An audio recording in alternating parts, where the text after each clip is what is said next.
And I'm just going to jump in now and say, during public hearings, I often can't read the chat because I'm busy typing what people are saying. So during public hearings, just so you know, I'm typing and not paying attention as much as I should. Well, we won't chit chat with you then. We'll say things out loud. It's not Get your all about attention. Out you. loud. Exactly. You're up and running. Thank you. Good morning. I'm State zooming, and Local Government Committee meeting. I think the check. It is April 14th, 2021. And I'm going to go around the table, so to speak, and start with introductions with Representative Lynn Copeland.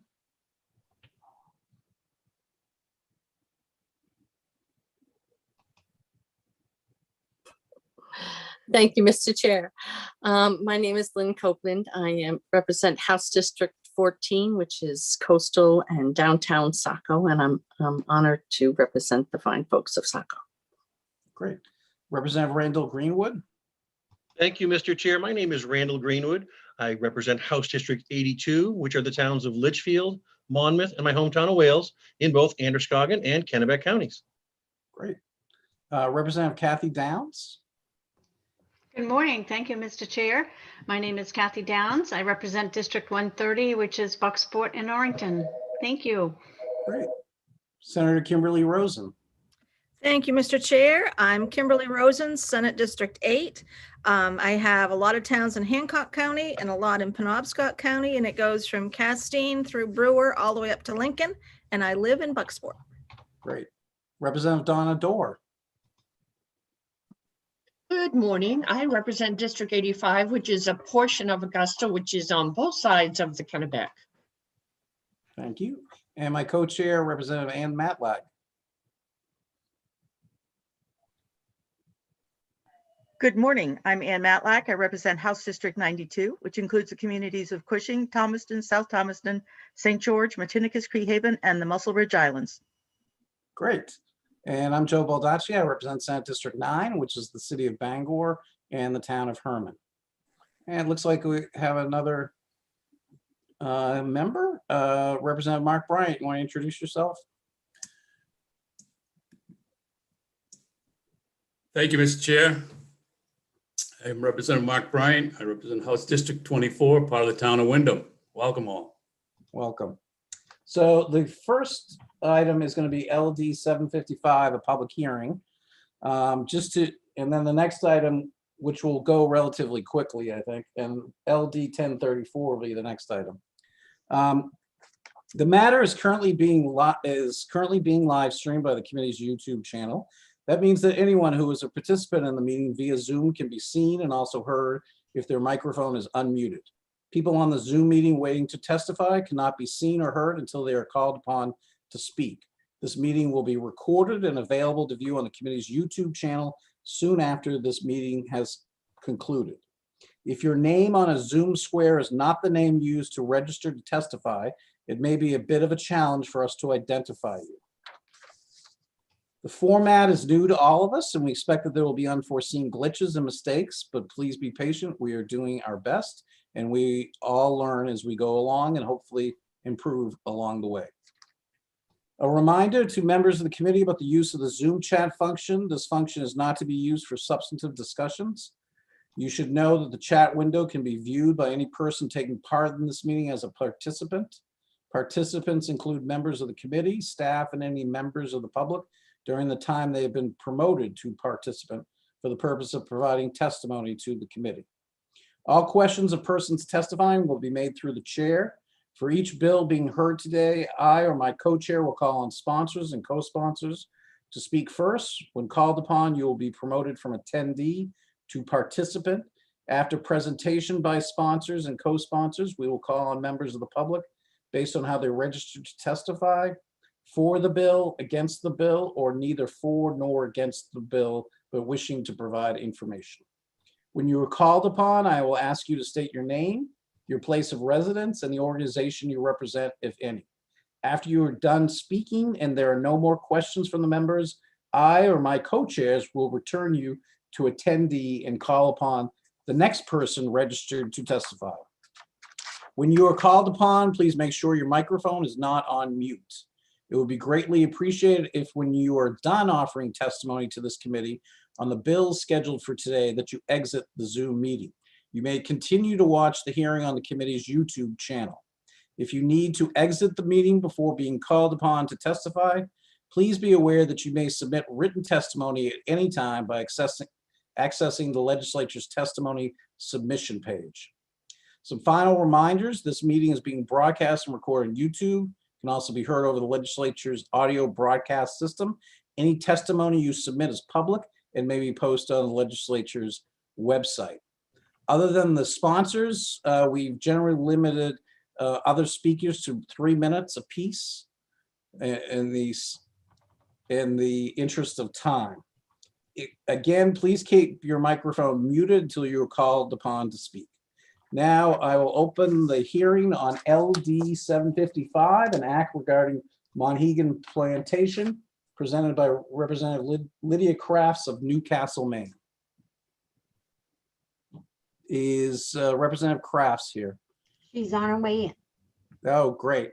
Good morning, Representative Crafts. Good morning, Mr. Chairman. Thank you very much for having me. Good morning, Senator Baldacci, Representative Matlack, and members of the Joint Standing Committee on State and Local Government.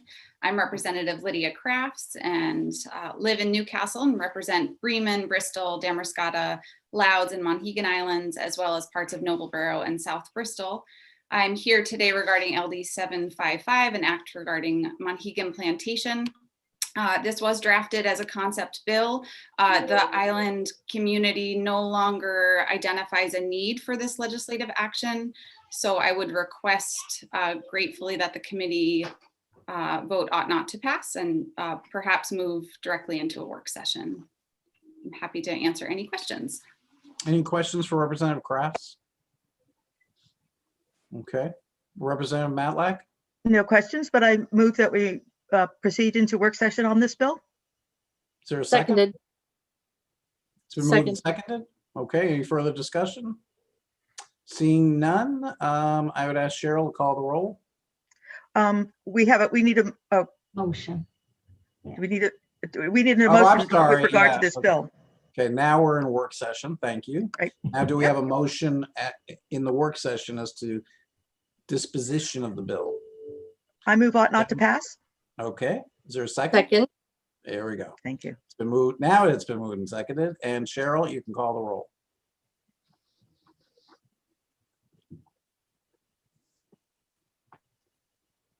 LD 755 ought not to pass. Representative Randall Greenwood. Yes. Representative Randall Greenwood, yes. Representative Sean Paulus, absent. Representative Francis Head. Yes. Representative Francis Head, yes. Representative Will Toole, absent. Representative Mark Bryant. Yes. Representative Mark Bryant, yes. Representative Ann Matlack. Yes. Representative Ann Matlack, yes. Senator Joseph Baldacci. Yes. Senator Joseph Baldacci, yes. Senator Kimberly Rosen. Yes. Senator Kimberly Rosen, yes. Senator Ned Claxton, absent. Representative Donna Dorr. Yes. Representative Donna Dorr, yes. Representative Walter Reisman, absent. Representative Kathy Downs. Yes. Representative Kathy Downs, yes. Representative Lynn Copeland. Yes. Representative Lynn Copeland, yes. 9 yes, 4 absent. Okay. Thank you very much. And Representative Francis Head, welcome. Do you want to take a moment and introduce yourself? First, I'll apologize for being late. No. Second of all, my name is Frances Head. I live in Bethel. My dog takes up a lot of time and he was busy, so I that's understand. the reason I was late. And I represent 23 towns in District 117. Great, thank you very much. Okay, so the next LD is LD 1034, an act to provide funding to support the Permanent Commission on the Status of Racial, Indigenous, and Maine Tribal Populations. And is Representative Ross speaking? I don't know. Let's see. I have her right here. I'll send her in. Thank you.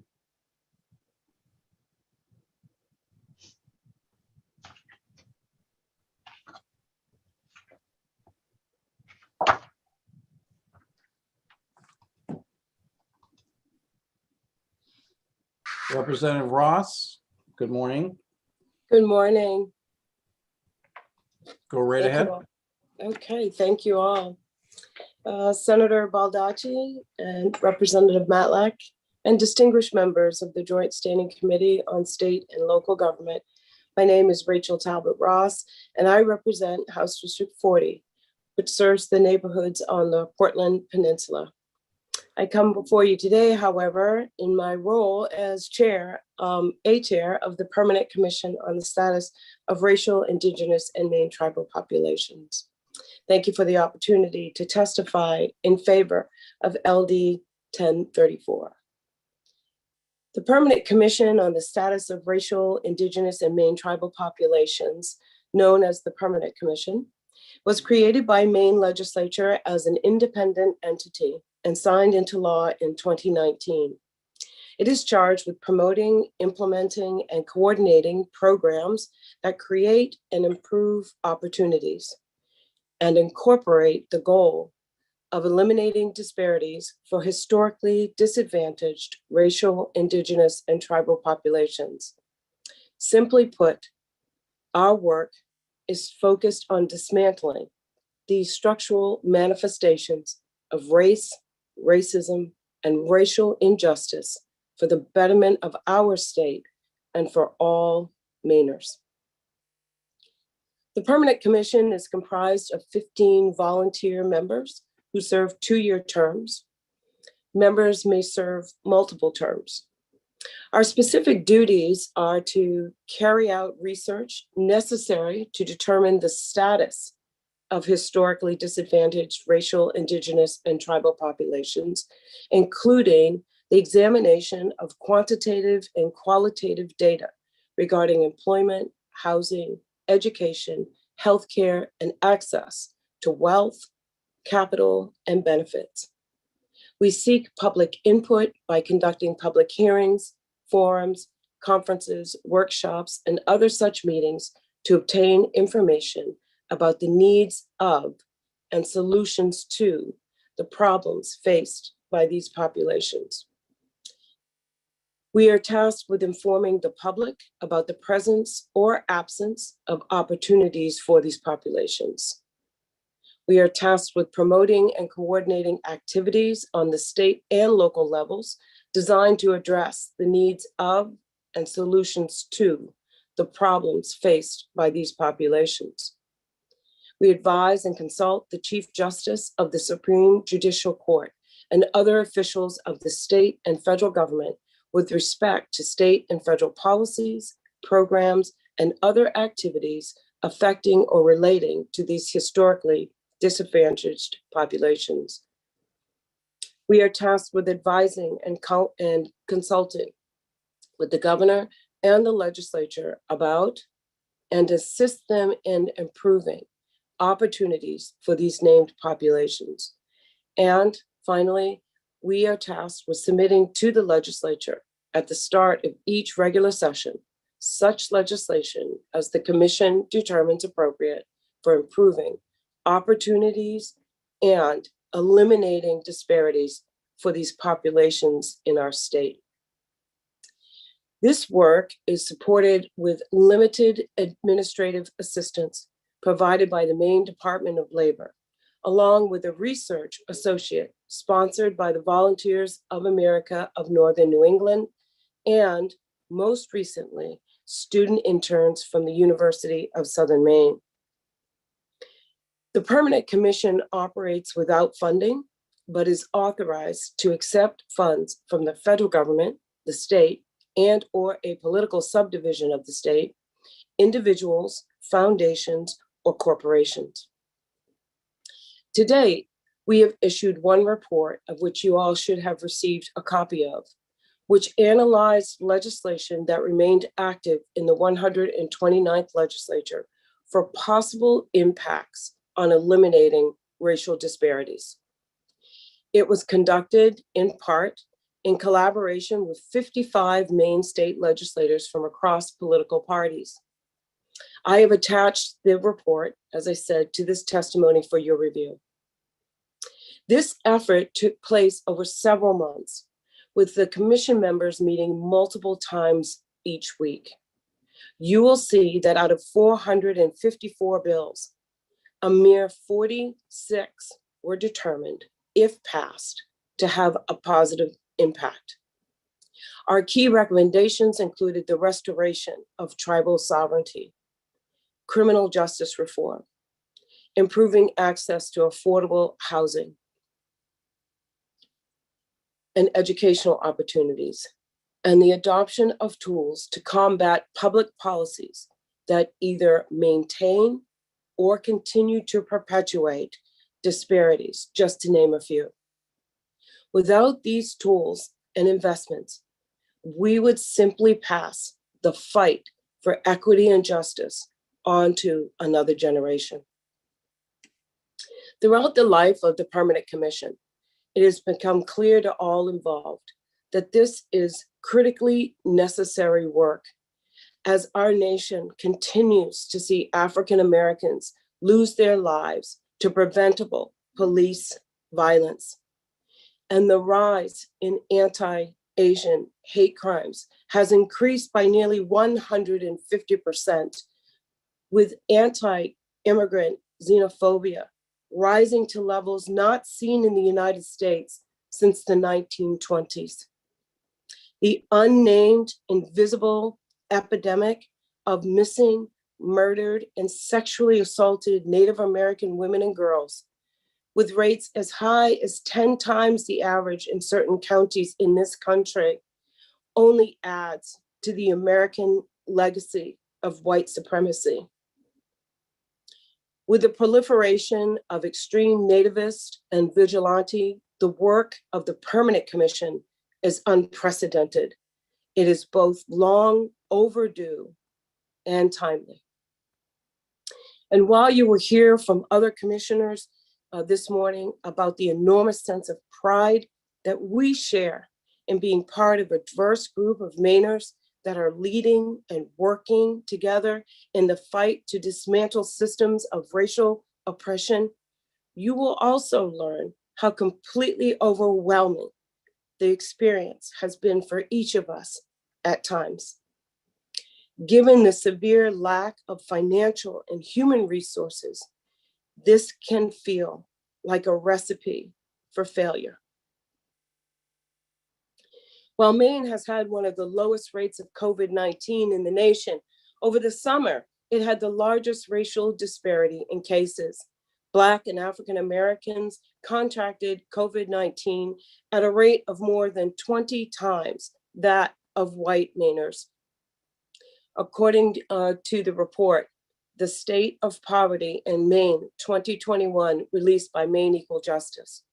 That report went on to point out that Black, Indigenous, and people of color are more likely to be unemployed due to the pandemic, with Black workers more likely to experience longer periods of unemployment than white workers.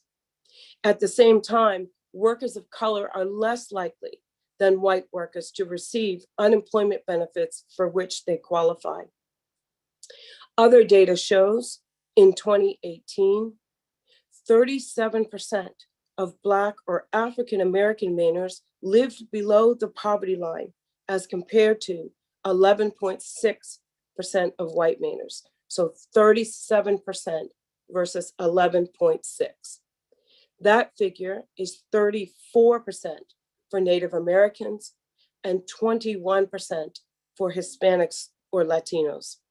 Those figures alone should be quite alarming to you.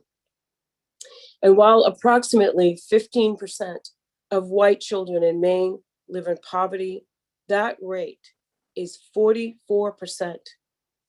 for children of Maine's Native American families and over 46% for children from Maine's Black or African American families. Lastly, the report says that 26% of Maine's homeless population is Black or African American, even though they only make up approximately 1% of Maine's population. I will not take time to cite other data that has been analyzed in the areas of the criminal legal system, education, and health access at this time. But I do ask that you read the fact sheet that was written by James Mayle, a policy analyst from Maine Center for Economic Policy, who I believe will be speaking with you today, dated June 2019, to fully understand the status of Maine's racial populations. I have included a copy for you all. So these outcomes are not new. They reflect the generational transference of racism and poverty. But we have the opportunity to reverse this course. We can take a strong step forward by supporting and funding the work of the Permanent Commission. I have offered a proposed amendment to more accurately reflect the Commission's needs.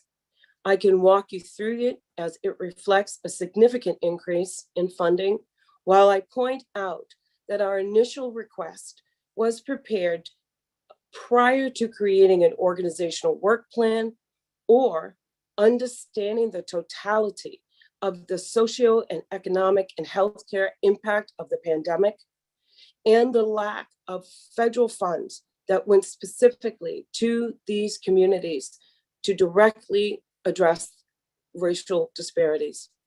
So this request is in itself a very historic occasion, as it represents the only time in our state's history when racial, indigenous, and tribal populations have come together to request funding in the fight against systemic racism. I will close with expressions of gratitude to the members of the Permanent Commission and to members of the racial, indigenous, and tribal populations in our state. Thank you for your resiliency.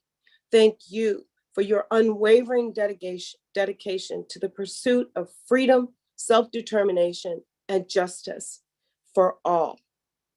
And I would be amiss but to thank this committee for taking the time to listen to me. I appreciate your consideration and your attention to this important work. And I'm happy to talk with you more about it and to answer any questions that you may have. Thank you sincerely. Thank you very much, Representative Ross. Before we get to questions, I want to, Cheryl, is President Jackson, does he Yes, does he want to speak right now? He is in Yeah, yeah. I know that he had some other commitments and he wanted to speak on this Sure. bill. Sure, I'm sending him right in. Thank you.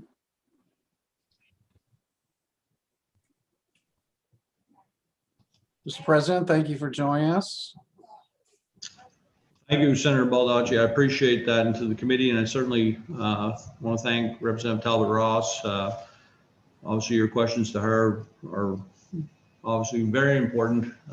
I do have a meeting with Dr. Shaw about possibility of legislature coming in soon, so I didn't want to miss that. So I did want to give my testimony, if it's all right. So Senator Baldacci, Representative Matlack, and members of the Joint Standing Committee on State and Local Government. My name is Troy Jackson. I serve as President of the Maine Senate, and I have the great honor of representing Senate District 1, which is made up of the good people of Northern Mercer County. I'm here today to testify in support of LD 1034, an act to provide funding to support the Permanent Commission on the status of racial, indigenous, and Maine tribal populations. I want to start by thanking Representative Rachel Talbot Ross for putting this bill forward and for her continued leadership on the Permanent Commission's important work. There's no question that we are a nation still grappling with the ugliness of racism and widespread systematic injustices. This legacy of injustice and inequity is not just part of our past, but very much a part of our present. It's why I join you all with a heavy heart this morning as our nation once again mourns the senseless killing of a young Black man, Dante Wright, at the hands of a police officer. I can only imagine the pain his friends and family are dealing with, especially his partner, knowing her son will grow up without his father, unfortunately all over an expired license plate, which I've certainly done my time numerous times. Never had to deal with a concern quite like that. This tragedy comes at a time when our nation is already on edge, anxiously watching the trial of Derek Chauvin, the police officer accused of murdering George Floyd, a 46-year-old black man whose death sparked a long overdue national reckoning. It also comes as our nation continues to battle a global pandemic that has disproportionately impacted Black and brown people in this country and further exposed the glaring racial inequities in our public health system. There's no question we are at a pivotal moment in our state and our country's history. For too long, Indigenous Mainers and people of color, have been left out of vital conversations that have wide-reaching impacts on their lives. As lawmakers, I believe we owe it to the people of this state to ensure that everyone has a seat at the table, to right the wrongs of the past and to lay out a thoughtful, inclusive, and equitable path for the future. In 2019, the Maine legislature created the Permanent Commission on the Status of Racial, Indigenous, and Maine tribal populations. It marked the beginning of our work to confront systematic racism and make Maine a leader in racial equity. It was a good first step. Members of the commission wasted no time getting to work. In its 2020 report, members of the commission identified 46 bills that were before the 129th legislature that would try and address disparities in basic rights and needs, criminal justice education, employment, housing, tribal sovereignty, and others. This year, the commission has worked to pass a new law requiring the Maine legislature to consider racial impact statements when considering the bills before the Maine legislature. It's clear that the commission has the potential to help us better understand racial disparities in our state's social, health, and economic systems and build a state where all people, especially those from historically marginalized communities, can thrive. But to do this work, it requires vital resources and support. Otherwise, how can we expect the commission to make any lasting and meaningful progress? As I said before, our job is to do everything in our power to improve the lives of the people we represent. It's not enough to pass legislation that sounds good on paper or adopt policy proposals with good intentions. We must ensure the laws we pass deliver for and do right by Maine people, especially Indigenous Mainers and people of color. This commission does the important work of ensuring that legislation adequately addresses both the sources and the results of systemic racism, and I cannot think of a more deserving priority for our legislature as we determine how to allocate our financial resources. I urge you to pass this bill and ensure that all Mainers' voices are heard. Thank you, and I'll certainly try and take any questions, but I certainly would yield to Representative Rachel Talbot Ross. Okay, thank you. Any questions before President Jackson has to get to another meeting? President Jackson, thank you for joining us and thank you for your statement. Thank And you, have a I President. great appreciate your work. Thank you, Rachel. Thank you. Okay, thank you, Mr. President. So are there any questions right now for Representative Ross or Senator Jackson? Representative Matlack? I'll defer to Representative Head. Her hand went up first. Okay. Representative Head? Yes. I wonder if the media stops saying black man or white man or indigenous ones and identifying them as the news comes out would help us to treat everybody the same or not. Do you think that would help if we stopped identifying a black man got shot or a black officer shot. I'm appalled at the way the media labels people of color or indigenous or anyone. If we could get the media to stop, maybe people would have that right on the tip of their tongue every time we speak of it. And it just seems to me that's a place to start. Get the media, and then maybe one another will stop saying black man. Representative Head, Yes. Representative Head, do you have a question though? Is there a Yes, question? I do. Okay. Do you think this would help if we stop doing that? Do you I want to answer that, Representative Ross? Certainly. Thank you, Senator, and thank you, Representative Head, for the question. You know, I really do appreciate the spirit in which you've asked that question, Representative. I think that what you've identified is the historical ways in which the media has stereotyped certain categories of people and have absolutely contributed to branding certain races as in negative lights, as criminals, as folks who are not contributing to our society, and more often than not, unfortunately, that has been attributed to brown and black populations and indigenous populations in this country. So I will answer you with another thing to consider, which is I would join you, and I know many others, in making sure that those stereotypes do not continue to be perpetuated in our media and many other areas of our society. It is not healthy, it's not accurate, and it does no good for anyone. On the other hand, there are certain instances in which those identifiers are used in a very proud way. And so I would just answer it respectfully that we are not a colorblind society. And so to just assume that we can wipe out those labels and we will become one doesn't make it so. But I do join you and really trying to push for those negative stereotypes in the ways that those lock people into certain categories. I do agree with you that should end. Thank you for the question, Representative.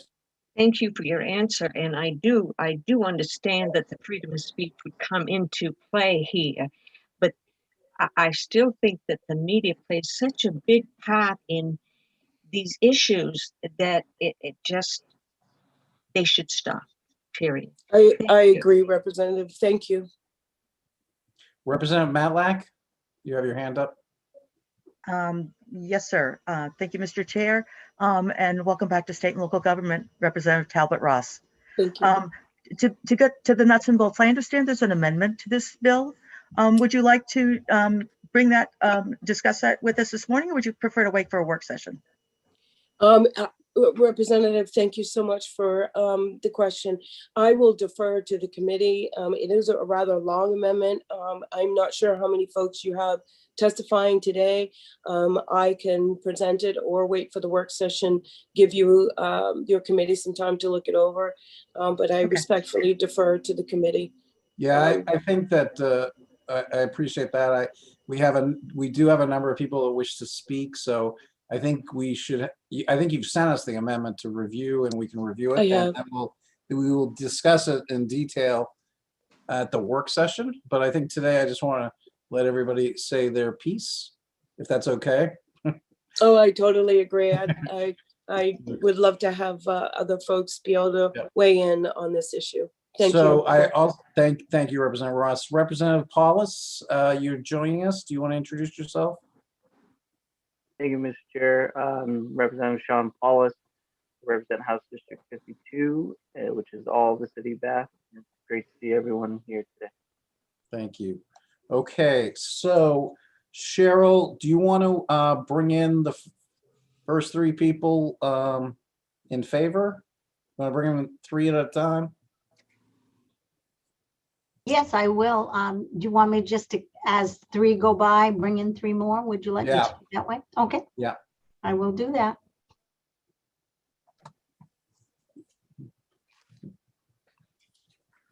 So this is Adam Good,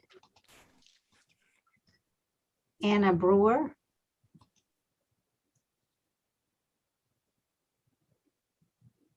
and Bruce King. It's always good to see the Honorable Adam Good. Good morning. No matter when I register for a hearing, it seems like the de facto approach is alphabetical by first name, which I regularly appreciate. Sometimes it's a challenge, hard to follow. Representative Talbot Ross and the Senate President here. So good morning, Senator Baldacci, Representative Matlack, and members of the Joint Standing Committee on State and Local Government. My name is Adam Good. I'm the Legislative and Political Director of the Maine AFL-CIO. We represent 40,000 working men and women in the state of Maine. We work to improve the lives and working conditions of our members and all working people. We testify in support of LD 1034. This bill provides funding for staff to support the Permanent Commission on the Status of Racial, Indigenous, and Maine Tribal Populations, which was formed in 2019 as an independent government entity that is empowered to conduct research, advise all 3 branches of government, submit its own legislation, hold public hearings, and more. We start off just by applauding the excellent work done by members of the Permanent Commission on the Status of Racial, Indigenous, and Maine Tribal Populations, and want to recognize that the work done by this group has had minimal staff support and has largely been done with expertise that is not paid for. The Permanent Commission has provided excellent work that will serve to limit systemic racism in Maine. In order to meet the Permanent Commission's full potential, the work should be sustainable. We recognize that this bill is just one step towards advancing racial justice in Maine. The need for an independent body to help individuals and policymakers reckon with historical and systemic racism in Maine has never been more clear. Black Mainers make up 1.4% of our state's population, yet it was reported that they made up 23% of the COVID cases in Maine last summer. Funding for the Permanent Commission is a very important step towards addressing this and other similar racial disparities. At the Maine AFL-CIO, we are committed to supporting policies that build worker power and dismantle structural and institutional racism. We are working to integrate anti-racism education and racial justice within our unions, central labor councils, and state federation, so we can combat the divide and conquer strategy that uses race to limit the power of working people. This hard work involves grappling with a long history of systemic racism in Maine and America that the labor movement has both contributed to and helped fight against. We constantly seek resources to better understand systems and structures that lead to racial disparities and in order to improve our organization. We think policymakers should seek out ways to proactively address factors that contribute to racial disparities and believe sustainable funding of the Permanent Commission is a necessary step in providing that guidance. Race has divided the working class throughout Maine's history. We work daily to tackle the issues that divide us and fundamentally believe that racism harms union members of color. The beginning of the work done by the Permanent Commission has been a welcome addition to fight to eliminate racial disparities. We urge you to support LD 1034 and to fund the work of the Permanent Commission. Happy to answer any questions and enjoy your attention this morning. Thank you, Honorable Adam Good. Are there any questions? Seeing none, thank you. Enjoy your morning. Thank you, Adam. Good to see you. The next speaker is Anna Brewer. Good morning, Senator Baldacci, Representative Matlack, and esteemed members of the Committee on State and Local Government. Also, good morning, Representative Rachel Talbot Ross. My name is Anna Brewer, and I am the Homeless Voices for Justice team leader at Preble Street.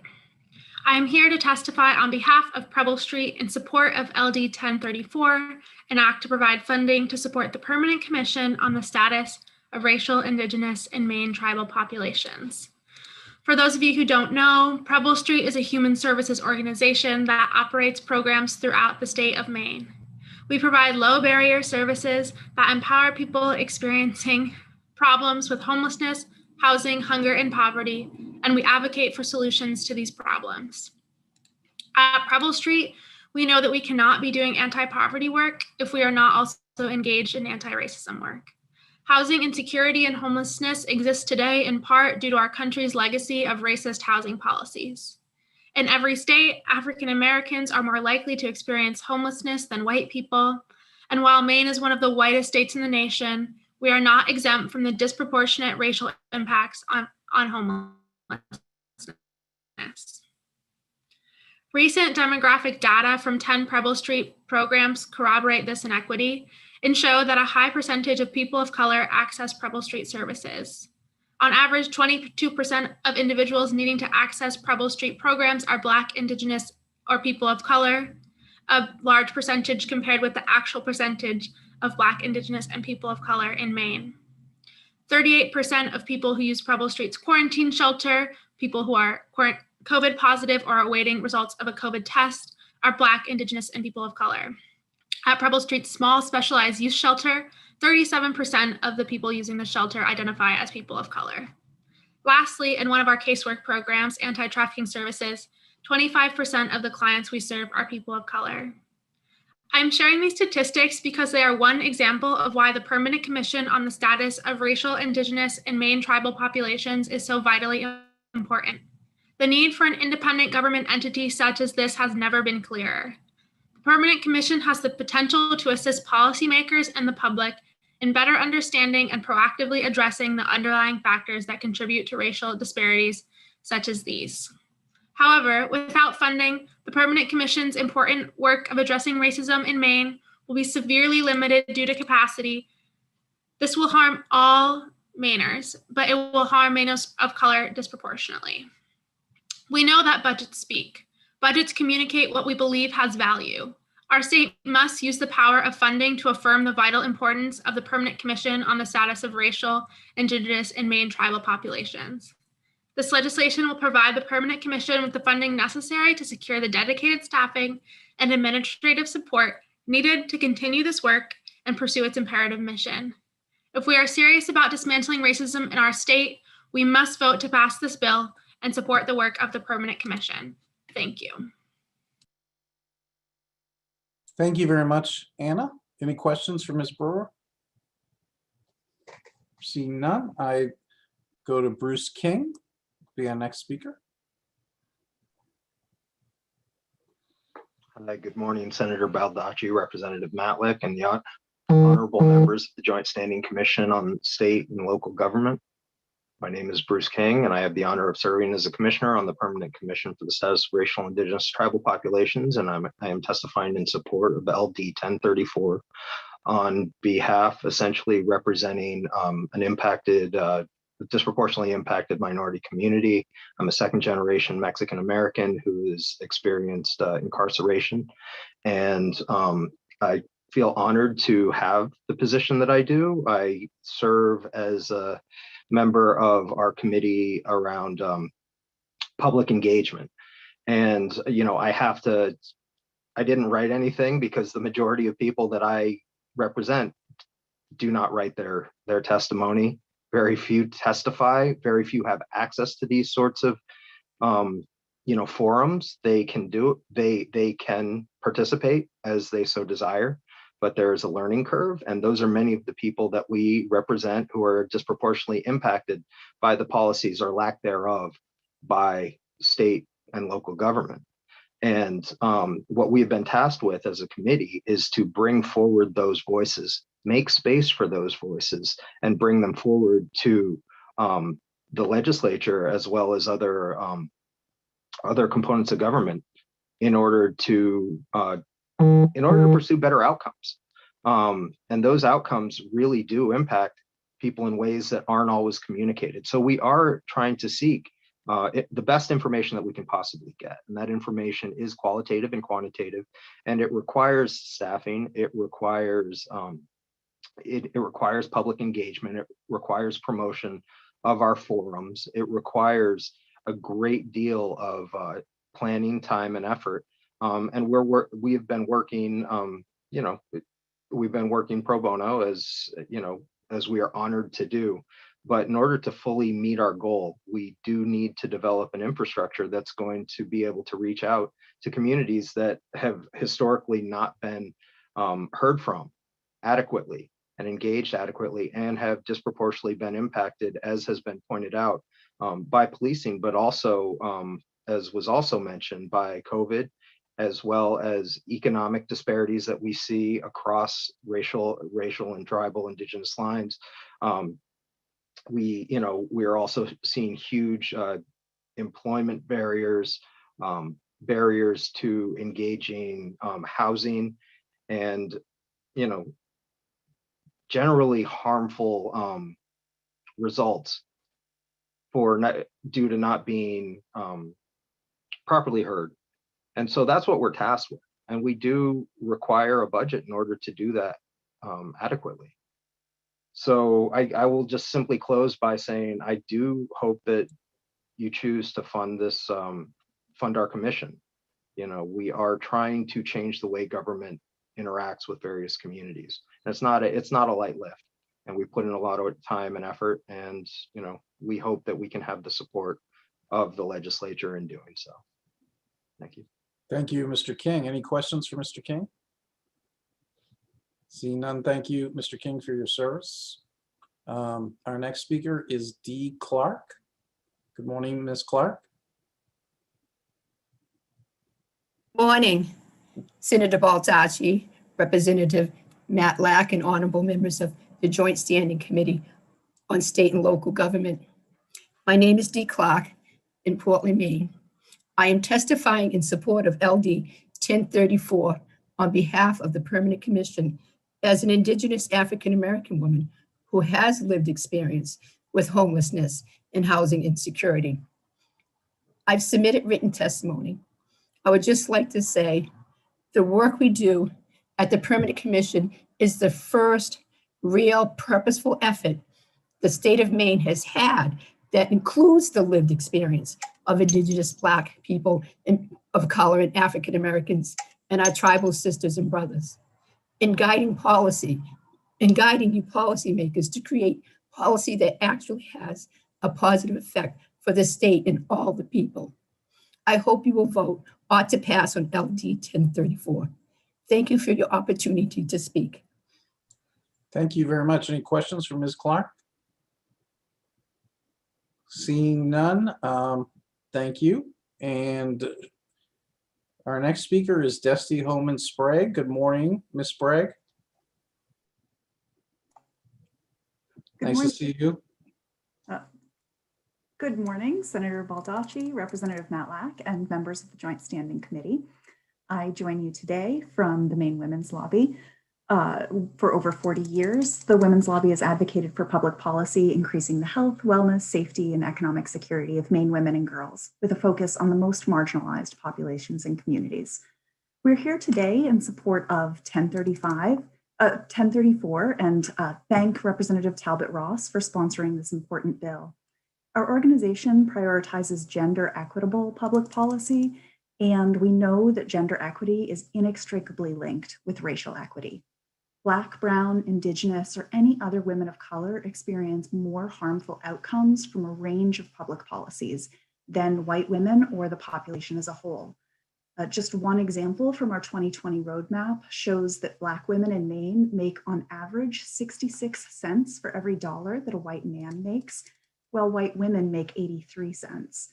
And Black women in Maine are the least likely subpopulation to live with economic security, meaning the ability to meet their economic needs. Racism and sexism work together to create more barriers and produce more adverse outcomes among our neighbors and in our communities. And that is why we prioritize racial equity as part of our anti-sexism and anti-misogyny work. The Permanent Commission, as you know, and as so many folks here have already spoken to so eloquently, really focuses on looking at those disparities and then putting forward practical and actionable efforts that can change our systems to build a better community. Without essential backbone staffing, though, they simply will not be able to carry out essentially time donations from affected populations, like Dee Clark spoke about so eloquently, and time donations and resources from other organizations, from members, or one-time or limited funding sources. If we're serious about the Permanent Commission's goals, it's time to invest in their ability to meet those goals. So please join the Maine Women's Lobby in supporting this issue, and we hope that you vote ought to pass on LD 1034. Thank you. Any questions for Ms. Sprague? Thank you, Ms. Sprague. Thank you for your service as well. Our next speaker is Stephanie Trice-Gill, and then Dodie Sheffield will be right after that. Ms. Gill? Thank you. Dear honored members of the Committee on State and Local Government and Representative Rachel Talbot-Ross, thank you for bringing this to the table. My name is Stephanie Trice-Gill. I'm founder and CEO of IndWork, Maine's premier diversity and leadership positions. I'm speaking in favor of LD 1034 to provide funding to support the Permanent Commission on the status of racial, Indigenous, and Maine tribal populations. Permanent Commission is a valuable vehicle to help Maine address its legacy of racism. With staffing, the Permanent Commission can assist policymakers and the public to understand and proactively address the underlying factors that contribute to racial disparities and inequalities. But without funding, these disparities and inequalities will continue to persist, hurting Maine's people, quality of life, our businesses, and our economy. How does supporting the Commission affect the Maine economy? Well, at IndWork, ability to do business. I should mention that this is a tragic gap in the workforce because we do also have a wealth of international and other diverse talent that is severely underemployed in this state, causing many to leave the state.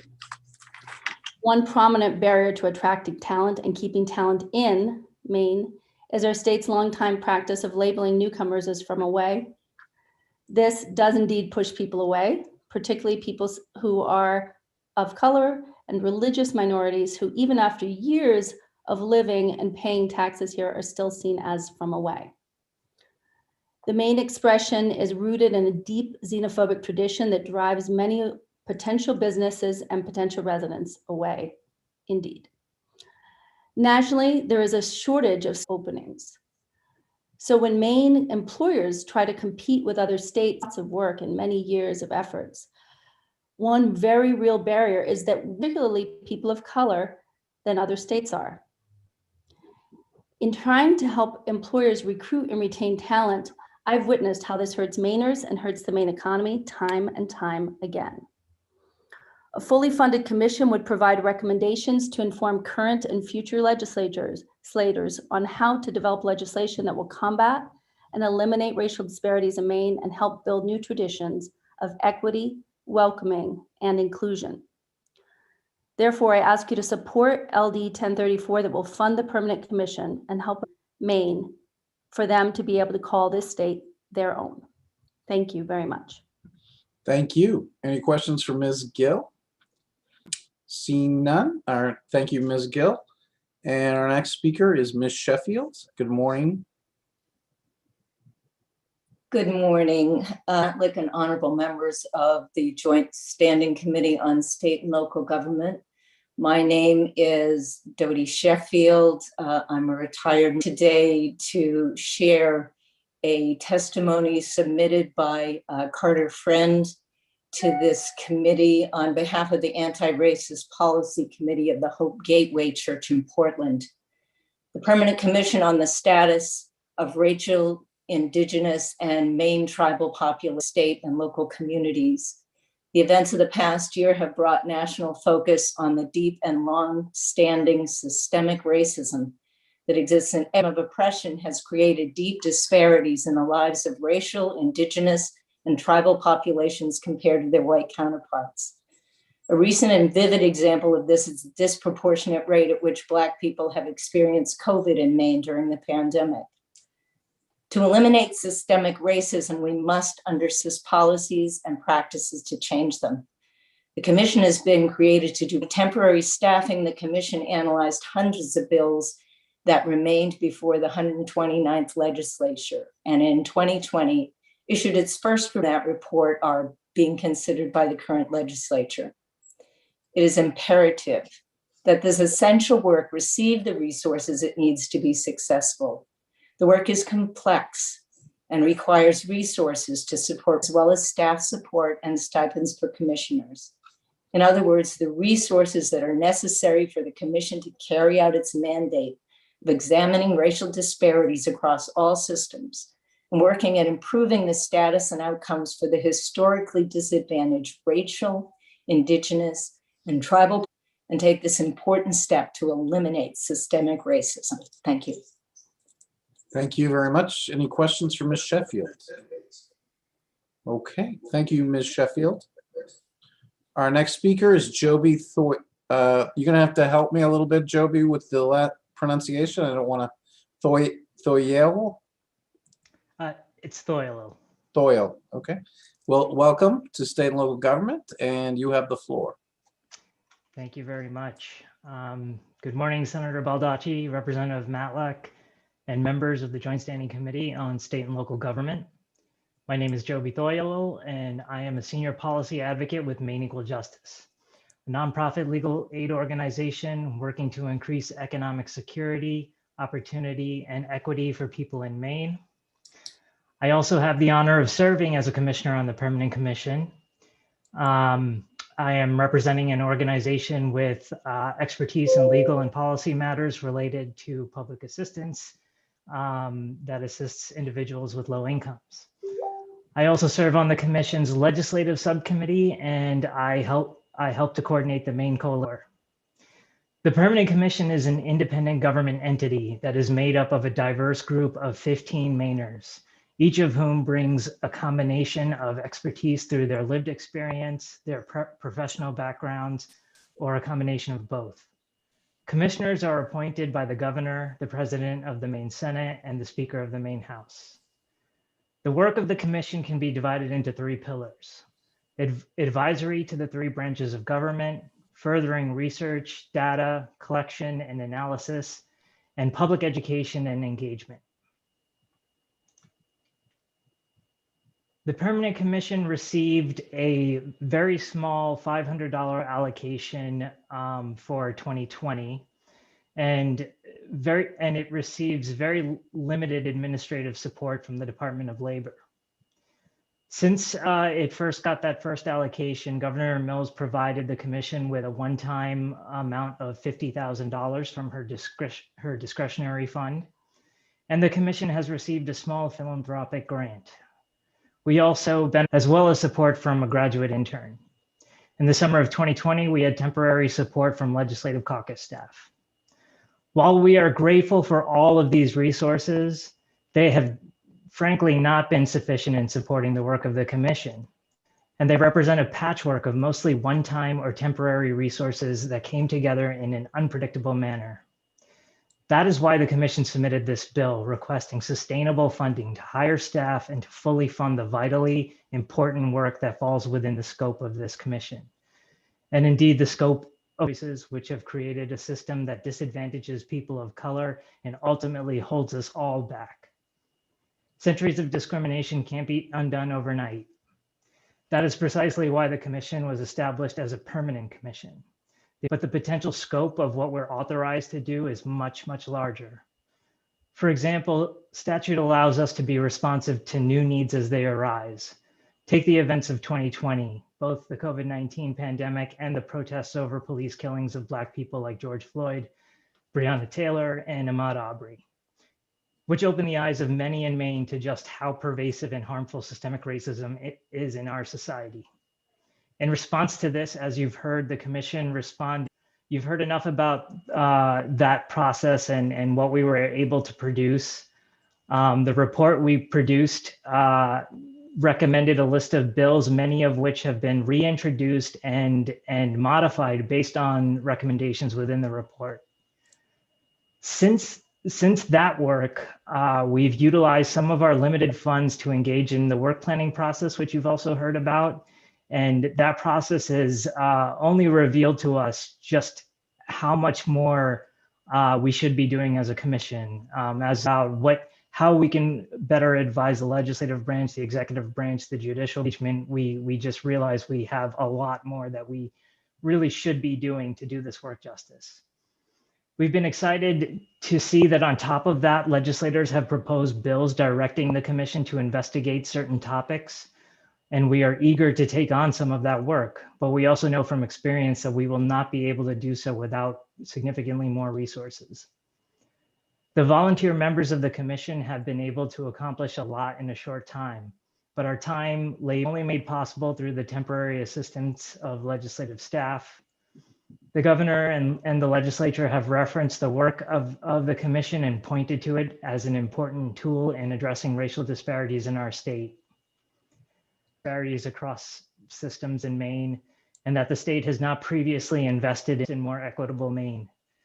That commitment means investing public funds to address inequalities, allocating public funds in a way that is equitable and informed by communities of color, and funding institutions like the Permanent Commission so that we can fulfill our mission of creating and improving opportunities and eliminating disparities. For these reasons, I urge you to support this bill. Thank you for the opportunity, and I'd be happy to answer any questions. Are there any questions? Seeing none, thank you, sir. Appreciate your testimony. Our next speaker is James Mile. Good morning, Mr. Mile. And just so everybody knows, we have a 3-minute limit on speakers. So go ahead, sir. No problem. Good morning, everyone. Good morning, Senator Baldacci, Representative Matlack, and members of the commission. My name is James Mile, both in my position as a policy analyst at the Maine Center for Economic Policy and as a member of the Permanent Commission on the Status of Racial, Indigenous, and Maine Tribal Populations. MECEP supports LD 1034's goal of supporting the work of the Permanent Commission with expanded powers and ongoing state funding. These are essential steps for Maine to continue the work of dismantling systemic racism. Over the past year, the Commission has conducted important work, and you've heard that from some of the folks who have come before me. With the help of legislators, it's reviewed outstanding legislation from the 129th legislature and recommended a package of bills to help improve racial equity in Maine. The Commission has hired a consultant to help develop a work plan and to codify an organizational structure. And we've worked alongside Dr. Shah and staff at the CDC to address racial disparities in Maine's COVID-19 response. Moreover, the Commission has more work ahead. Several bills have been introduced this session asking the Commission to examine racial disparities in existing agricultural health committee. To give you a sense of some of the work we're looking at there. Our work plan for the upcoming year in that judicial subcommittee includes conversations with the acting Chief Justice, Chief Justices of the tribal courts, public defenders, and other stakeholders about the current office reflective of Maine's racial and ethnic makeup, whether the criminal justice system in Maine is adequately serving the people of color, and how the state can support the sovereignty of tribal courts. All this work obviously requires time and resources. You've heard, I think, from a bunch of folks today about how we've mostly relied on different individuals and generously donated time to do that so far. But those are obviously all temporary measures. And if the Commission's is truly to have a permanent and ongoing impact, it needs ongoing funding from the legislature. Maine is affected by the same legacy of racial discrimination, exclusion, and injustice as our country and any other state. And with the creation of the Commission, the legislature has already committed itself to grounds. This past year has demonstrated more than ever the need for this work clearly, both in Maine's racially disparate COVID-19 experiences and the injustices we've seen in police conduct nationwide on an ongoing basis. There's no magic wand to end the legacy of centuries of policies and practical effort, and that's why the work of bodies like the Commission is critically important. In summary, I would urge you to— Mr. Mile, are there any questions? Seeing none, thank you, sir. Mr. Bisson? Thank you, Senator Baldacci, and good morning to you, Representative Matlack, and distinguished members of the Joint Standing Committee on State and Local Government. It's an honor for me to be with you today and with the other presenters here today. My name is Keith Bisson, and I live in Brunswick. I am the president of Coastal Enterprises Incorporated, CEI. We are a community development financial institution that combines financing, business and industry expertise, and policy solutions in support of the creation of good jobs, environmentally sustainable enterprises, and more broadly shared prosperity. I'm here testifying on behalf of CEI in strong support of LD 1034. and act to provide funding to support the Permanent Commission on the Status of Racial, Indigenous, and Tribal Populations. As you've heard here today, LD 1034 provides funding for staff to support the commission. Without funding, the commission's important work of addressing systemic racism in Maine will be severely constrained. I was honored to be appointed as a commissioner to the Permanent Commission in 2019 in the seat representing a community development financial institution. In the course of our collective work, which you've heard a little bit about today over the past year, it's become even more evident to me that when we deliberately address our many collective challenges with a racial equity lens, that we develop solutions that benefit all Maine people. This bill provides the Commission with the funding necessary to secure dedicated staffing and administrative support to continue its work and to pursue its mission. The Commission operates, as you've heard today, with limited temporary administrative staff support funded by a one-time allocation of $50,000. Without adequate financial resources to recruit and train staff, the Commission's work will be severely limited. The bill directs funding to two key areas critical to the Commission's work that I want to highlight briefly here. The first is full-time staffing, including an executive director and other administrative and program staff. At the direction of the commissioners, their work would include things like meeting coordination and facilitation, conducting research, organizing, importantly, public engagement, including public hearings, maintaining a public web presence, and raising philanthropic funds for specific initiatives, special initiatives. Secondly is administrative expenses, including important functions such as the cost of maintaining a website, office space, travel expenses, stipends for commissioners, among other things. In response to landmark events and evolving statewide dialogue about racial equity, we do respectfully recommend several changes to the bill, which Representative Talbot Ross mentioned at the beginning, which includes additional resources for the Commission's work. The Commission recently underwent a work planning process that resulted in the formation of 5 new subcommittees, one for each of the 3 branches of government, plus a community outreach subcommittee and a finance and operations subcommittee, of which I am a member. In addition, the resources we seek are a reflection that the Commission is needed to take on work that is not being done by other entities. It is an essential hub of work. Last summer, we responded to the state's need to take steps towards addressing systemic racism. This legislative session, there are multiple bills directing us to examine specific issues relevant to those committees' areas of jurisdiction and our mission and purpose. The Commission requires additional resources to fund this work. I thank you for considering this testimony in strong support of LD 1034. I have submitted more detailed testimony in writing. I and CEI do urge you to vote ought to pass, and I'm happy to answer any questions now or at a future date. Thank you very much. Thank you very much, Mr. Bisson. Any questions? Okay, thank you, sir. Lee Ann Keachline, is that correct, or can you correct me if that's not? Welcome to the State and Local Government Committee. Thank you, Leanne Keckline. Keckline, thank you. And you have 3 minutes. Thank you very much.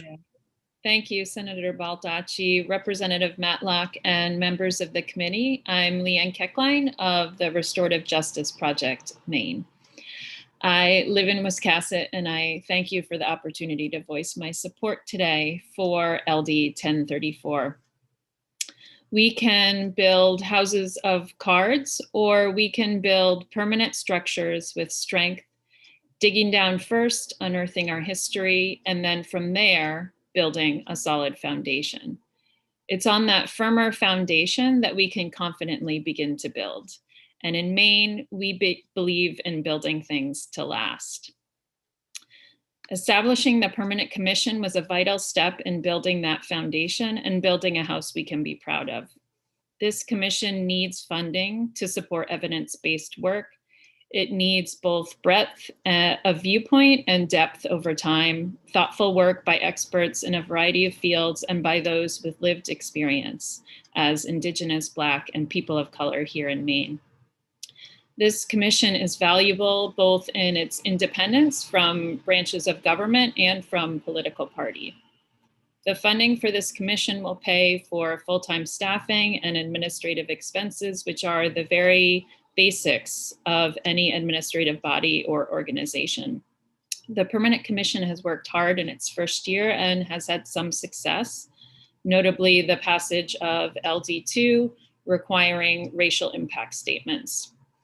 Maine is providing leadership in creating this commission, but simply hanging out a shingle is not the actual work we know. It's what comes after. In our Race Equity Committee within RJP Maine, we believe that undoing our society's foundational errors of inequity is something that requires hard work and much time. Deepening our understanding of issues takes hours of labor over months and years. It takes education, it takes exploring our histories, and it requires research. Race equity work requires creating spaces for dialogue, spaces for healing, and for building anew. None of this work is fast, cheap, or easy. But like everything that is truly worth building, it is worth the effort. I urge funding the Permanent Commission, and I urge you to support an ought to pass recommendation for LD 1034. Thank you for your time today. Thank you very much. And are there any questions? Seeing none, thank you very much for your testimony. Our next speaker is Mary Finn. Ms. Finn, welcome to State and Local Government. Good morning. Good morning, Senator Baldacci, Representative Matlock, and honorable members of the Joint Standing Committee on State and Local Government. Thank you for the opportunity to submit testimony in favor of LD 1034. My name is Mary Finn from Saco, and I represent the Maine Unitarian Universalist State Advocacy Network, or MUSON, as a person of faith committed to the fundamental principle of justice, equity, and compassion in all human relations. MUSON urges adequate funding of the Permanent Commission so that it can fulfill this very important charge. But the Permanent Commission is still a fledgling organization with no institutional history or infrastructure. This past summer, it proved the enormous value it can add to the legislative process with the lengthy and detailed report analyzing bills then active before the legislature. While functioning with only temporary staff support at the time, it also depended on the collaboration of 55 legislators who volunteered their time and effort. Replicating this kind of extraordinary effort isn't a sustainable strategy for fulfilling the mission of the Permanent Commission. Without funding for staffing and administrative expenses, the commission would be largely a shell, symbolic of good intentions, perhaps, but without the ability to effect real change.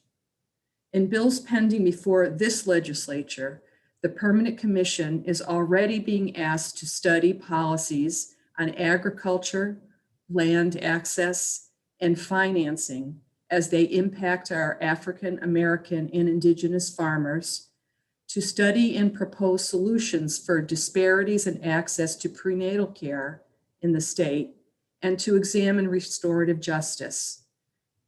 That's the kind of important work the Permanent Commission could and should be doing, but cannot do effectively without funding.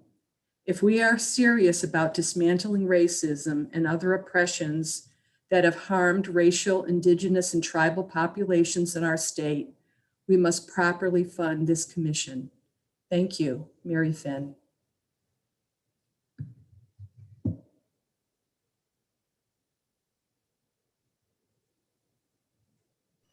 You're on mute, Are there any Senator. Thank you. Are there any questions? Seeing none. Thank you, Ms. Finn. Our next speaker is Molly and Dana. Welcome to State and Local Government. Great to have you. Thank you. Thank you. Us. Absolutely. Good morning, Senator Baldacci, Representative Matlack, and members of the committee. My name is Molly and Dana. I serve as the Tribal Ambassador for the Penobscot Nation. I also serve as a co-chair of the Permanent Commission. I also serve as a co-chair of a subcommittee on equity for the Maine Climate Council, of which I'm also a member. So I lay all that out because the knowledge and experience of serving in all these various roles, I'm very steeped in the work of racial justice and equity. So that really grounds me in my support for this bill today, my wholehearted support. You'll hear from many commissioners and supporters about why this work is so important. So I'll kind of narrowly focus my testimony. I did present written testimony, which is a little more encompassing.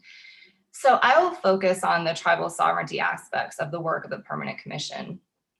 Prior to contact, there were upwards of 20 distinct tribal nations in the land now called Maine. Now 4 tribes remain in 5 tribal nations. The sheer loss of life, land, resources, culture, and identity that my people have endured in the years since the initial colonization and genocide attempt leaves a legacy of trauma and oppression that we are doing our best to heal from. Part of that healing is not only an acknowledgement of this history and how it affects the tribes today, but also a commitment to true equity and sovereignty. The work of the Permanent Commission is a key factor in this journey. The tribal commissioners were able to participate in the work last summer, looking at legislation that you've heard a lot about that was really groundbreaking and great to be a part of. It was really hopeful work for us, and we were able to lead discussions with tribal sovereignty as a priority with lawmakers. The tribal-state relationship has been strained for decades, maybe even generations, and the only way to walk forward together is with mutual understanding and respect. This work will benefit both sides in the ongoing rebuilding of the tribal-state relationship. All the segments of our Maine population that are represented in the Permanent Commission have their own histories, needs, goals, and priorities. Even the tribal nations are all unique from one another. This commission is a way to unite on these shared issues while elevating the respective stories that need to be told. We are stronger together, and Maine is stronger when we are heard and validated. I urge you to vote on to pass today, and I urge you to listen to all of this beautiful testimony with open hearts and minds, and I am happy to take any questions. Thank you very much, Ms. Dana. Is there any questions for Ambassador Dana? Seeing none, thank you for joining us today. I would ask Michael Ross to go next, and then Meg Hannon. Great, thank you all. You know, I know you folks have a long day, and I know you're doing really hard work for me, which I really appreciate, every one of you. My family has enjoyed the absolute beauty of Maine for almost 60 years on a piece of land in northern Washington County. And by the way, I don't represent anybody. I represent me. I waited a long time to get on this, and I have a really busy day, but I thought I'd stick around.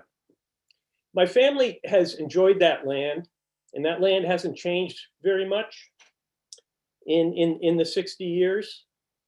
And the thing that's amazing is I've never had a Native American, I've never had a Passamaquoddy come to me and say, get off my land. Never happened. I expected that, you know, maybe there'd be that resentment, because in Maine, when you're from away, you get that resentment from Mainers. I spent a lot of time pushing back against the resentment I had from Mainers, because I came from away, and I've been in Maine for 56 years, not permanently as I am now. So, you know, I know you guys listen to a lot of detail, and it's really important detail, and the facts that people have offered you is really important stuff, and I'm glad that you have stayed awake and have taken that in. I learned a lot in the short time that I waited to get on. But again, I've never been asked by a Passamaquoddy to get off my land, and I never felt any push from them.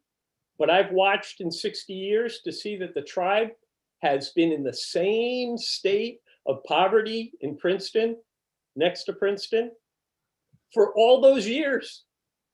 The same crappy houses, the same wondering what to do with their lives, and the same struggle with drugs or whatever else. I'm not a Passamaquoddy. I don't know. I'm not in their lives, but I see it. So enough said.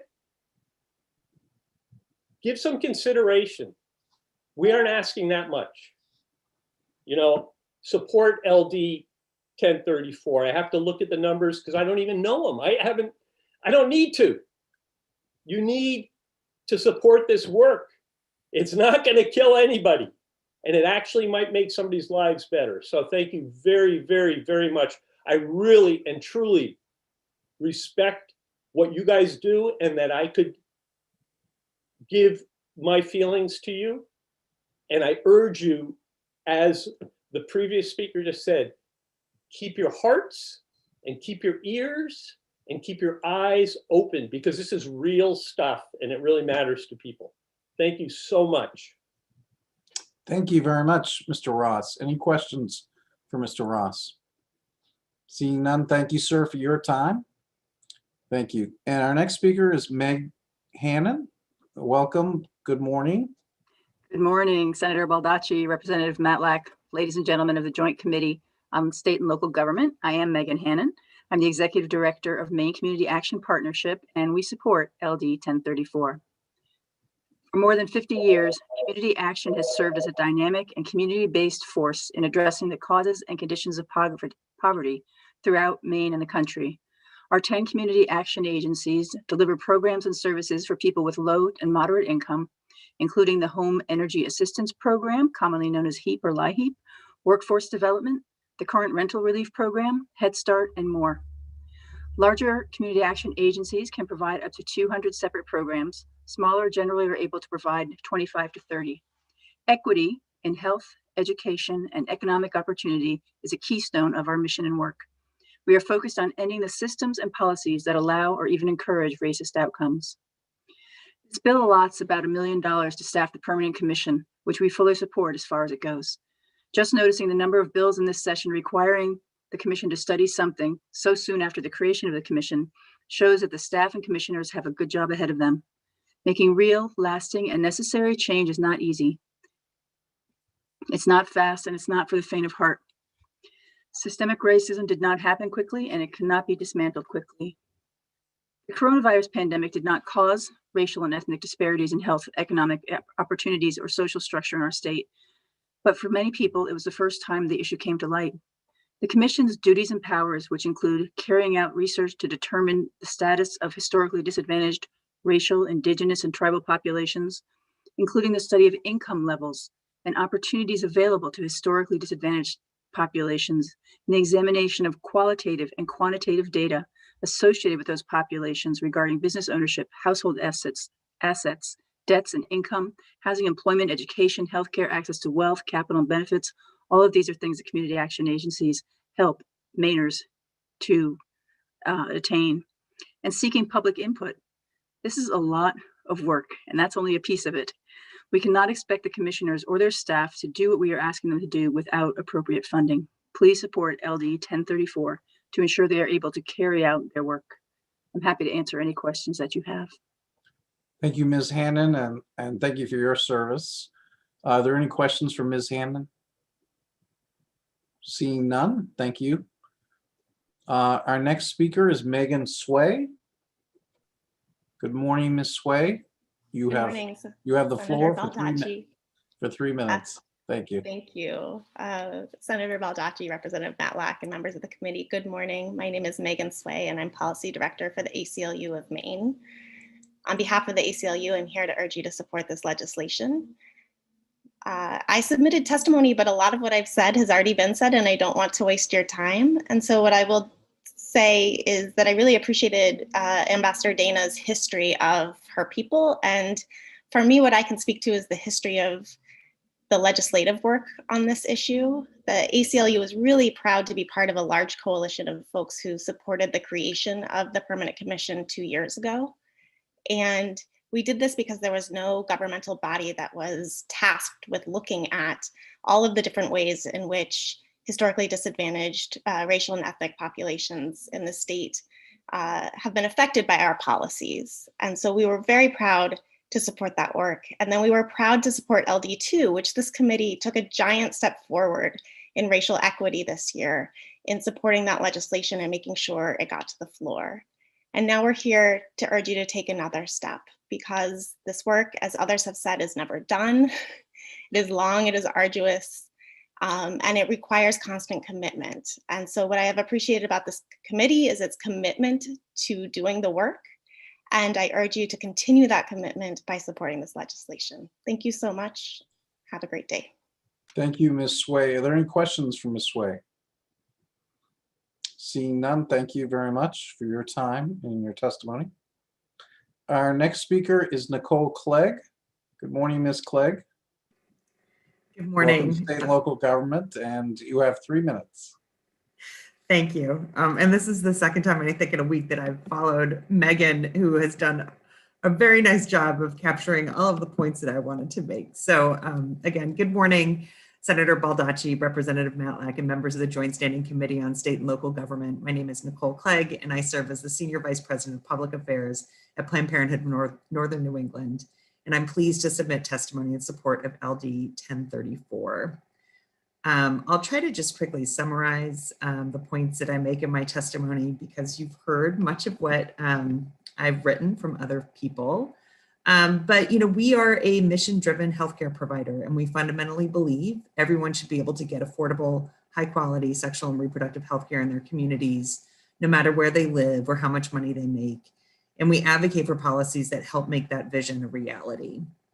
At PPNNE, we see how systemic racial disparities in public policy impact the lives of our patients, as well as the care we deliver.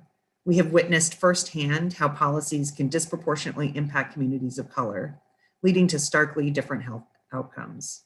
Whether it's how state agencies respond to the COVID-19 pandemic, policies to address maternal and infant health, or efforts to reduce rates of cancer, the outcomes for people of color tell the story of what happens societally without careful consideration to disparities based upon race. That's why we were proud to support the creation of the Permanent Commission on the Status of Racial and Indigenous and Maine Tribal Populations 2 years ago. Its formation marked an important milestone in setting a course for a more equitable and just state government.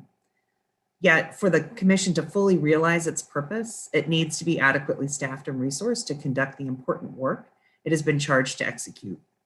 And LD 1034 is a critical step towards that. With appropriate funding and legislative support, the commission can accelerate its work in examining disparities and identify opportunities to improve the outcomes for historically disadvantaged racial, indigenous, and tribal populations.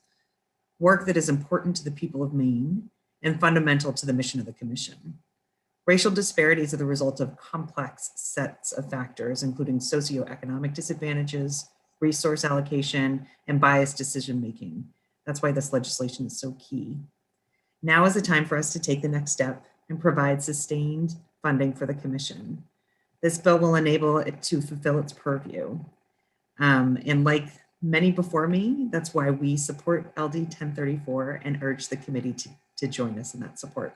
Thank you. Thank you, Ms. Clegg. Are there any questions for Ms. Clegg? Seeing none, thank you very much. Thank you very much for your time and your testimony.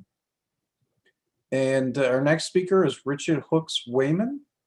Good morning, Mr. Wayman. You have welcome to State and Local Government. You have 3 minutes. Go ahead, sir. You're on mute, though.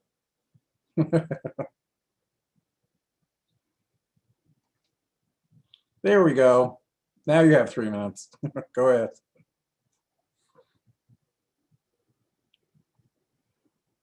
Okay, we still, for some reason, I still can't hear you. No.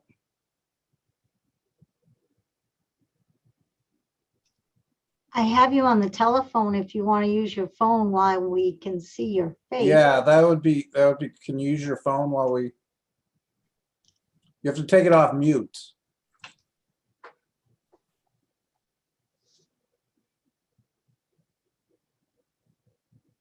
No, you still have it on mute. Oh.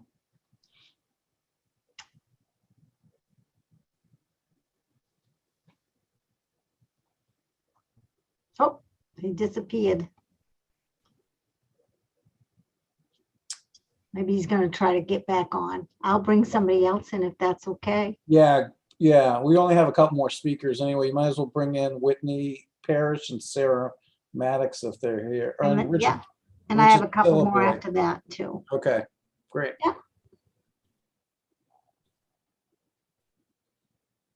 Okay, a little helpful hint from Representative Copeland is to press 6. Is that correct? To unmute. *6. *6 to unmute. Okay, good morning, Whitney Parrish. Ms. Parrish, welcome to State and Local Government.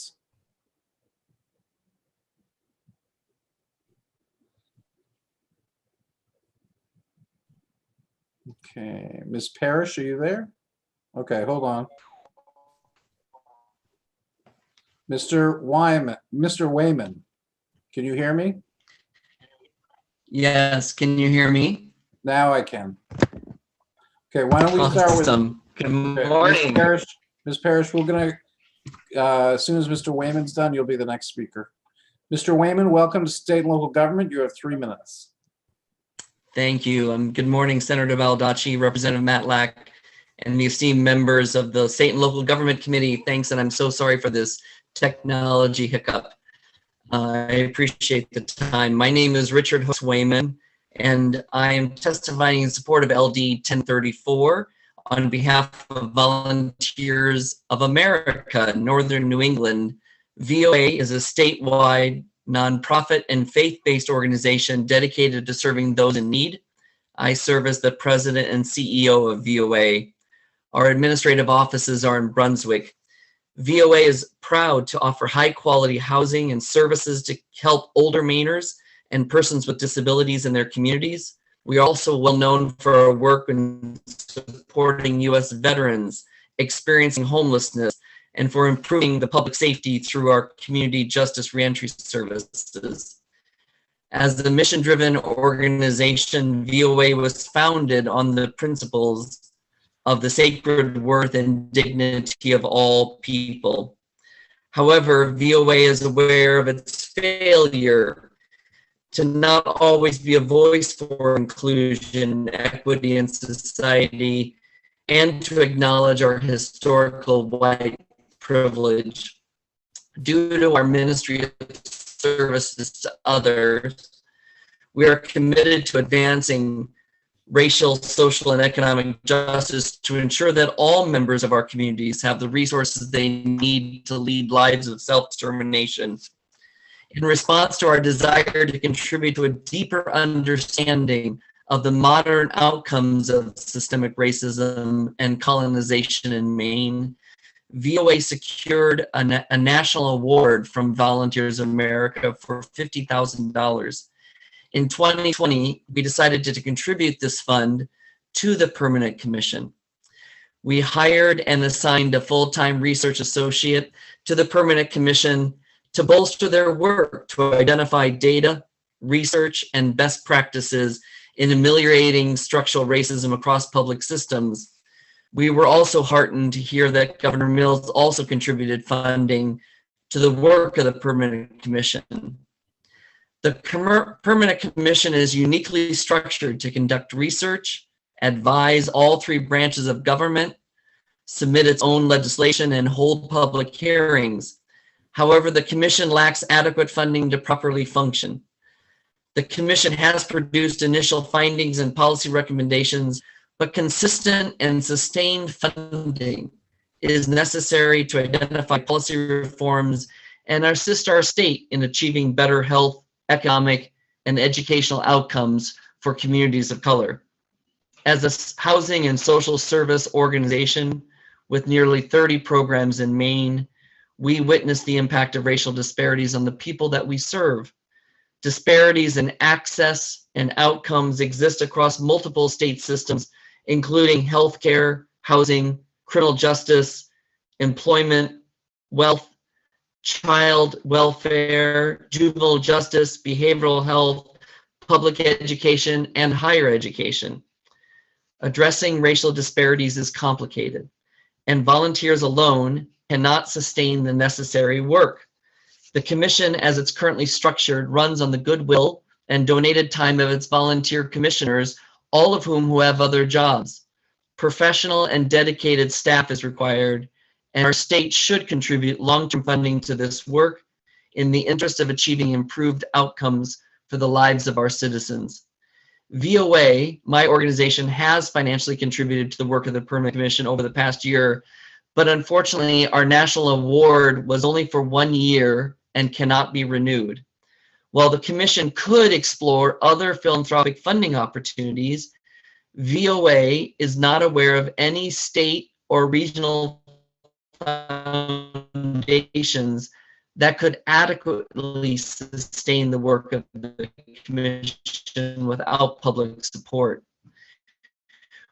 We encourage this committee and the state to show its commitment to justice and community well-being by contributing funding for staffing to the Permanent Commission. We're partners in this work, and I thank you for considering my remarks today. I'm happy to answer any questions, and I also want to. Okay, I think that unfortunately, I don't see Mr. Heyman there, but thank you, Mr. Heyman, for your comments and for your testimony.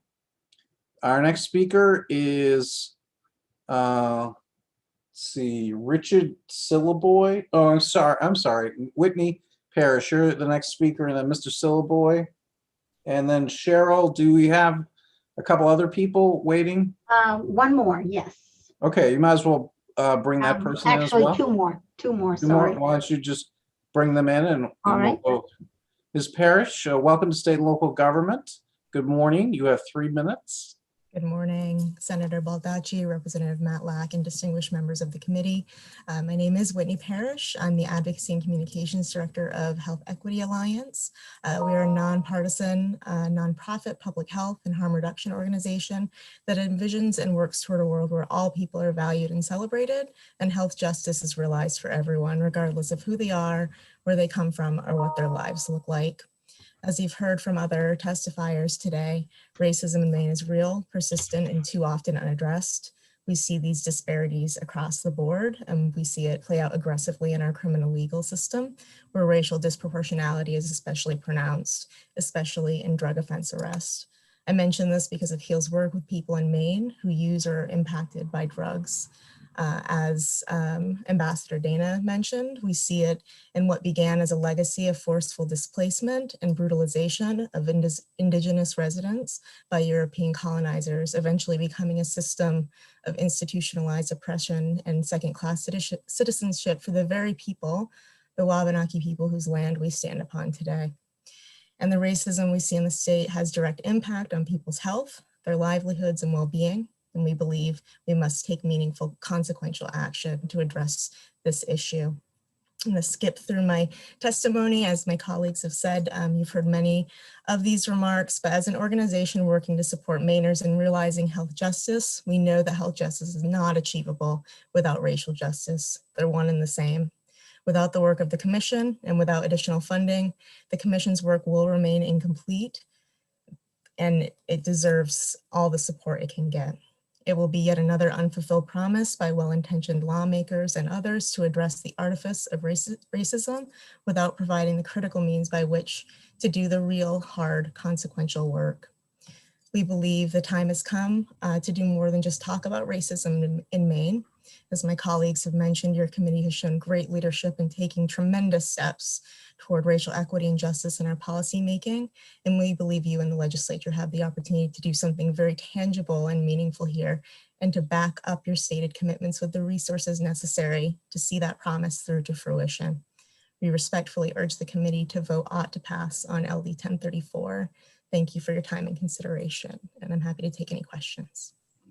Thank you, Ms. Parrish. Appreciate your testimony. Any questions?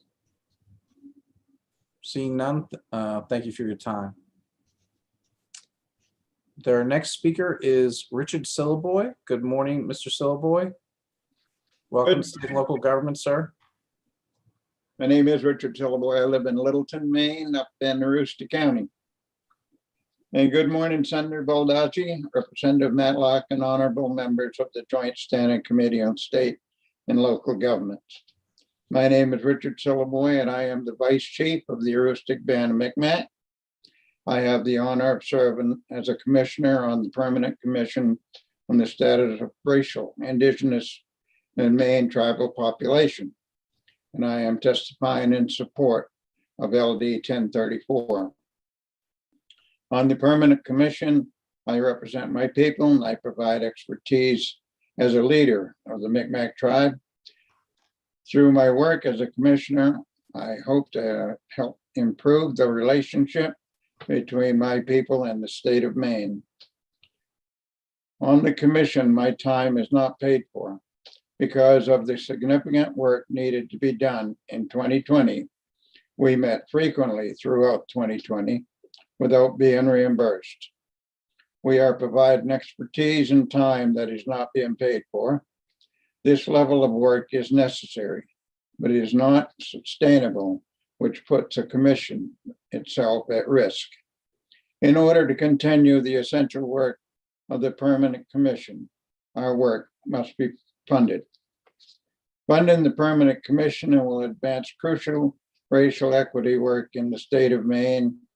For those reasons, I hope you will vote ought to pass on LD 1034. Thank you for the opportunity to testify, and I would be happy to answer any questions. Thank you, sir. Any questions for Mr. Syllaboy? Seeing none, thank you for your time and your testimony, sir. Our next, we have two more speakers. Our next one is Sarah Maddox, and then Gail Witherill. Ms. Maddox, good morning. Welcome to State and Local Government. You have the floor for 3 minutes. Thank you. Good morning, Senator Baldacci, Representative Matlack, and members of the State and Local Government Committee. Also, good morning to Representative Ross, and please extend our deepest gratitude to the volunteer members of the Commission for the work they've done to date. I'm here to express strong support for LD 1034. My name is Sarah Maddox, and I am here today on behalf of a consortium of restorative justice practitioners and providers from across the state. This includes the Portland Center for Restorative Justice, the Maine Youth Court, the Restorative Justice Institute of Maine, Down East Restorative Justice, and the Restorative Justice Project, Maine.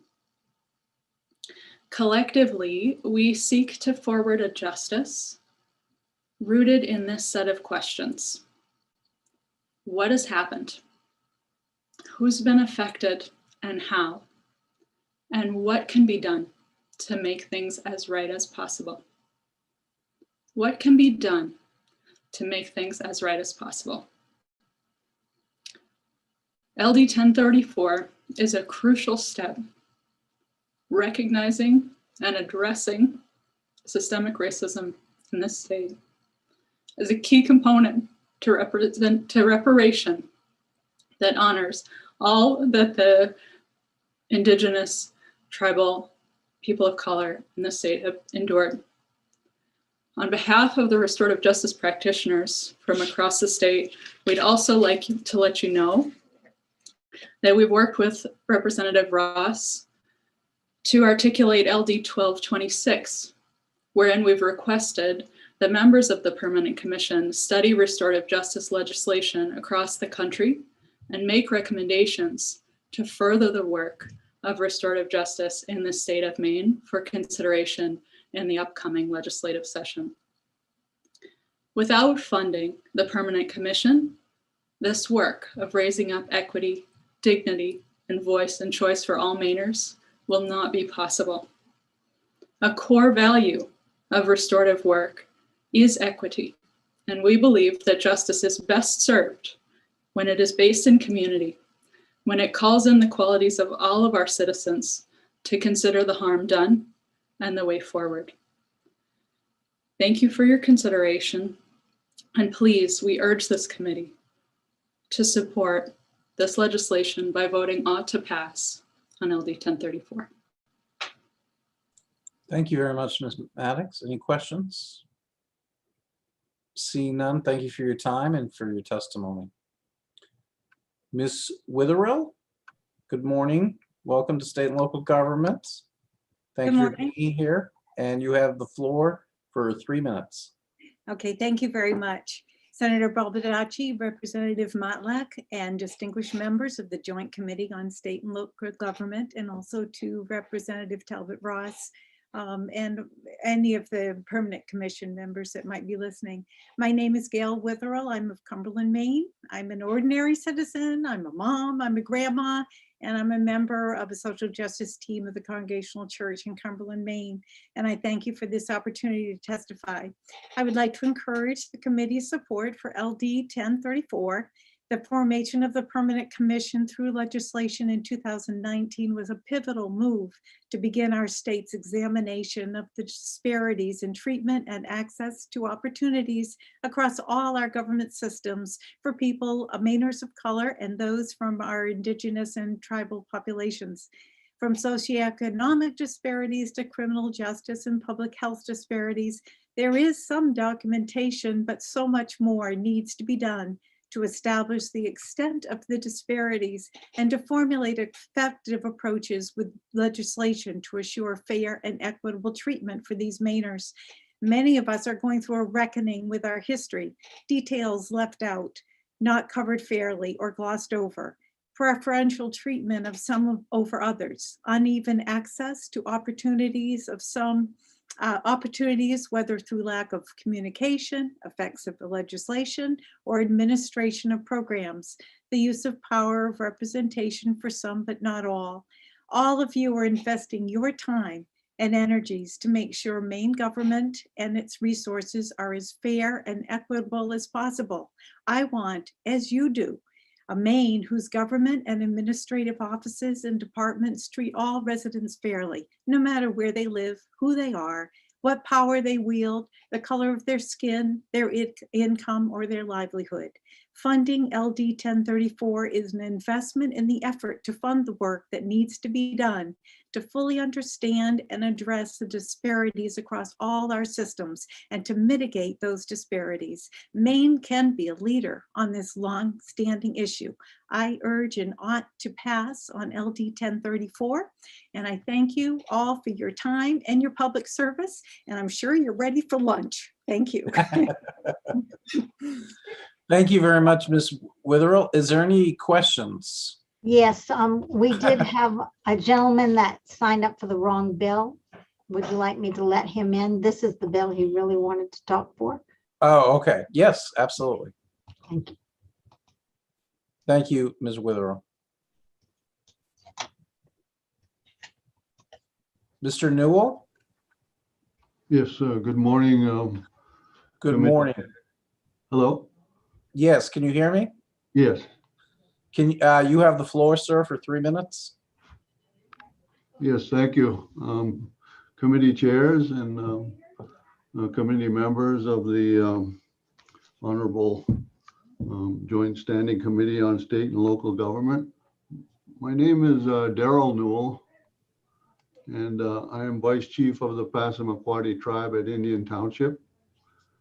I also have the honor of sitting on the commission, the Permanent Commission on Status of Racial, Indigenous, and Tribal Populations. and I sit among true warriors of the state of Maine and its people. I'm honored to be here before you to present testimony in support of LD 1034. I found my work on the Permanent Commission, collaborating with such diverse members of our Maine community, to be extremely productive and rewarding. The Commission has accomplished much in the few short months, excuse me, since its founding. It has established itself and has risen to a level of recognition and reliability.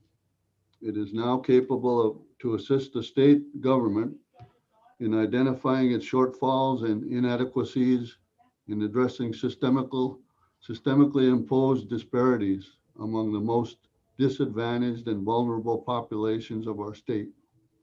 The Commission has accomplished much with limited financial resources. The Permanent Commission has established subcommittees to begin to better address specific problems of various segments of state government. I sit on the executive subcommittee where we are beginning to build working relationship with various agencies in the executive branch. The work of the subcommittee will allow the Permanent Commission to play a greater role in informing and amending Maine's administration of policy to improve outcomes for our impacted communities of color. To ensure our success, we embark on this important work. The Permanent Commission needs more funding to develop staff capable of forwarding this mission on a day-to-day basis. From a personal tribal leadership perspective, tribal-state relations have always been challenged at best, as tribes were considered as wards of the state of Maine, where the state was postured as a superior oppressor over tribes until our federal recognition in 1976. For a few short years, Passamaquoddy tribe enjoyed the equal sovereign status of any other federally recognized tribe in the country. We were of a government-to-government relationship with the state of Maine and that of the federal government, to where all federal Indian law applied to our tribe, and we were able to self-govern and to self-determine how best to provide for the needs of our people. Since the Maine Indian Land Claim Settlement of 1980, the state has been of special status, unlike any other state in the country, in tribal-state relations. And our tribes have been reduced to mere municipalities and disadvantaged in that any federal law passed are not applicable to Maine tribes. We have made collaborative efforts with the state of Maine in recent years to restore our sacred tribal sovereignty. I am hopeful for a better tribal-state relations. I feel that the Permanent Commission has great potential in becoming effective in its tasks and responsibilities to assist in the journey of effective, equitable, and fair state government for all its people. If Maine legislators are serious about dismantling systemic racism in our state, please pass this bill and support the work of the Permanent Commission. That concludes my comments, and I thank you very much for the opportunity, and I'll leave you for lunch. Mr. Newell, thank you very much, and thank you for your service. Are there any questions for Mr. Newell?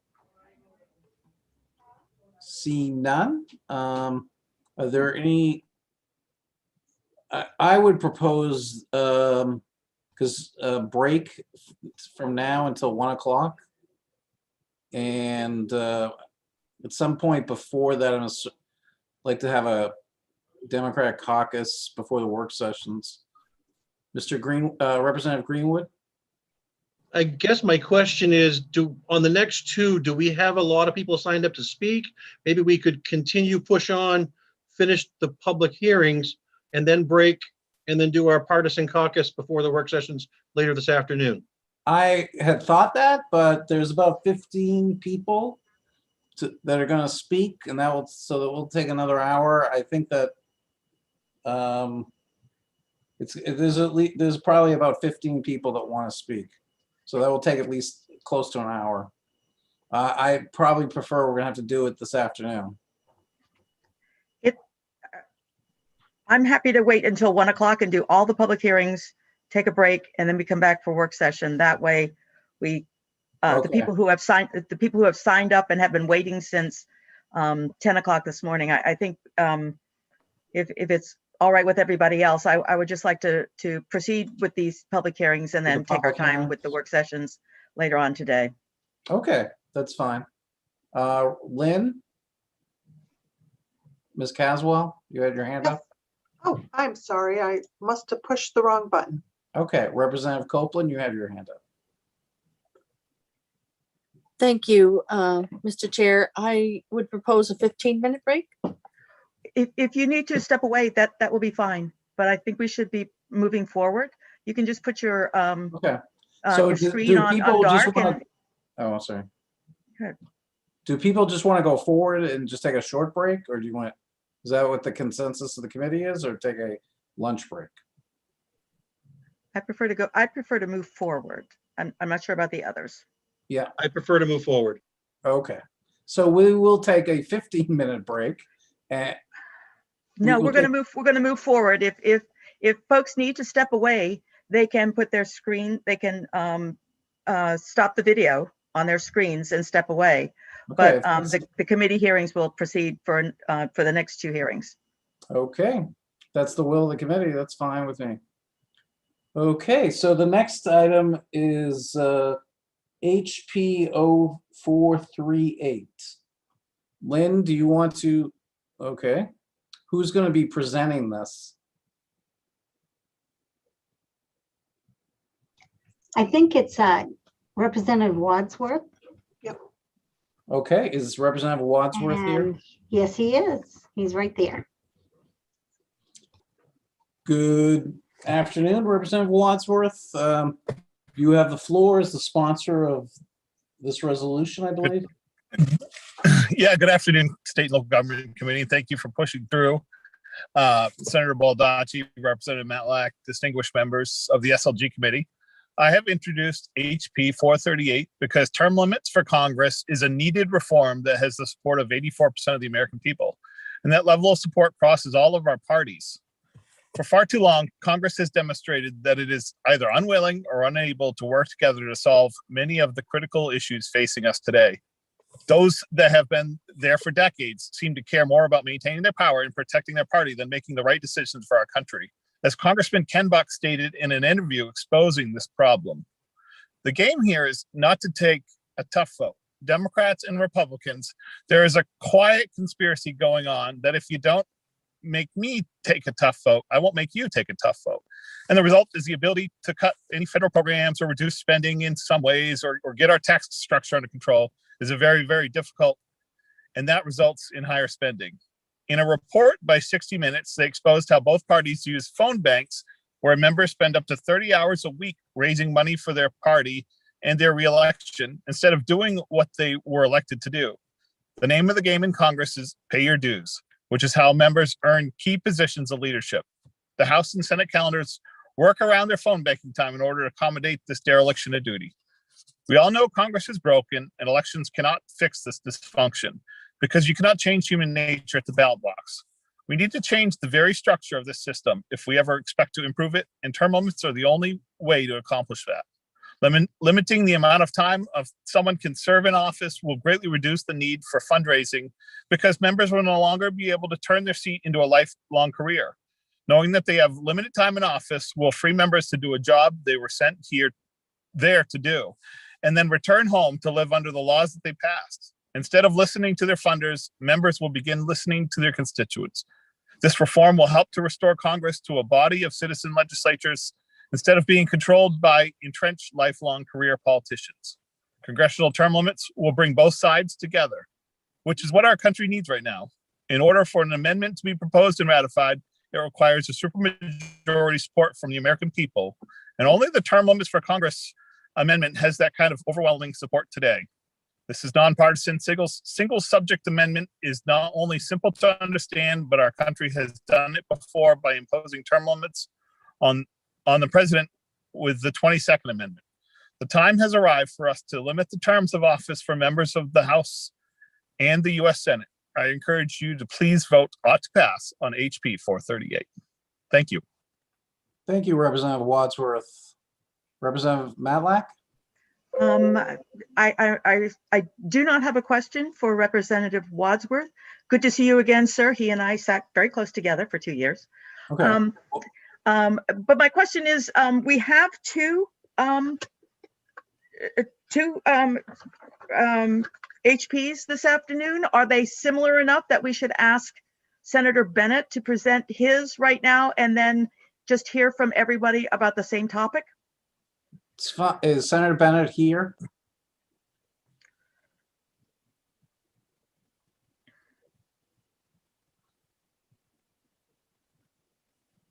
Yes, he is. Would you like me to send him in? Yeah, you might as well bring him in. I do have some questions for Representative Wadsworth, but I'll wait until after Senator Bennett speaks. Okay.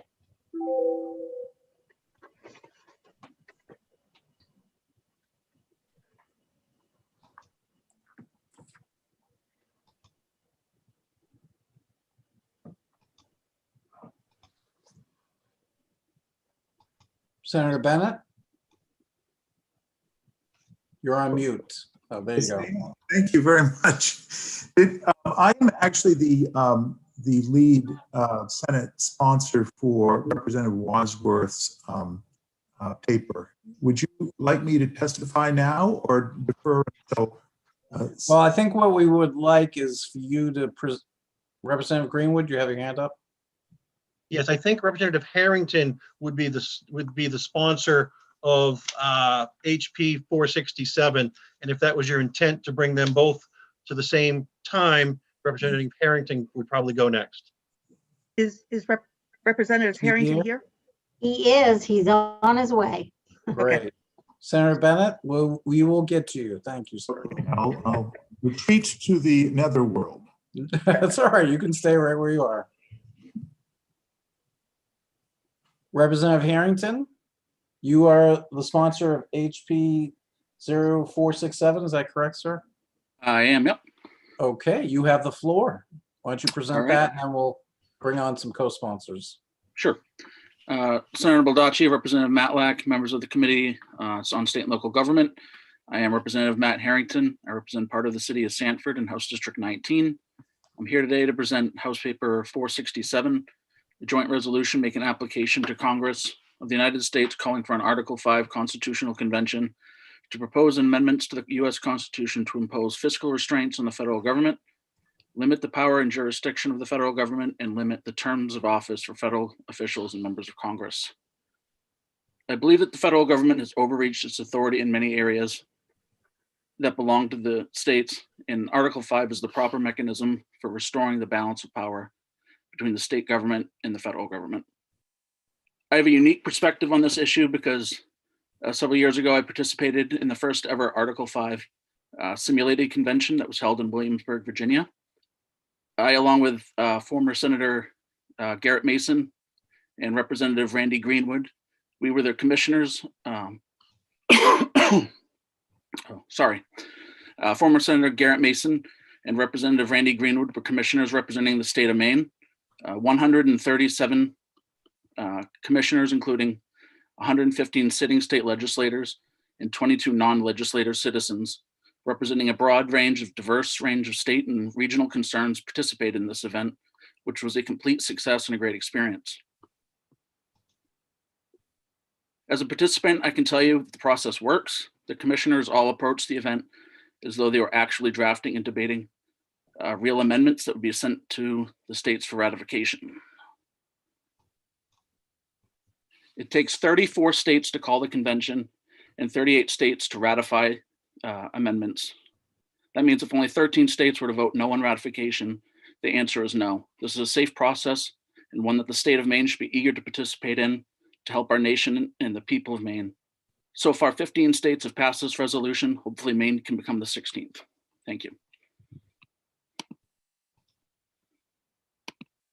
Thank you, sir. Any questions for Representative Harrington? Okay, well, the one question I have, actually, I'll ask it for both Representative Wadsworth and Representative Harrington. It's my understanding there's never been this procedure has never been used to actually achieve a constitutional amendment. Is that correct? That is correct. Yep. It is spelled out in our Constitution, but Article 5 has never been used. Okay, and the other concern I have, is about having a constitutional convention.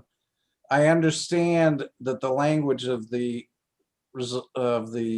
items tries to limit the topics of the constitutional convention, but my understanding is once the delegates get there, they can do just about whatever they want to beyond these topics. Isn't that correct?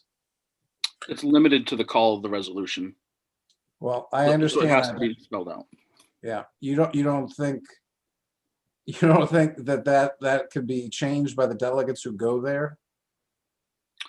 Even if that were to happen, this would still come back to the states for ratification, and 38 states would have to vote to approve anything that were to come out of there. Okay, I mean, my major concerns are about process, about opening up a constitutional convention, and that almost anything could happen in terms of amendments, but those are my questions. Are there other members of the committee that wish to ask any questions? Okay. Senator Bennett, I think, is the next person. Sir, you can speak on both items if you wish. Thank you. Well, I'm the prime sponsor of Representative Wadsworth's measure, and I'm happy to, but my comments do relate to both, and I appreciate the courtesy of the committee. Senator Baldacci, Representative Matlack, esteemed members of the committee. I am Rick Bennett. I have the honor of serving District 19 in the state Senate. I'm from Oxford. There's no doubt that our US Congress is broken, and it will take a lot of reform for us to repair it. And one critical part of fixing Congress, in my view, is to impose term limits like exist for the president and here in Maine for all offices. Let me suggest 4 basic reasons why term limits are proper and useful as a reform mechanism. First, the power of incumbency. In most legislative bodies, over 90% of the incumbents who seek re-election win another term. In fact, any legislator who is doing his or her job satisfactorily should be able to use the privileges of incumbency as a springboard to a long career. Doing constituent work, responding to pleas for help or information, answering telephone calls and letters, writing newspaper columns, garnering media attention are all very legitimate work activities for a legislator. These tasks usually and rightly are paid for by the state, but they unquestionably help in the legislator's re-election efforts as well. And term limits may be the only way of breaking this considerable power of incumbency. Second is political careerism.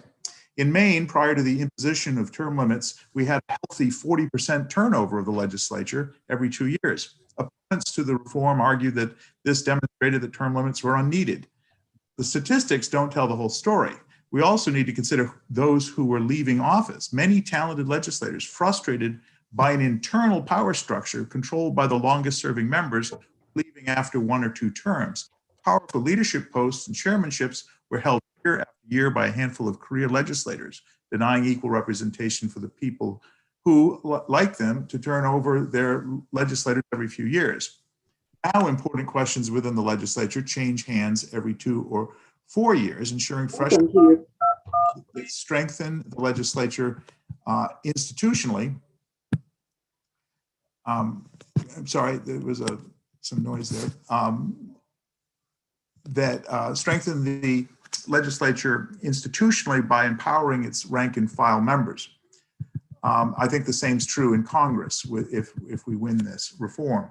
Third, losing good people. It's a common argument that term limits opponents use that the restrictions ensure that good, hardworking, popular incumbents get turned out of office along with those less likable legislators that term limits targets.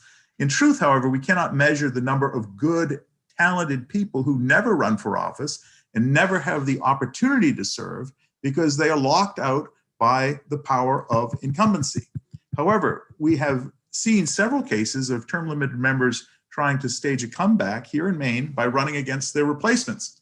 In half of those cases, voters decided to stay with the new member, even though it is likely that absent term limits, the old member still would be in office. And fourth, the right to limit our choices. Term limits have only become law where the people have voted to impose them. In Maine, the only organized opposition has come from basically lobbyists and legislators themselves. People have a right to restrict their choices, and with term limits, they have done so deliberately and with full understanding of the trade-off this entails. In exchange for partially limiting their choices among candidates, they correctly believe that they are limiting also the accumulation of power in the hands of a few. When the point comes down to that, what the point comes down to is that in the long run, term limits actually improve choices and open participation by bringing more people into the political process and by helping restore citizens' fractured faith in their government. Those who want to change or repeal term limits ought not to do it by legislative fiat in Augusta. And I believe that it's really important that we take this reform to the United States Congress. It won't be done by Congress itself. I just want to make one other area of comment before closing, and that is the need for the legislature to amend our Joint Rule 215, which is directly relevant to this discussion. Unfortunately, no matter how important this reform is to the American people, passage of such a resolution is rendered very difficult because of our Joint Rule 215.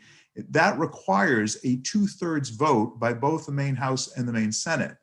This 2/3 requirement prohibits the voice of the people of Maine and this legislature from being able to influence national policy because a small minority can block any resolution from passing, whether it's for congressional term limits, a balanced budget amendment, campaign finance reform, gerrymandering, or whatever the needed reform is.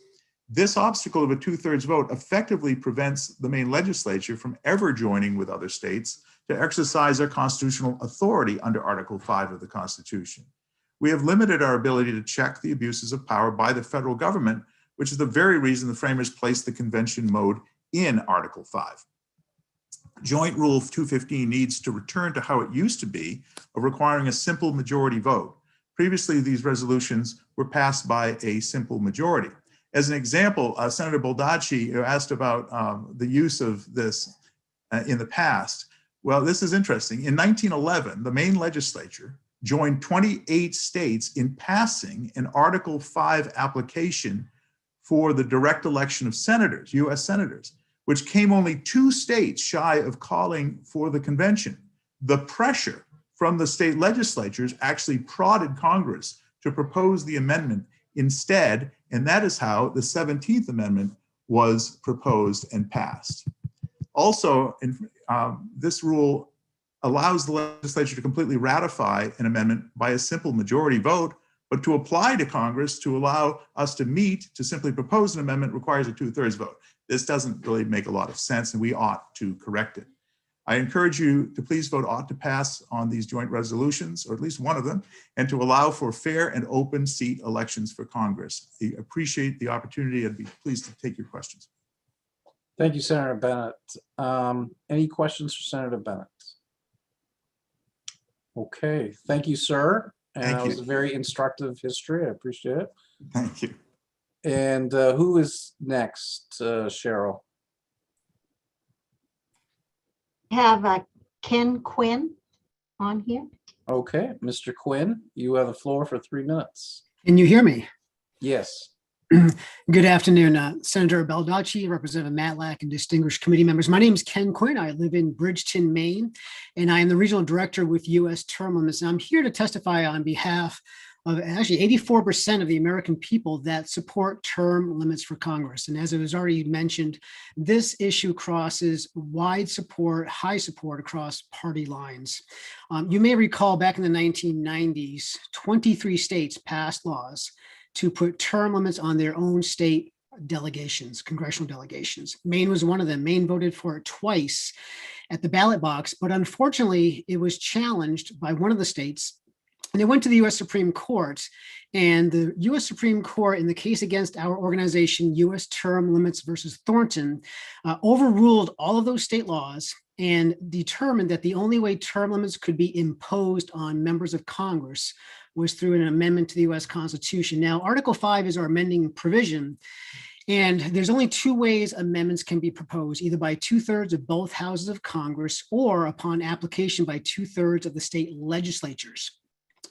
Now, the purpose, as it has already been stated, is that this mode was placed into the Constitution to provide the state legislatures a way to check the balance of power. As Alexander Hamilton stated in Federalist 85, quote, "We may safely rely on the disposition of the state legislatures to erect barriers against the encroachments of the national authority," unquote. Now, a little bit of history here. Since 1789, and this is rather fascinating, Congress has introduced over 12,000 amendments to the US Constitution, 12,000. Out of those 12,000, only 33 were proposed by the necessary 2/3, and 27 of those were ratified. I just checked yesterday. So far this year in Congress, 32 amendments have been introduced to the US Constitution. Now, many of these amendments are great reforms that our country desperately needs, but unfortunately, Congress, as we all know, is dysfunctional, and they can't muster enough support for these reforms to be able to propose them out to the states for ratification. And that is why it's very critical for our state legislatures, and you especially, to utilize the authority that you've been given under Article 5 to pass HB 438 for this very needed resolution for congressional term limits. What term limits will do for our country is phenomenal. It will help break up the struggle and the structure problem that we currently have right now with incumbency. It's not a Democrat or Republican problem, it's an incumbent party problem. Term limits will provide fair and competitive elections. Whenever there's an open seat election, we have more people running for office. We as the voters will have more opportunity and more choices at the ballot box. It will also allow people with different backgrounds to participate in our government, whether they're teachers in the medical field.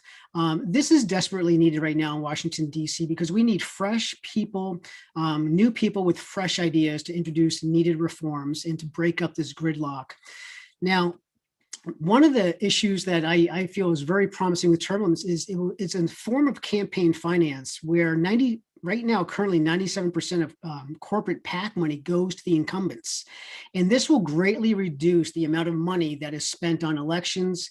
And right now, a lot of good people do not even bother to run for congressional seats because they just can't raise the amount of money it takes to defeat an incumbent. And so I guess my last point would be this: the reason to pass HB 438 is because the people want it. As representatives, if you talk to your constituents, over 80% of your constituents want term limits on Congress. They've been wanting it for decades. And so I encourage you to please consider this very seriously. This is something that is desperately needed.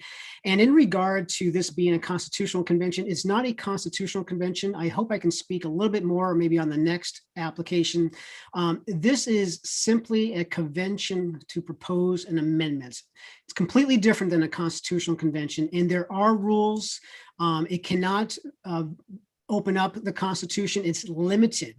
And the process is very controlled. And I have a lot of information in my packet that I have submitted along with my testimony that gives you the history on this. And so I would appreciate if you have any questions, I would like to take them now if you have the time. Thank you. Representative Greenwood. Thank you, Mr. Chair. I want to be forthright. I know Mr. Quinn. I've known him for quite some time. I believe he's what I will call a constitutional scholar. I don't know anybody who knows the Constitution better than Mr. Quinn. But I do have some questions on some things that you said today, and I don't want to overwhelm you, but I think maybe I might have 3 questions. One of them was in reference to the Constitutional Convention. Some people claim that that can rewrite the Constitution. Is that the same as a constitutional convention? No, there's actually 2 types of convention. A true constitutional convention is called to adopt a brand new constitution. And that's what the 1787 Philadelphia Convention was. That was called not to propose amendments to the Articles of Confederation. It was called to adopt a new constitution. It was a broad, open call. It was not limited. Under Article 5, now obviously Article 5 at the time didn't even exist. And what's fascinating with our history is that immediately after the framers unanimously voted on the language for the Article 5 convention, which is simply to propose amendments, a motion was made by Roger Sherman to give Article 5 the same power as a constitutional convention, and the framers defeated that motion. They did not want to give Article 5 the same authority or power as a constitutional convention. And James Madison, in a letter, addresses both of these conventions. A constitutional convention requires unanimous consent to call it, unanimous consent to pass the new constitution at the convention, and then it's only binding to those states that ratify it. Whereas in Article 5, it takes 2/3 to call, a simple majority to pass, and then it binds all 50 states once 3/4 of the states ratify.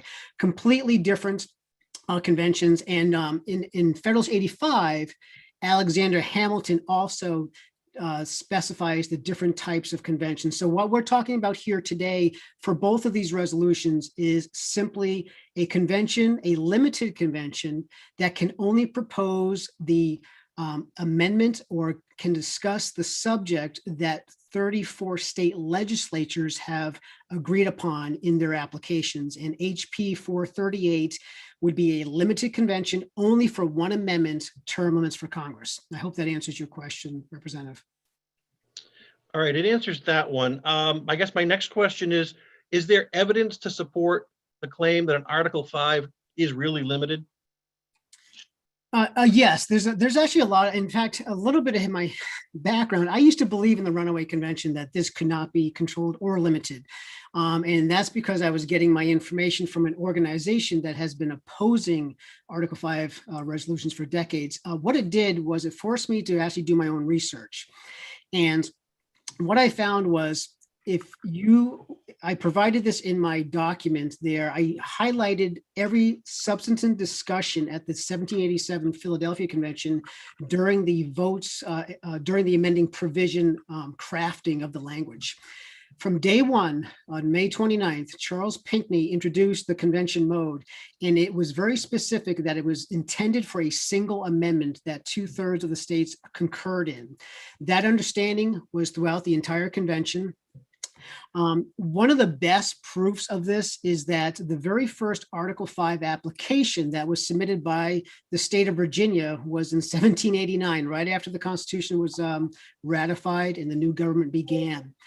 Over 50 members of that first Congress were either delegates to the Philadelphia Convention or delegates to their state ratifying conventions. So they understood Article 5. And I provided you the debates of that day. Each individual, when they commented on Virginia's application, they stated clearly that 2/3 would have to concur on the subject matter before they were forced to call it. So they understood that their role was simply to call the convention once 2/3 of the legislatures applied for the same subject matter. So that alone is probably one of the best evidences. Now, our history also proves that it's limited because there's been over 400 Article 5 applications passed by the state legislatures. And the reason it's never been called, or one has never been called, is because 2/3 of the states have never agreed on the subject. Now, Senator Bennett mentioned the 17th Amendment. That was one of several that came very close. And so that alone, our history proves it's limited. The writings from the framers prove it's limited. The very vote at the Philadelphia Convention proves it's limited. And also the Department of Justice in the late 1980s produced a report claiming that an Article 5 convention is a limited convention, as well as the American Bar Association in 1973 issued a 2-year study and concluded the exact same thing. And so this is not what the opponents will call a con-con. It's simply not true. And if you just read Article 5, it's very clear. It's a convention for proposing an amendment. Now, all we have to do, if we look back on Congress, has introduced every amendment they have introduced and proposed has been a single amendment, except for the Bill of Rights. And so obviously, if Article 5 is equal authority that the states are given, then they too can also propose a single amendment. I know it's a little bit long, but I wanted to cover all that. Thank you. Okay, Representative Greenwood, did you have any other questions? Yeah, just a quick follow-up. What role does Congress play in an Article 5 convention? Yeah, so the convention mode was actually put in the Constitution to bypass a recalcitrant Congress. And so obviously they don't have much of a role, but there's only two things that they play a role in, and it's very ministerial.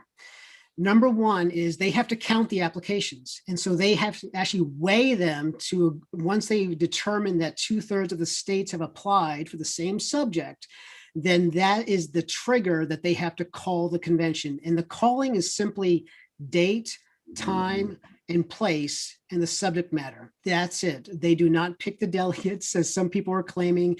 They do not draft the rules of the convention. They simply call it, which is a summons of the states to meet. And the second ministerial duty is that Congress is given, and this is another check and balance. If the states were going to expand their powers too much, then Congress has the authority to determine whether the legislatures would ratify the amendment or the people in conventions. So both of those processes have been used in the past. Our 21st Amendment was ratified by the people in conventions. All the others were ratified by the state legislatures, but the original Constitution itself was ratified by the people in state conventions. So this is nothing new, and we have a long, rich history of utilizing conventions among the states and even within the states themselves. Thank you. Thank you, Mr. Quinn. Any other questions, Mr. Quinn? Okay. Seeing none, I think we're going to do all the fours for both matters and then all the against for both matters. Blaine Batchelder. Is Blaine Batchelder there? Yes, I'm here. Okay, could you, you have 3 minutes and just introduce yourself and what organization you're with or what town you're from. Okay, yes. First, I'd like to start by saying thank you for allowing me to speak. My name is Blaine Batchelder. I'm speaking in support. HB 467. I'm from Stetson, Maine. I'm a hardworking blue-collar father of one beautiful daughter and husband of 7 years. I met my wife in college. Didn't have any money. With hard work and determination, I paid off my loans and purchased a home to start my family in. I now have a savings and started saving for my daughter's future. My story is just like millions of other Americans, and it used to be called the American Dream. Now the American Dream looks a lot more like an Instagram story, photoshopped and edited to look like sunshine and rainbows. In reality, it's full of overburdening taxes, unconstitutional mandates, and governmental overreach. This comes from career politicians that don't know what life is like outside the DC bubble. The historic spending seen from the federal government should not be a surprise to anyone, as our government cannot let a good crisis go to waste. Nobody living in this country today will ever see our federal debt paid off, nor will our children or our grandchildren. That alone should cause everyone to support sending the government back to its constitutional box. The simple fact that politicians in DC are trying to federalize our elections should be reason enough to call a convention and rein in the overreaching power grab. Our founding fathers specifically gave the states power over our elections, not career politicians in DC. The term career politician was never supposed to be a household term. Let me ask you, when you buy a house, you get a big packet of paperwork with the loan details. Do you read through it, or do you just sign it and grab the keys? People in DC grab the keys without even signing. Now, I know everybody on this call balances their budget, their checkbook, and lives within their means. Why shouldn't our federal government? The federal budget is so long and cumbersome, nobody has time to read it, nor do they really care, because it's not their money.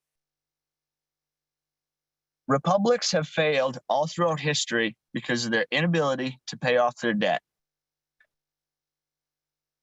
Also, we are more divided now than before the Civil War, as can be seen from our last election.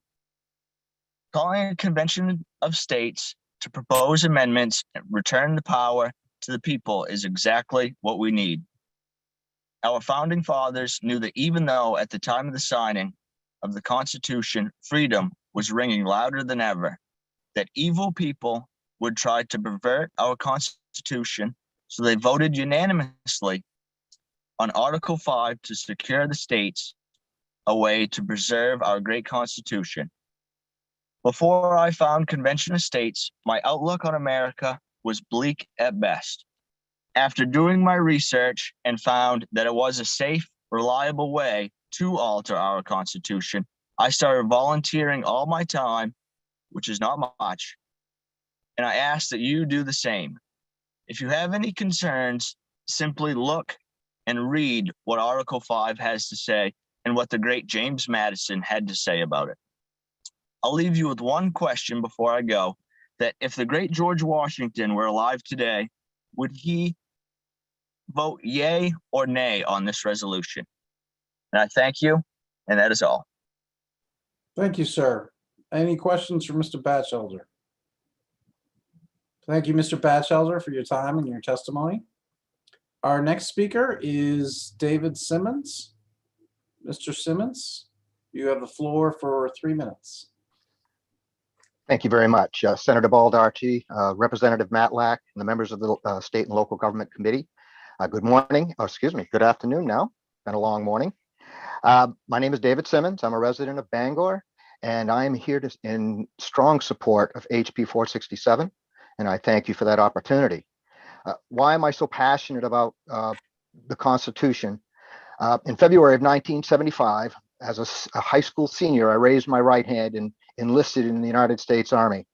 I swore an oath to my God and before my peers that I would support and defend the Constitution of the United States against all enemies, foreign and domestic. I wasn't asked to defend its borders. That was understood. I wasn't asked to defend a particular ethnicity, though all would be shielded.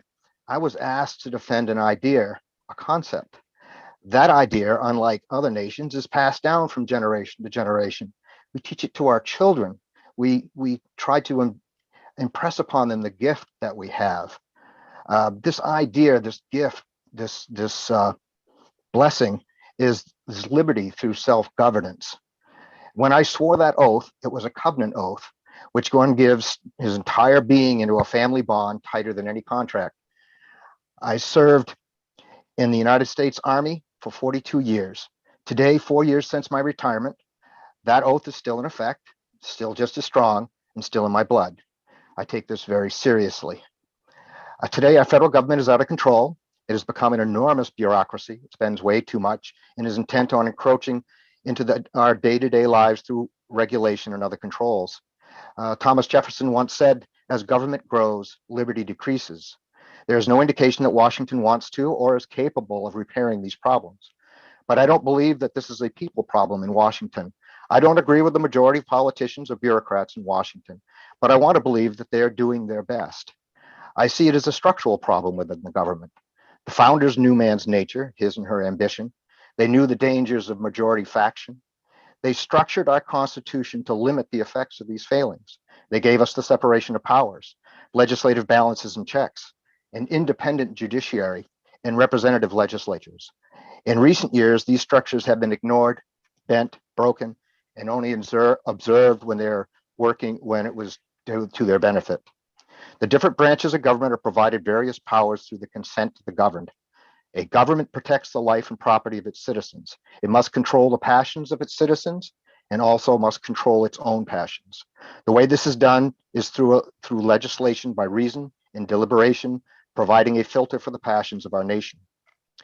The founders knew that there would be a need to adjust various parts of the Constitution in the future due to the discoveries of inefficiencies in its working.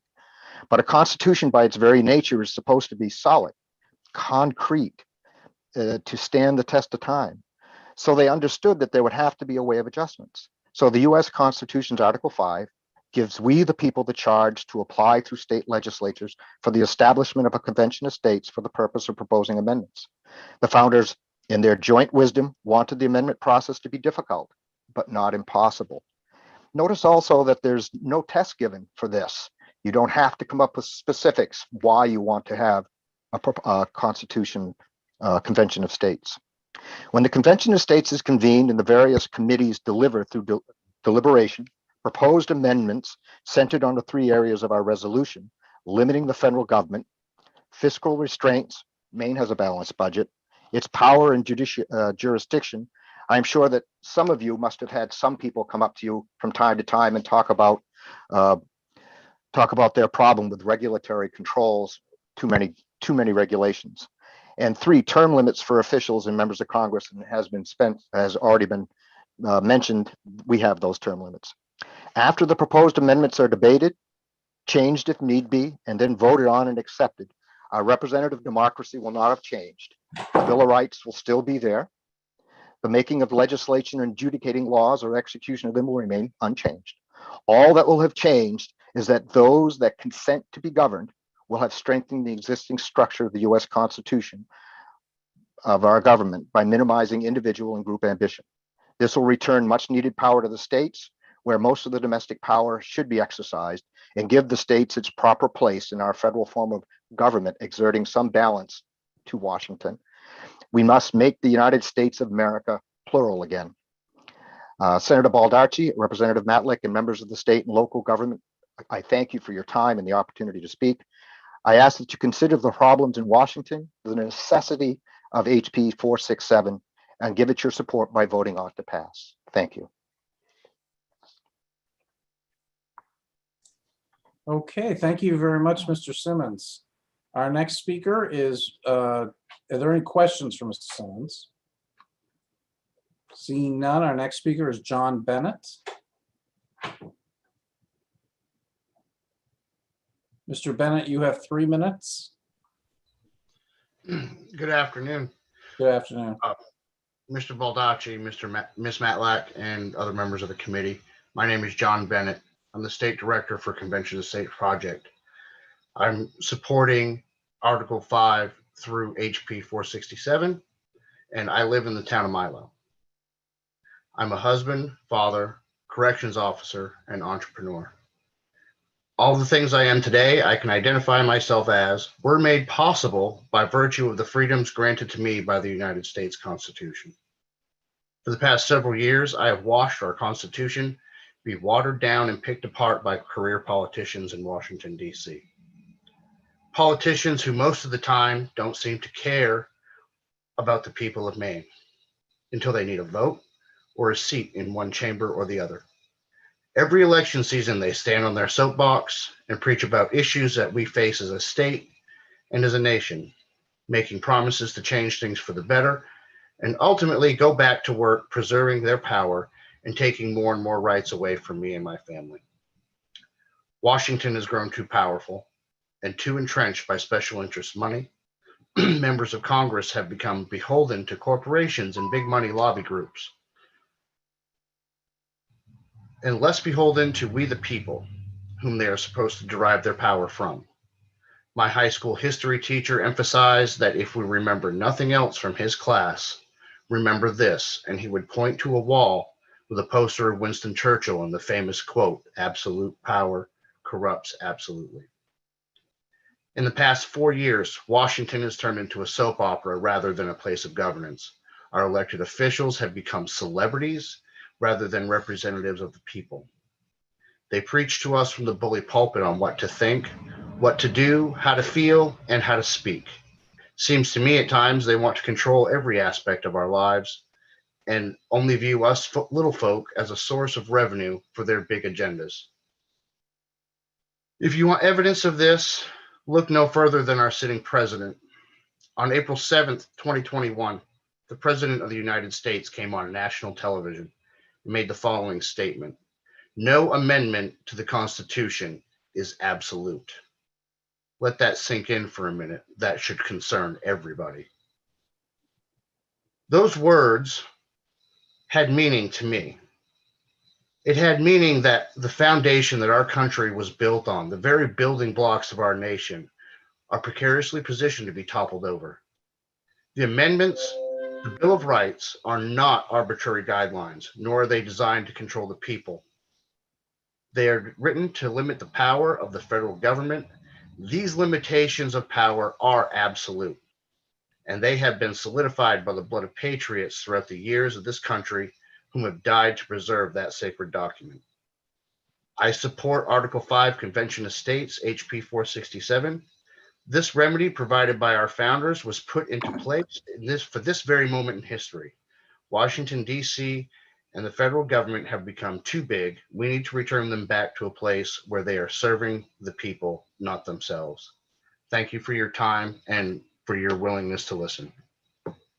Thank you. Mr. Bennett, any questions for Mr. Bennett? Okay, seeing none, I think our next speaker, trying to see who is next in line. Rita Peter. Greg Sawyer is on the phone, but I can't seem to get him to unmute. Okay, well, when he unmutes, we'll hear his testimony, but until then, we'll. All right.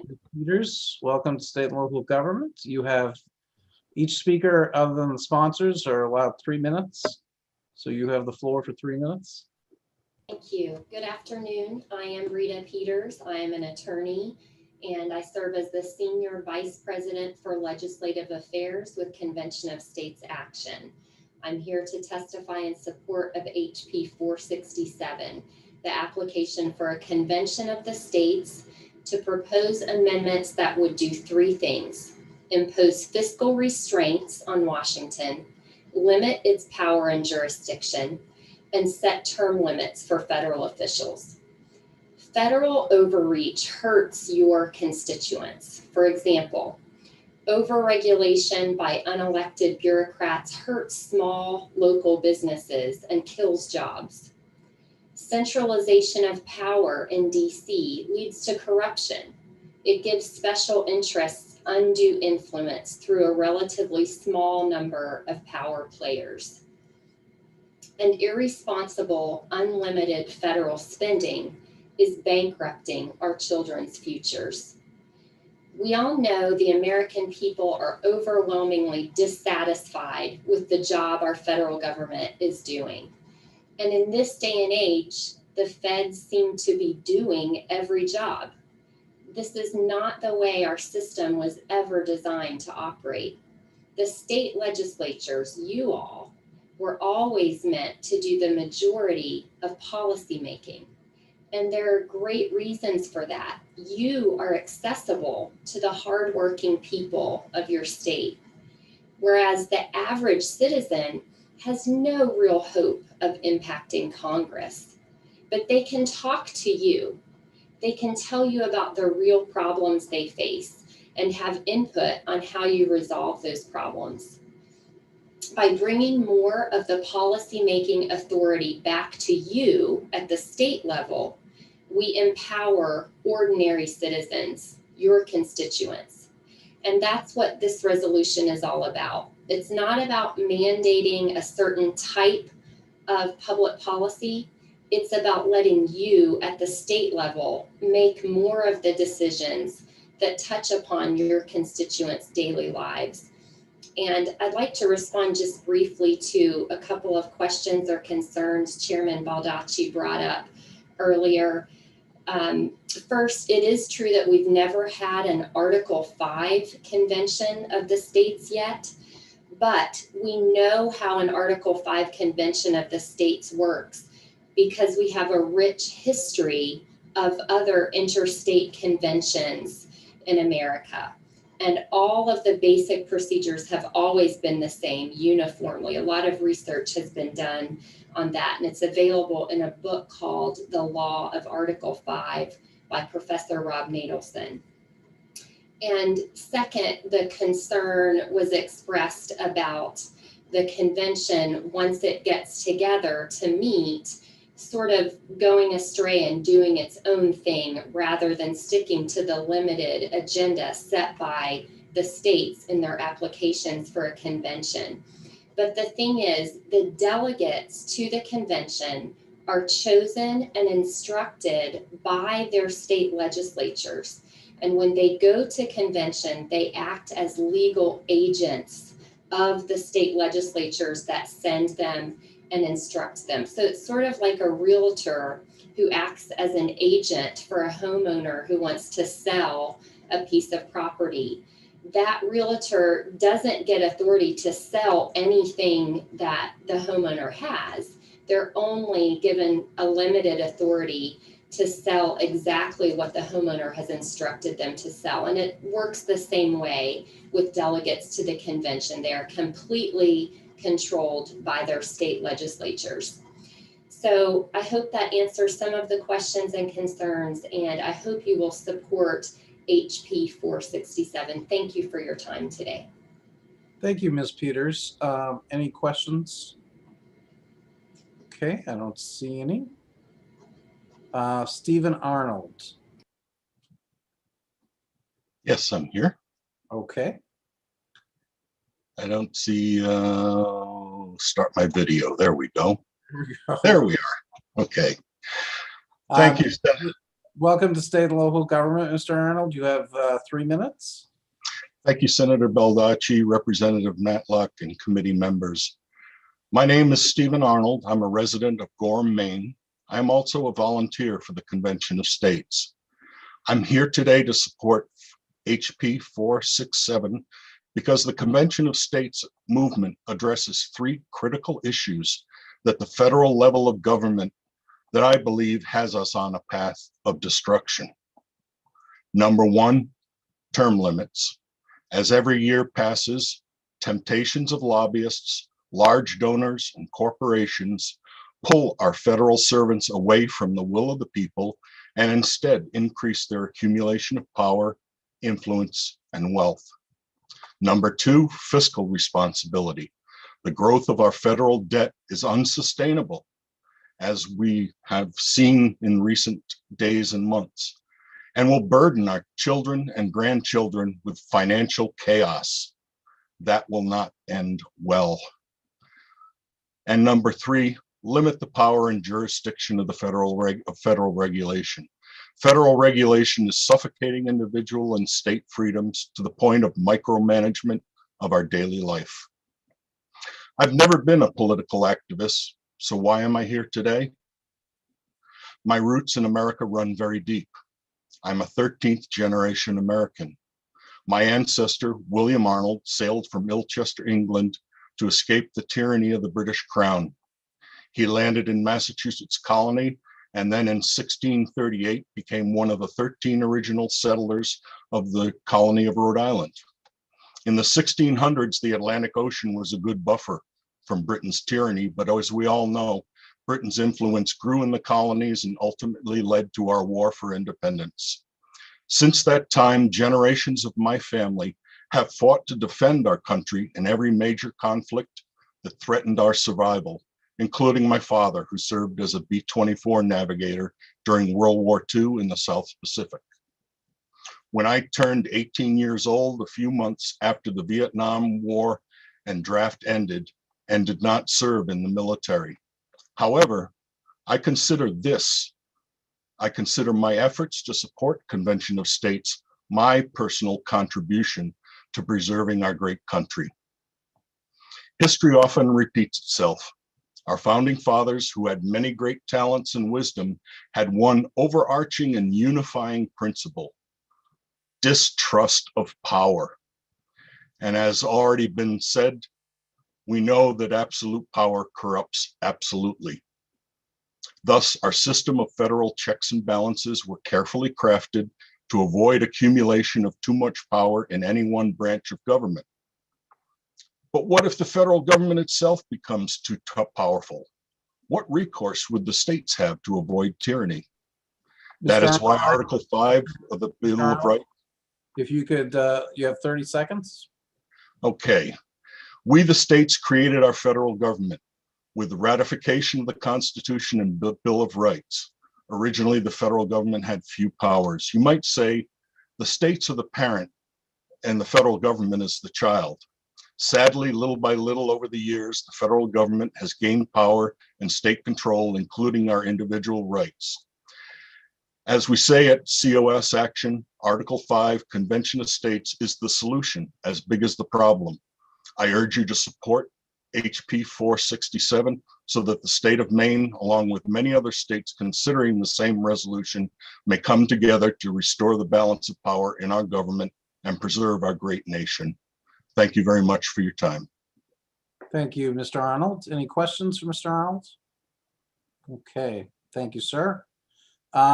David Super, you are next, and welcome to state and local government. As I say to all the speakers who want sponsors, you have 3 minutes.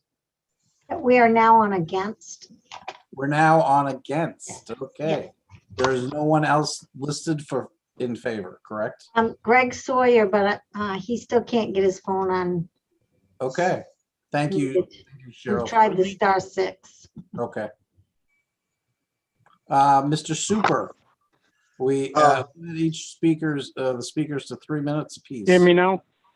Oh, okay. I guess we can hear. Mr. Super, hold on. Mr. Sawyer, we can hear you.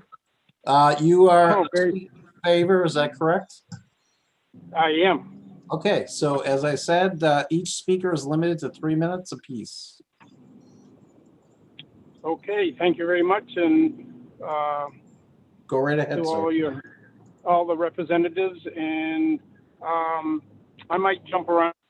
I'm not, may have a little ADHD, so anyways, bear with me. I'm going to start off with, because recently I've watched the movie, it's my second time, is everyone needs to watch Saving Private Ryan. That will, if that doesn't tug at your heart, nothing will. And I think that's a lot about what America is. Give you a little history of myself. I was in business for 40 years in retail. Started off in grocery 5 years and ran a True Value store for 35 years.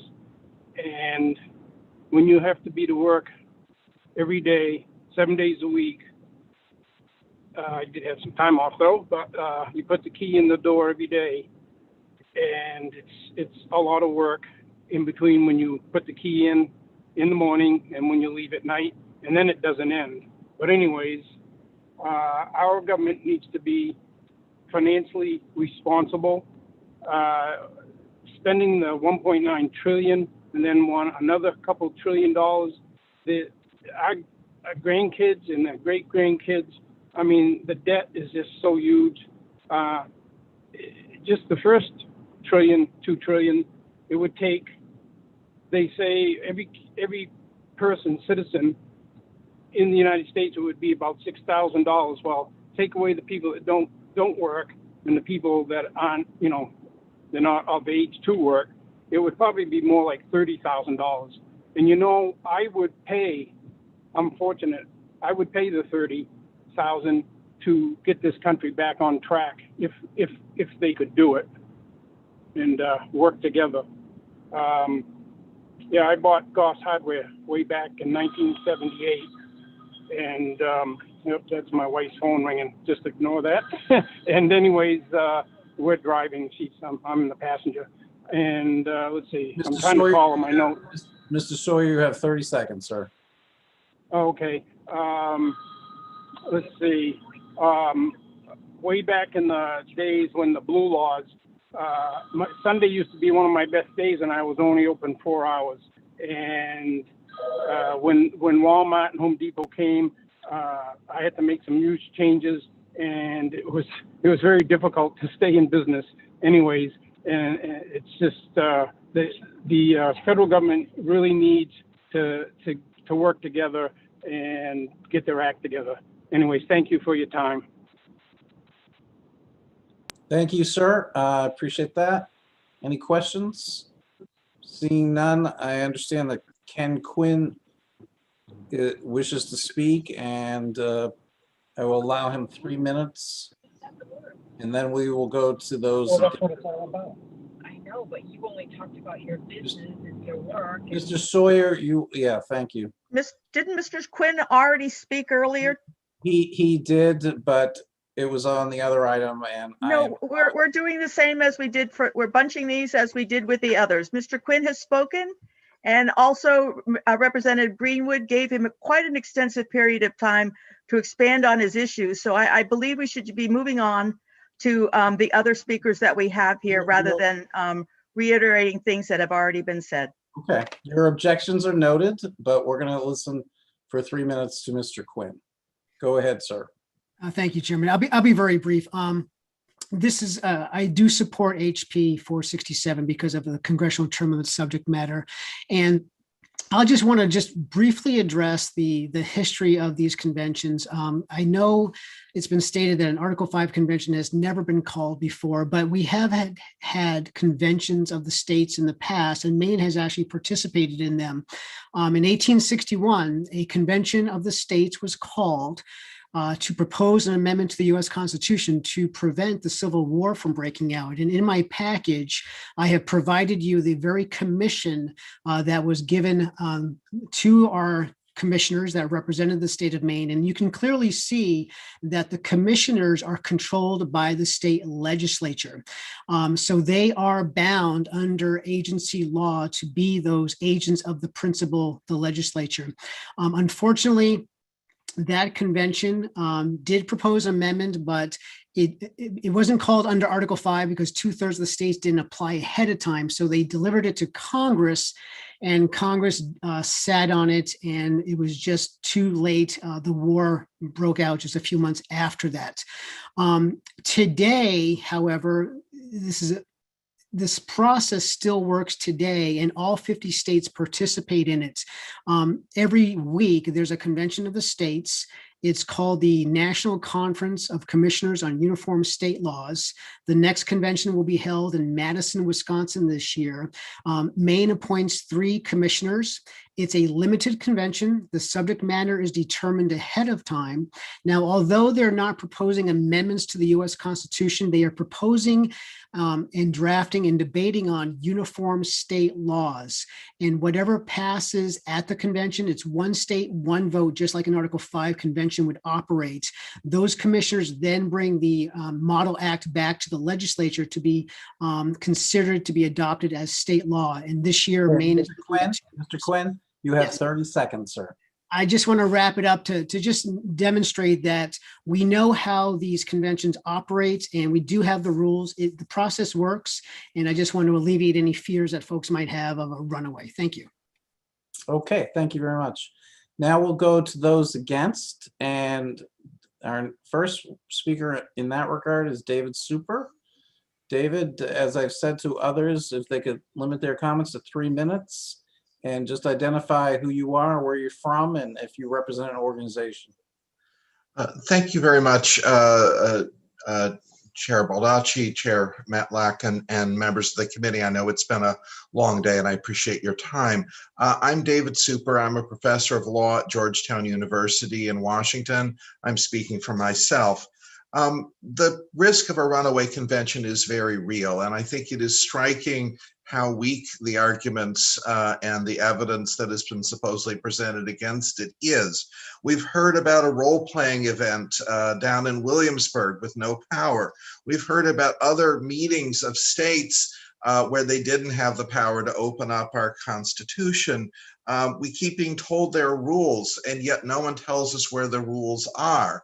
And if you look at Article 5, a very short part of our Constitution, you won't find any rules there or any authority for anyone to establish rules. I find it remarkable that Mr. Quinn wants to talk about the Peace Convention of 1861 and Congress's failure to act on the amendment it proposed. The amendment it proposed would make slavery a permanent part of the Constitution, immune to amendment by any state. That's nothing that I would regard as a happy outcome of a convention, and I think that is in fact an illustration of just how badly conventions can go off the rails. We are given analogies to real estate agents or other agents and told the law of agency controls, but there's no citations there. Again, that's a metaphor. Metaphors are nice, but when you're risking the United States Constitution at a time of enormous national division, hoping that people will adhere to good government principles or someone's idea of the law of agency seems remarkably risky and dangerous to go forward. Mr. Simmons, who I disagree with in general, what he was saying, it was quite correct when he said that Article 5 does not require any purpose to be stated.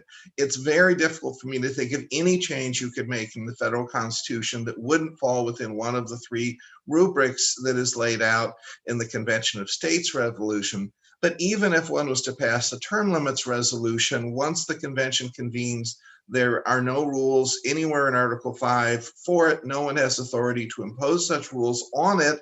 And if there were rules, there's no one with the power to enforce them. Even if you can imagine state legislatures watching like a hawk and recalling delegates whom they dislike what they're doing, it's common that these things, that everything is decided in a single final vote, and then it's too late. As I explained in my written testimony, with the country as divided as it is right now, it seems unlikely that anyone would be putting this much effort into a constitutional convention if they intended to use the regular ratification procedures. The Convention of 1787 didn't. We can well imagine this being put to a referendum with a package of things. We're told every amendment after the Bill of Rights had a single purpose. I think if you look at the 14th Amendment, you'll find 9 purposes. And one can easily imagine log rolling a balanced budget amendment with something about the Electoral College, campaign finance, with something about the taking clause, or any number of shifts and packages and log rolls. Most state legislatures are limited in their agendas, but this would not be. I thank you all very much. Are there any questions for Mr. Super? Seeing none, thank you. Is this a question for Mr. Super? Yes, it is. Okay, For go Professor Super. I just wanted to quickly ask about your background. You are a constitutional law professor at Georgetown University, so this is your area of expertise? I've published extensively on constitutional law, yes, Your Honor. Thank you very much. Thank you. Thank you. And Professor Super, I think one of the points that you made kind of relates to the runaway convention idea, which is that once the delegates meet, they could meet for any purpose, couldn't they? Yes, they can. There's nothing in Article 5 that limits them, and there's no body that has the authority to tell them otherwise. The Supreme Court has said that the federal courts may not intervene in the process of amending the Constitution. Okay, thank you, sir. So I just want to indicate that I understand Mr. Merletti signed up a few minutes before we got started, but and I was going off the lists I had from Cheryl. I know we have a number of people who wish to speak against. I'm going to let Mr. Merletti do his 3 minutes, and then we're going to go back to all the against. So do we have anybody else that wants to speak against? I mean, we've Yeah, gone through the list of people who had signed up. Actually, everybody's online now. We have just Mr. Merletti and Mr. Hayward are the only ones left now. Yes. Is Mr. Hayward for or against? He's against. Okay. So just these two, these are the last two speakers. Okay. Yes, correct. Yep. As I've said to all the other speakers, regardless of their position, you have 3 minutes and we're going to hold you to that. Mr. Merletti, can you hear me? You're going to have to unmute, sir.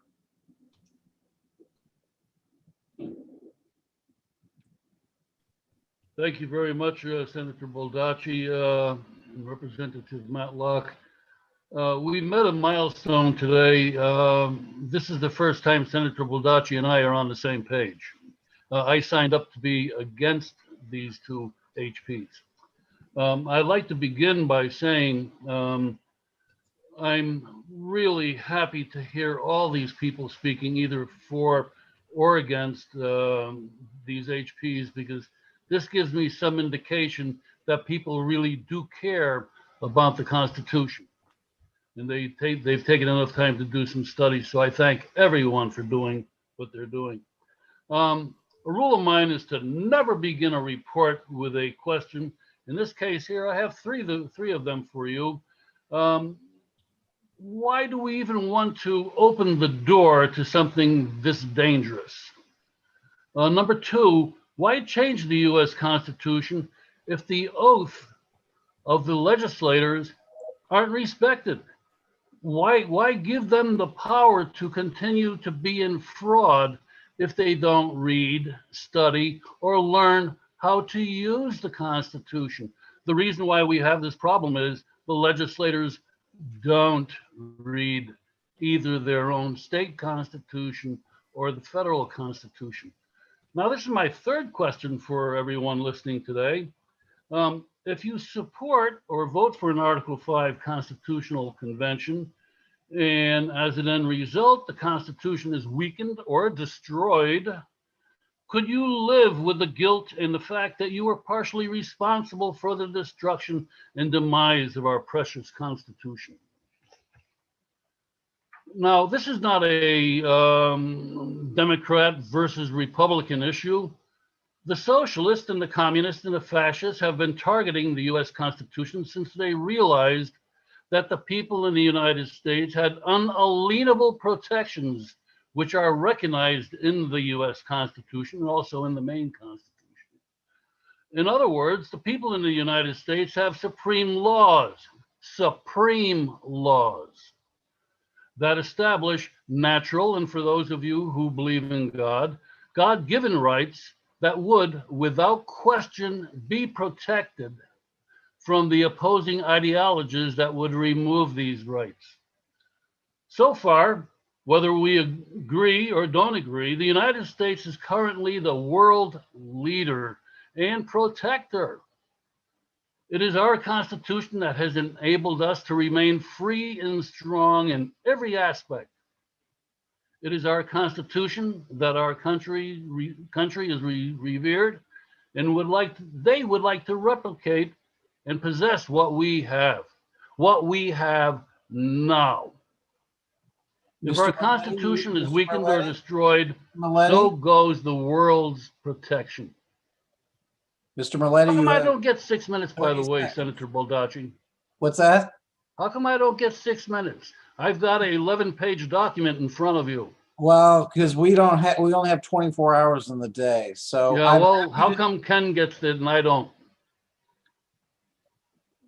Okay, I would ask that you submit your written testimony. You should have that right now. And if anybody has a question, I'm going to say this. This is the time to ask the question while it's live so that people cannot twist the question or the answer. Now, we've been writing this document for 8 years. So if you have a question, hit me with it. Okay, thank you very much. Are there any questions for Mr. Merletti? Okay, seeing none. You had your chance. And Mr. Hayward, you are our last speaker. I understand that you're against. Yes, that is correct. Okay, could you introduce yourself and let us know where you're from and if you represent an organization? Certainly. My name is Will Hayward. I am a resident of Portland, and I'm here today as the Advocacy Program Coordinator for the League of Women Voters of Maine. Good afternoon, Senator Baldacci, Representative Matlack, honorable members of the committee. I'm testifying in opposition to HB 438. This resolution asks the U.S. Congress to call a constitutional convention to propose an amendment to the U.S. Constitution to limit term limits for its officials and members of Congress. The League of Women Voters opposes term limits for legislative office. We have opposed term limits since 1991. We worked in opposition to term limits when the issue came before the citizens of Maine in 1993 and again in 2007. We believe that term limits violate the ultimate right of voters to choose the representatives who best serve their needs. In Maine, experience has shown that by disqualifying experienced and capable legislators, term limits make our government less representative of voters, less accountable, and less effective. It is not in the best long-term interest of the United States to remove experienced and knowledgeable representatives from the federal government. In addition, we have serious concerns about the use of a constitutional convention to amend the US Constitution. There has never been a constitutional convention called for this purpose. There are no laws, regulations, or rules to guide the process. The courts have never been asked to rule on a case relating to a constitutional convention. There are too many unresolved questions about how such a convention would accomplish its work. The League of Women Voters of the United States conducted a 2-year study of the constitutional amendment process. The League's conclusion is that an Article 5 constitutional convention is a threat to every American's constitutional rights and civil liberties. The US Constitution has been amended 27 times without resorting to an Article 5 constitutional convention. If an amendment is needed, it can be introduced by Congress and passed with a 2/3 vote in each chamber, then sent to the states for ratification and ratified by 3/4 of states, presently 38 states.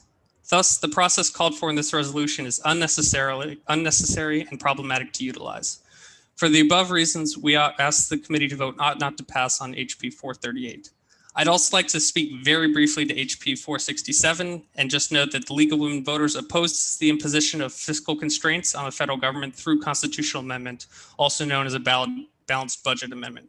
Such an amendment would have extensive and long-lasting impacts on the ability of the federal government to respond to unanticipated emergencies. It would effectively prevent the government from responding to recessions and deepen their impact and duration.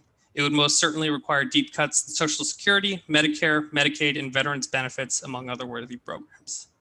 Thank you for the opportunity to testify. I'd be happy to answer any questions from the committee. Thank you, Mr. Haywood. Any questions? Mr. Haywood, I had one question, or maybe a couple of questions. One is, when is the last time the US Congress voted on a constitutional amendment for term limits? For term limits, I do not have that answer handy, but I can provide that for the work session. Yeah, it might be interesting just to find out what the votes were, when it was. Because I'd be happy to follow up with that information. That is the preferred way for the Constitution to be amended, based on our history. But anyway, are there any other questions? Seeing none, thank you very much. Thank you for your time. Cheryl, anyone else here to speak on any item that was set for public hearing today? I don't see anyone. Okay. Do we want to take a Representative Greenwood? I just wanted to request information for the work session. Sure. I would like to see if Ken Quinn could be available and Rita Peters from the Convention of States Project could be available. And Representative Toole?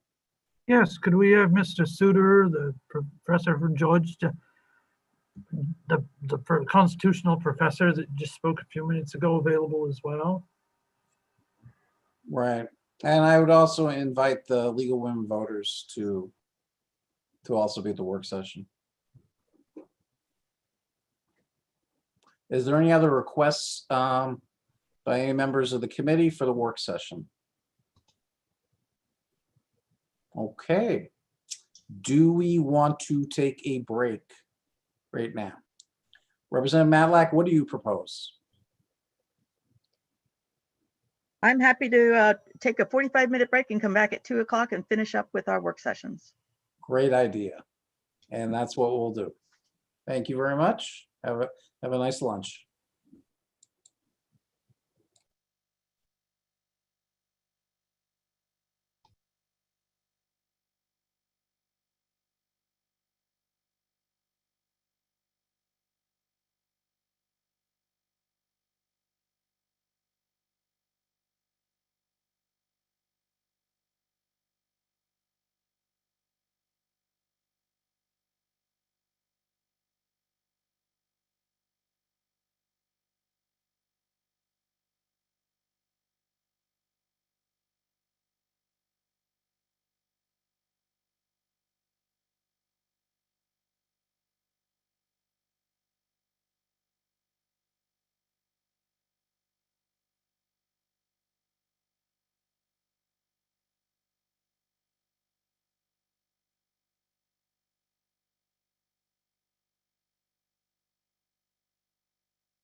I cannot turn my video on for whatever reason, so as long as it comes on for when we vote, we shouldn't have a problem. There you Oh, go. okay. Gotcha. Yeah, it had been, you had left it on, so I decided to shut it off. That's a good idea. Thanks. I'm glad somebody's looking out for me. I left my phone back at the hotel all day yesterday. Hey, Will, it's hard to be human, isn't it? Well, no, it's, I guess, but That's what I tell them. I seem to be forgetting a lot more stuff lately, so. Well, you're still a young chap compared to some of us. I don't know. I don't feel it.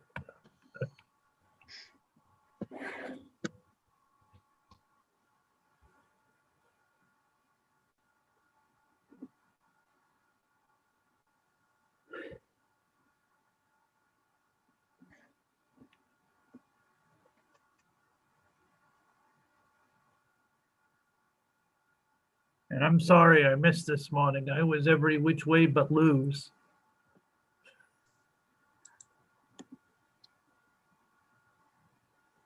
Presenting two bills and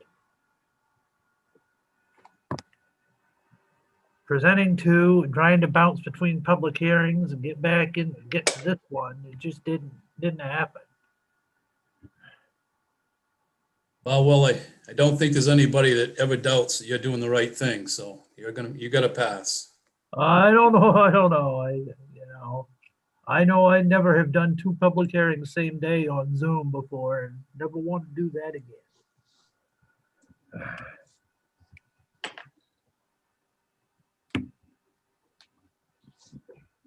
Well, I had my second COVID shot last night, so if you see me tip over, that's what.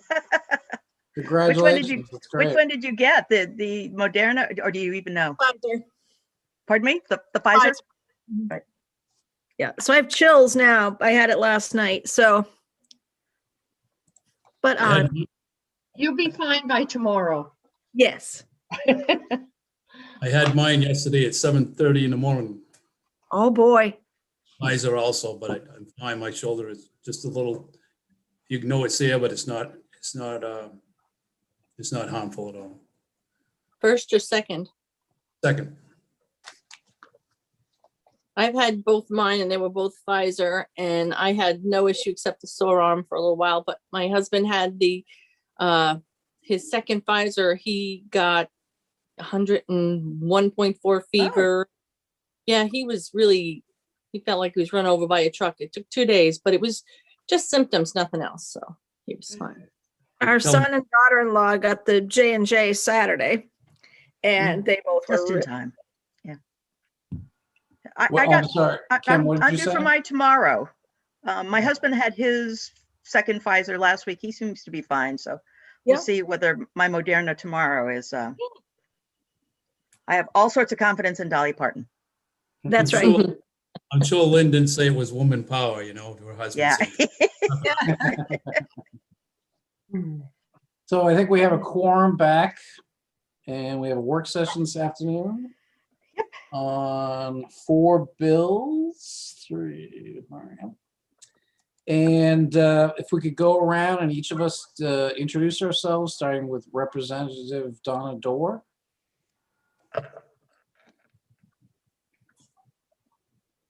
You're on mute, Representative. You're on mute. Thank you, Senator. I am Representative Donna Dorr and I represent a portion of Augusta. Great.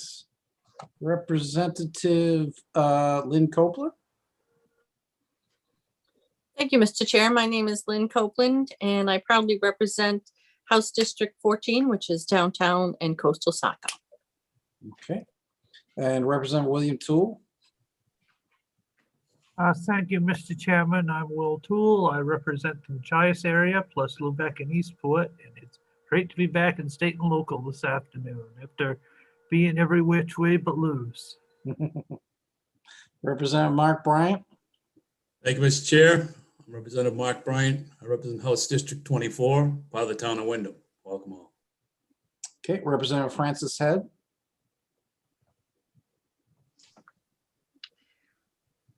Good afternoon, Mr. Chairman. Thank you. My name is Frances Head. I live in Bethel. I represent District 117. Great. Senator Kim Rosen. Thank you, Mr. Chair. I'm Kimberly Rosen, Senate District 8. That goes from Castine through the city of Brewer up to Lincoln. Great. Representative Kathy Downs. Good afternoon, and thank you, Mr. Chairman. I'm Kathy Downs. I represent District 130, which is Bucksport and Orrington. Thank you. Great. Representative Randall Greenwood. Yes, thank you, Mr. Chair. My name is Randall Greenwood. I represent House District 82, which is the towns of Litchfield, Monmouth, my hometown of Wales, in both Androscoggin and Kennebec counties. Great. And my co-chair, Representative Ann Matlack. Good afternoon. I am Ann Matlack. I represent House District 92, which includes the communities of Cushing, Thomaston, South Thomas to St. George, Matinicus, Cree Haven, and the Muscle Ridge Islands. Great. I'm Joe Baldacci. I represent State Senate District 9, which is the city of Bangor and the town of Herman. So this afternoon, we have a number of public hearings set. I just want to go over some of the ground rules that we do in each of these. The purpose of this meeting is for the committee to receive information from staff and others in order for members to consider the legislative proposals before them and make recommendations or reports to the legislature. Only committee members, the committee analysts, and those specifically invited to attend will be participating in the work session using Zoom. For members of the public wishing to observe this meeting, it is being live streamed on the committee's YouTube channel and will also be recorded for viewing after this meeting is concluded. We are also broadcasting the audio of this meeting on the legislature's website. The YouTube live stream of this meeting, which is accessible to the public, begins at the scheduled start time for the work session and will remain on until the end of the day's work. If your video or audio is on, even if the committee is not then in active session or is on a break, the public can see or hear you. Please remember to mute your microphone when you are not speaking. Please check to make sure that your name appears correctly on the Zoom screen. This is a public meeting, and I must remind you that while we are meeting, discussion must happen on the screen and not by way of the Zoom chat. You may use the chat to request to speak or to indicate that you are having a technical issue or to indicate that you are momentarily stepping away from the screen. However, again, you are not to use the chat feature for substantive discussions. If you are having technical difficulties, please contact the committee clerk who will help try to resolve that problem. Members will speak with leave of the chair. Materials will be provided electronically for this meeting, either through screen share, email, or posted on the committee materials page before the meeting or soon thereafter.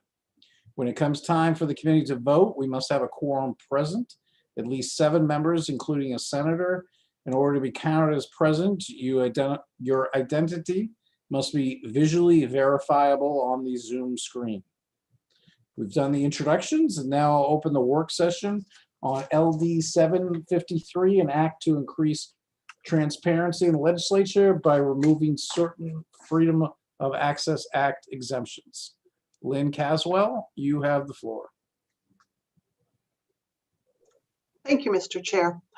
So this is a bill that was introduced by Representative Connor, and it impacts the Freedom of Access Act, the portion of that law that applies to the work of the legislature and the nonpartisan offices primarily. This bill, so right now, all the records, working papers, drafts, interoffice memorandum that are used during the legislative process are not disclosable until the end of the session. So it's called a time-limited exception to the Freedom of Access Act. And what this bill does is amend that section. It takes out some language and leaves some language in. And I'll talk more about the language taken out and the language that's left in and what that all means in a little bit. You didn't have any opponents to this bill. There were only 2 individuals who spoke in favor of it. And everyone spoke about the need for transparency. So I'm going to share my screen. right, let's see. Hopefully I'm sharing one that says LD 753. Can you all see that? Okay.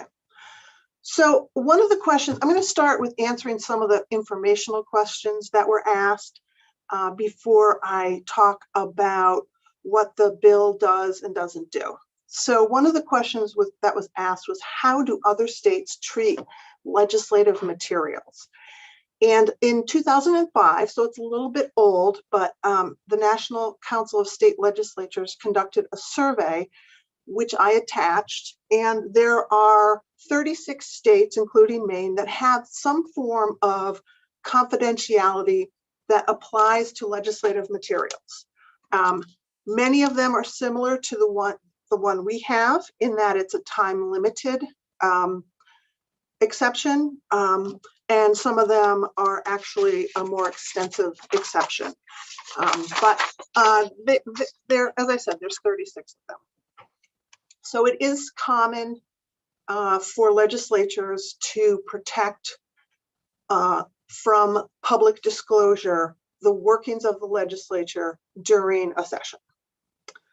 The other thing that was asked, and there was much conversation about the history of this section of law. So I went back and looked at the history, and actually I think that it needs to be clarified a bit. The section of law that we're talking about was first enacted in 1975, not 1991. So 1975 is when, basically, you can see on the screen the highlight. The language that this bill seeks to take out is the language that, basically, with a few tweaks here and there, is the language that was enacted in 1975. And there was quite a bit of discussion in 1975 about whether or not legislative records and reports and the working papers, I'm going to use that term kind of broadly to mean what we all do behind the scenes and in front of the committees. So that was part of a conversation, and I'm going to show you the original language that was proposed by the committee. If you can see this, it actually said that public officials involved in the legislative process. So this was going to say all other inter-office and working papers of public officials is protected except the legislature. So they started with the proposition in 75 that the legislature was going to be public. What they ended up with in 75 is that legislative documents and working papers are not disclosable via FOIA until the end of the session. So the things that this applies to, I think I'm going to just talk from my perspective and the work that I do with you as a committee. I'm sure that there are documents that the OFPR has, but this encompasses everything from your request for a bill summary, a legislative record that you might submit to Ross, the title, the idea, all of the drafting that Ross does back and forth within their office and the drafts they send to you. That's what's included in here. Conversations, for example, if you were to call me up and say, Lynn, I'm thinking about an amendment on a bill. Right now, all of that is confidential, and I can draft you a bill and you can share it with people or you can decide not to. That is currently confidential, and that falls within the definition that's there. So conversations, working papers, emails that eventually result in some form of a report out from the committee. And then as far as the legislature as a whole, what their working papers are might be floor amendments, emails back and forth about some bill that's on the floor or headed to the floor. And I see a hand up from Representative Toole, so maybe I should pause. Representative Toole, go ahead. Representative Toole, you're on mute. Thank you, Mr. Chair. I didn't mean to interrupt the flow of the presentation, but as we are going through, so the question I would have for Lynn is, so say I was to present an idea for an amendment for a bill, and I didn't want it public until the time of the committee or right before we were going to be deliberating it. Under this, it would essentially be public, and anyone, even people who might see an advantage of undermining my amendment, would have access to that. Is that correct? That's what yes, the bill as proposed could cause all of that back and forth documents that occur to be public. And Brenda Kelty from the Attorney General's office, who's the ombudsman, at the end of my presentation, she can answer some questions on the process. But basically, a FOA request could be submitted like every Friday during the session, asking the legislature, please disclose, the past week's paperwork and emails. So we are talking about those drafts and working papers behind that you ask an analyst to complete. But even beyond that, it would include confidential, even conversations, if you will, emails back and forth. Yes. About stuff that may not even turn into an amendment. Exactly. That's absolutely right. Yes. I see. Thank you. So and I just want to show what happened in 91. So there was action in 91 with respect to the section that that this bill addresses. It actually adds the first language that this bill proposes to retain. So this phrase, legislative papers and reports until signed and publicly distributed in accordance with legislative rules and records. So that phrase was added, as well as the word drafts and a few other tweaks. But the main change in 1991 with respect to this section of the law had to do with adding language about what was protected, and again, a time-limited protection.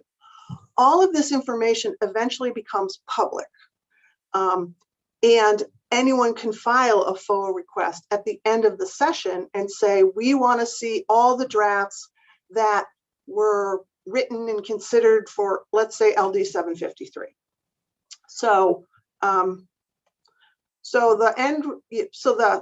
nugget from this is this bill's been around, this law's been around since 1975. I also wanted to let you all know about the Right to Know Advisory Committee, which I know you all know about. But one of the things they do is they have to examine all the records exceptions on a continuous basis. They examined that specific provision in both 2007 and 2017. And the full Right to Know Advisory Committee voted in those 2 years to make no changes to current, what I call paragraph C.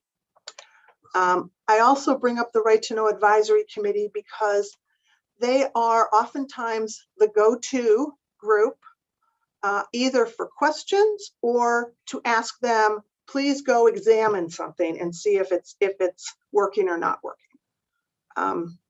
So, as I said, Brenda's going to be here in a second to tell you about the process, but I also wanted to talk just a little bit about the language that this bill proposes to change.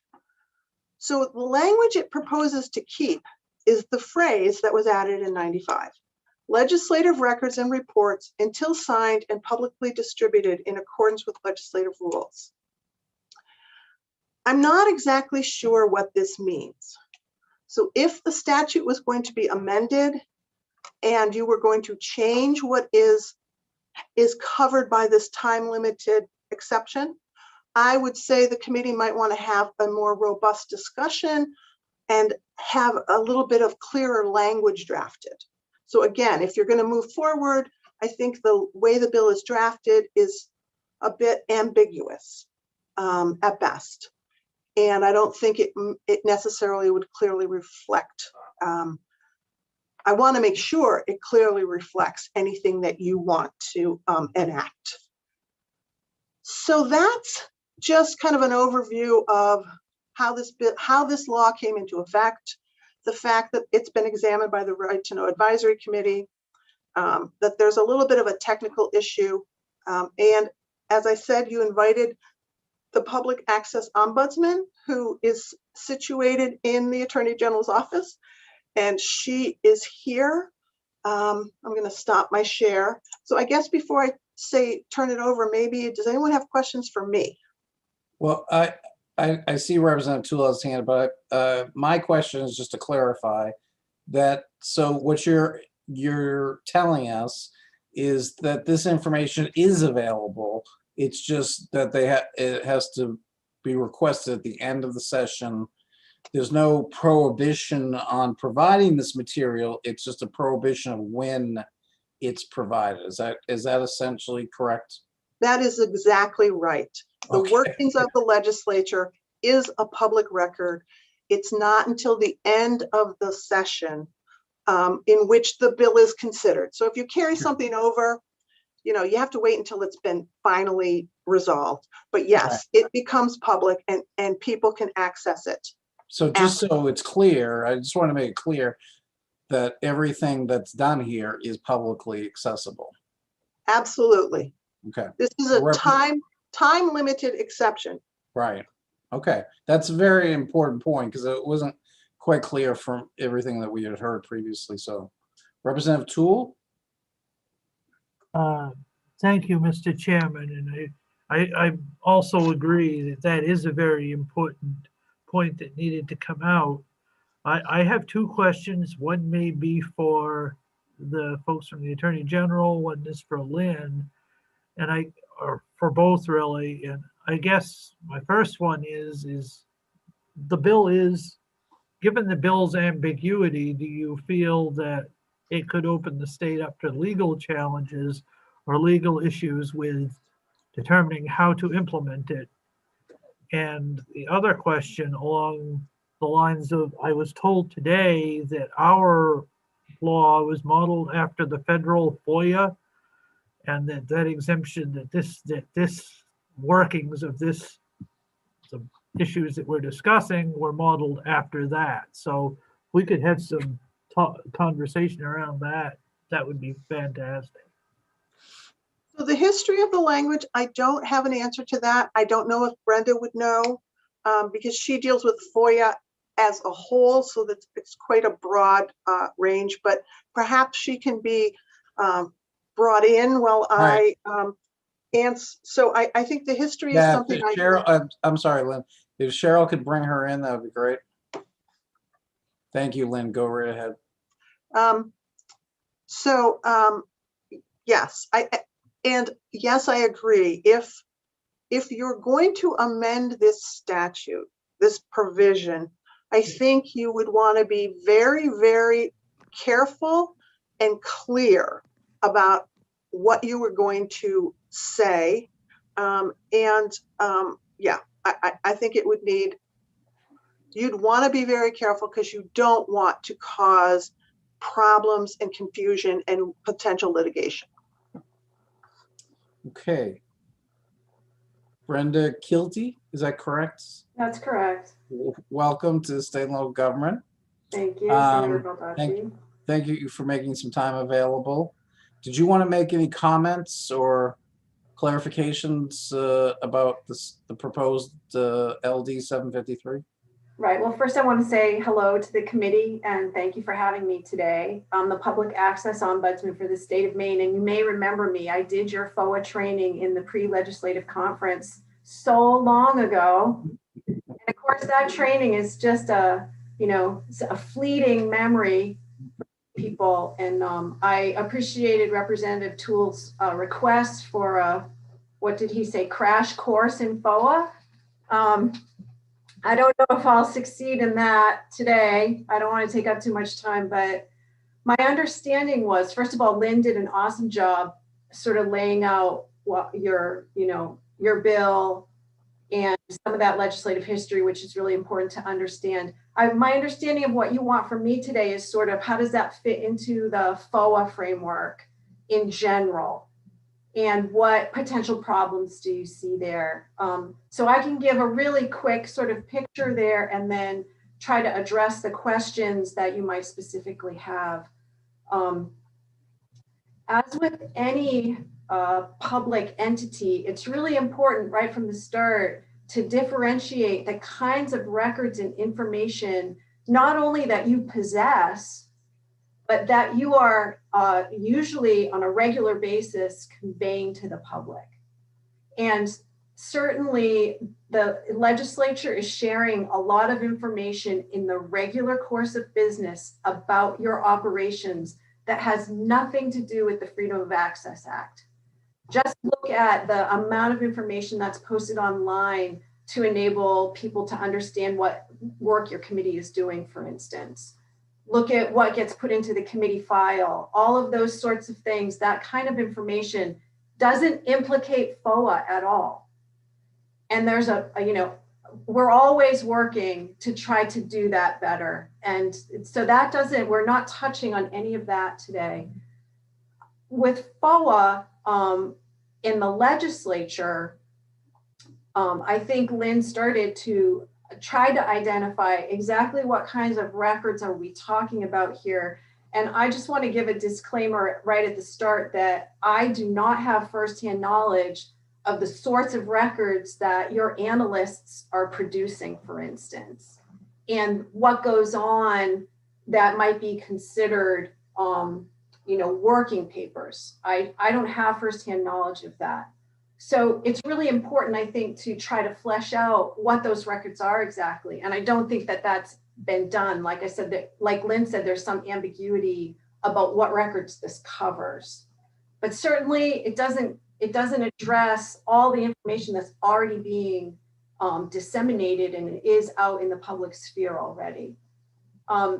So if FOA comes into the picture, it means that someone has actually submitted a request, or it may be directly to you, it may be to a partisan office, it may be to OPLA, and they're asking in this instance, I guess, for these kinds of records that have to do with the development of ideas about bills and strategies for how to present that or how to combine that, or there could be there's a lot of work that goes on in the legislating process that happens getting ready to have those bills go forward. So I guess that this is trying to get at that part of your process. And this bill as written, the provision in the statute as it stands right now creates what I call temporal confidentiality. In other words, it protects it for a certain period of time. And then at a certain moment, some event occurs and that status changes and the information becomes public and could be subject to a FOA request. This kind of temporal confidentiality happens in different situations, and generally the reason is that there's an interest that has been deemed worthy of protecting. And remember, FOA, if we go back, the Freedom of Access Act is a balancing statute. There are competing interests at play. There's a tension there between public access and transparency and the need for confidentiality, and there can be a lot of reasons for that. Sometimes the confidentiality wins out and things stay confidential. We have lots and lots of confidentiality provisions out there, but sometimes the confidentiality status changes based on an event. And this is one of those kinds of provisions. So when you look at what are the kinds of records that are being targeted here, and what's the time frame really is related to the active period of legislating. It's during the biennium or during the session that the bill's being considered. And so what is the interest? I think there could be different reasons for that, but one of them maybe is that need to be able to strategize about exactly what your bill is going to be, or when you're going to present it, or how you're going to present it. Some of those decisions are very much strategy decisions. There may be partisan considerations there. There may be other things that really affect your ability to put forward your idea in bill form. And that this confidentiality protects that part of the legislating process so that the legislators can freely work within that. That's not necessary later. The bill's been presented, all of that is done, and all of that is open later on. So that could be one reason why the confidentiality has been established for that part of the process. I think in terms of timing, I heard this issue too when I listened to your public hearing. It's also important to remember that when a Freedom of Access Act request is made, it triggers the formalities of FOA. And one of them is that responsive, non-confidential records are produced in a reasonable amount of time. So we don't have a set time frame on that. It's reasonableness, and reasonableness depends on the circumstances. And some of those circumstances, any judge would probably consider the available personnel to process the request, the workflow in the office that's processing the request, and other demands that are there, the number of FOA requests there may be lined up in the queue that come before this one. So, and amongst many other circumstances, but I think it's really important to be realistic that, for instance, I don't know if Lynn got a FOA request today that required quite a bit of searching and reviewing. How would she be able to do that? How quickly? And in some situations, of course, we see that you have to bring personnel in. If it's a particularly busy time, I know I see this on the local level, for instance, during budget season, FOA requests can get very difficult to deal with, and it's very important to get that information out, but sometimes extra personnel have to be called in because the workflow will affect that. So I don't know, again, I don't have firsthand knowledge of how busy staff are and how able they would be able to do it, how quickly. So that would be, in terms of timing, those factors are all going to be considered. And I don't know, I think that was, just a couple of questions that I heard come up. If there are other questions, I'm happy to answer them. Are there other questions by members of the committee? Okay, Representative Greenwood and then Representative Toole. Thank you, Mr. Chair. Thank you for your expertise today. I do have a question though. We're talking about documents becoming available at the end of session. Now, a unique incident occurred a couple of weeks ago where session concluded. How does that play into this particular bill today? Are those documents technically available because the session has ended? And now we're into a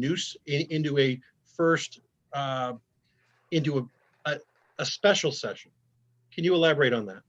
Yeah, I think the intent, because the language of the statute says during the legislative session or sessions in which the papers or reports are prepared or considered, if the bill was voted on and the work is done and the session ended, then I think it would probably fall into the confidentiality has expired. But if the work is not done, I think the intent is to continue the confidentiality until the work is done. And whatever session that is when it ends. Just a follow-up? Yep. Yeah, go ahead. On like a carryover bill that was carried from one session to the other, say from the 129th to the 130th, are all those documents confidential until they're... You're on mute, Representative.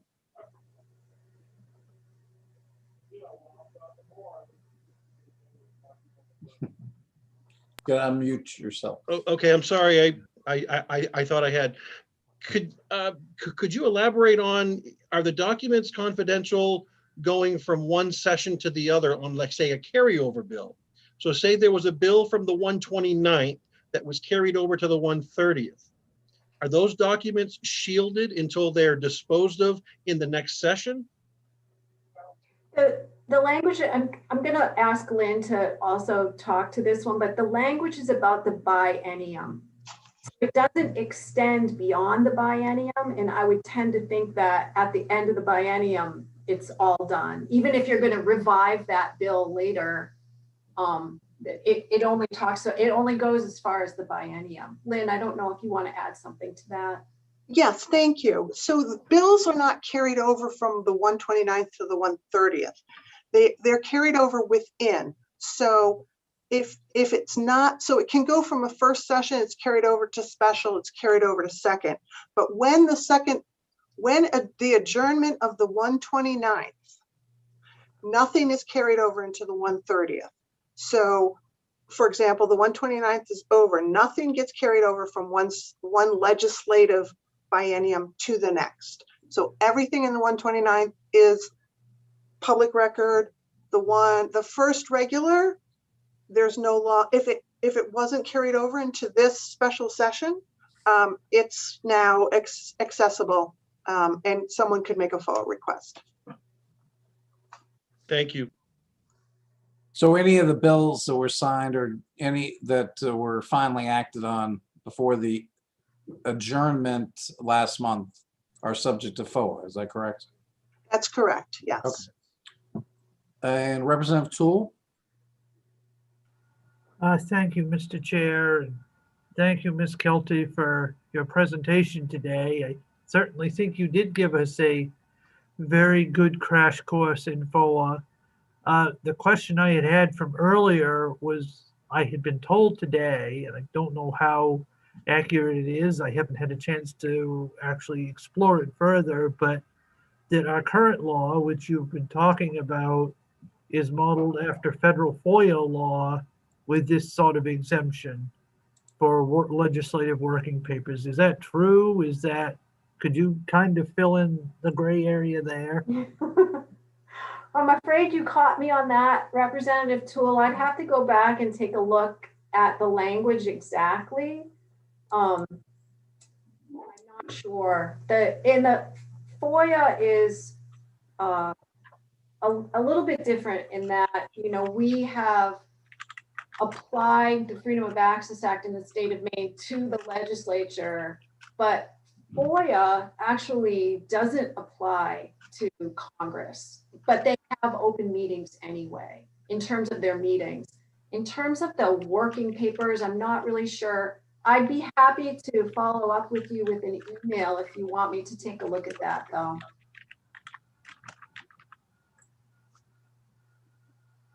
Representative Toole? I think your screen is frozen. Oh, okay. Okay, any other questions or comments?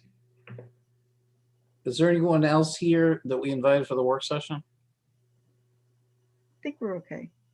Okay. Are there any motions to be presented? Representative Matlack? Yes, I would make a motion ought not to pass. I believe that the freedom of access is there. As Ms. Kilty pointed out, it's time sensitive. So once this legislature has ended, once a bill has become law, once it hasn't become law, then all the papers that they're talking about become accessible. It's just a question of timing. So I think this would create a great burden on the legislature. I think it would slow it down immensely, as staff and legislators and others would have to respond to requests at times of great activity. So I would prefer that we not move forward with this bill, and that's my perspective. Okay, so that's a motion of ought not to pass. Is there a second? Second.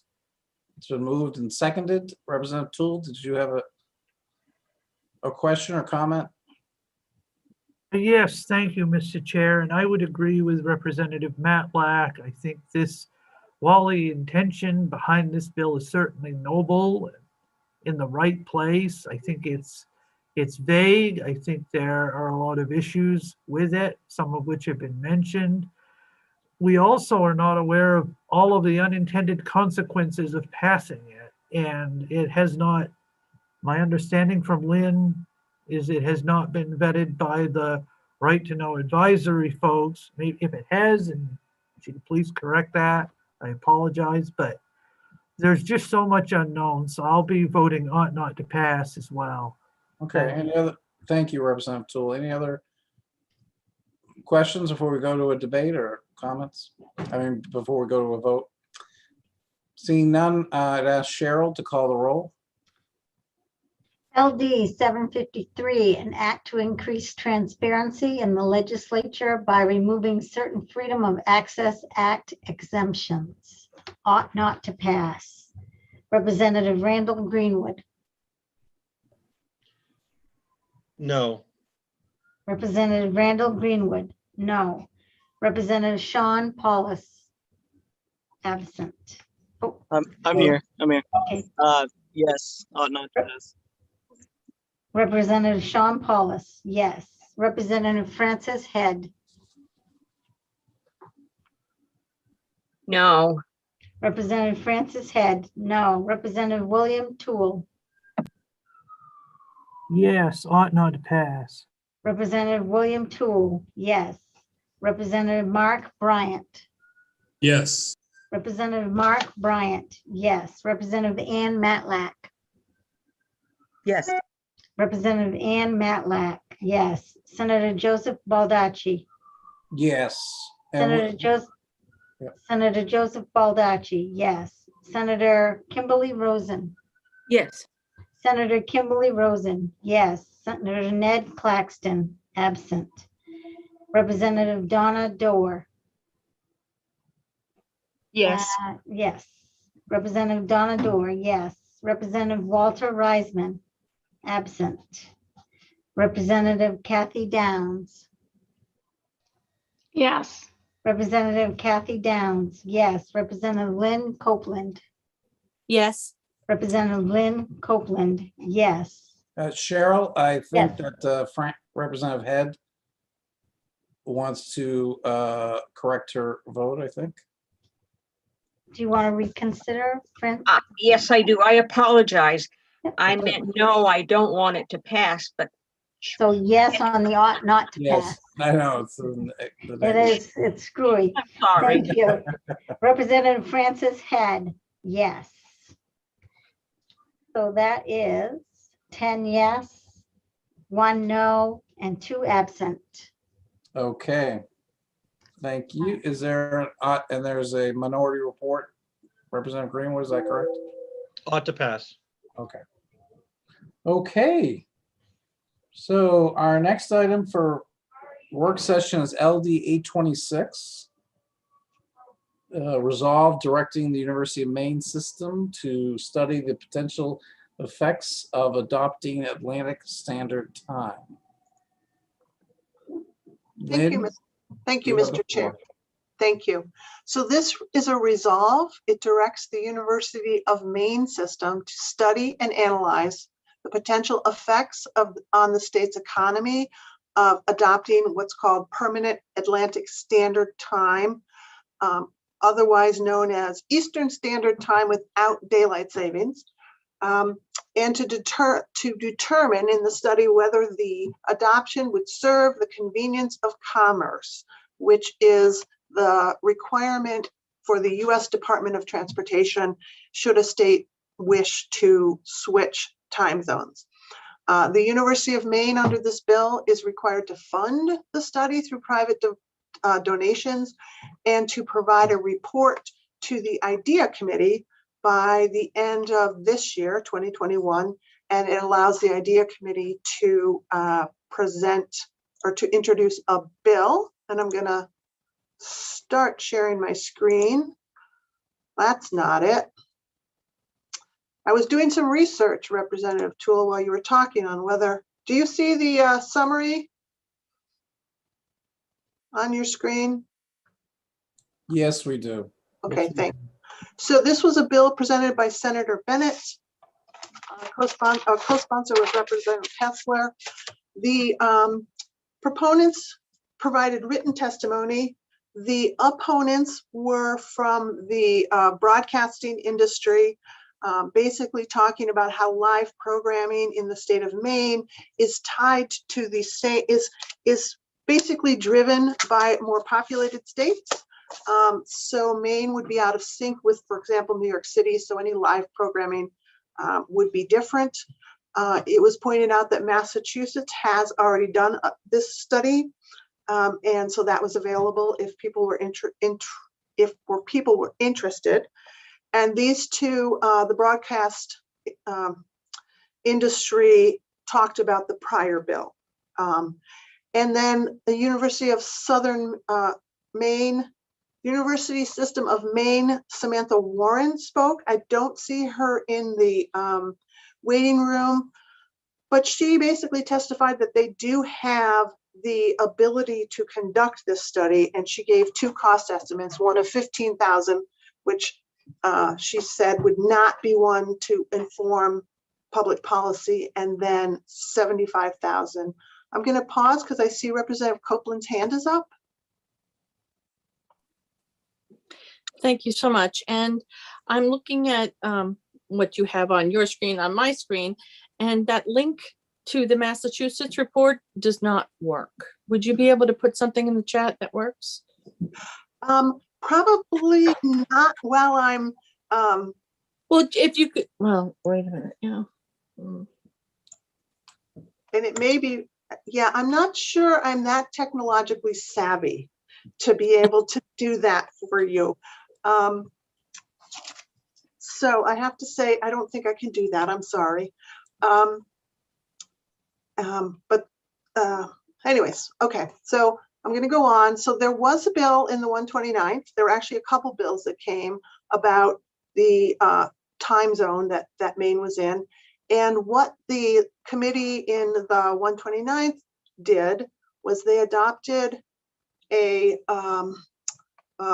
bill unanimously that requires the Secretary of State to pay attention to what's going on in other states, and that says Maine will switch to permanent Atlantic Standard Time, or as I call it, Eastern Daylight Time without Eastern Standard Time, if the federal law permits it in all the states within the Eastern Time Zone.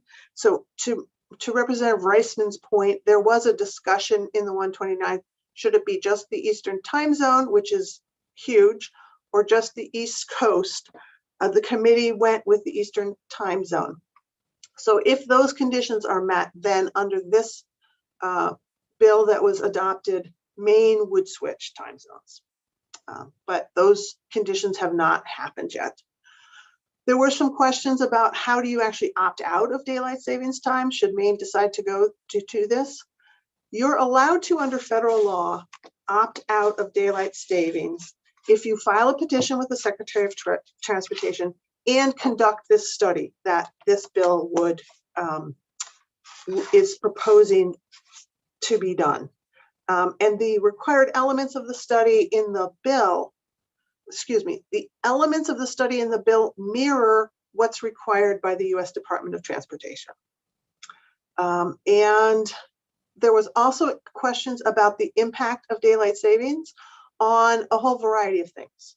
Does it impact, does it increase accidents, heart attacks? There's a variety of studies, and I tried to find one size fits all, or one stop shopping, I should say, in this link.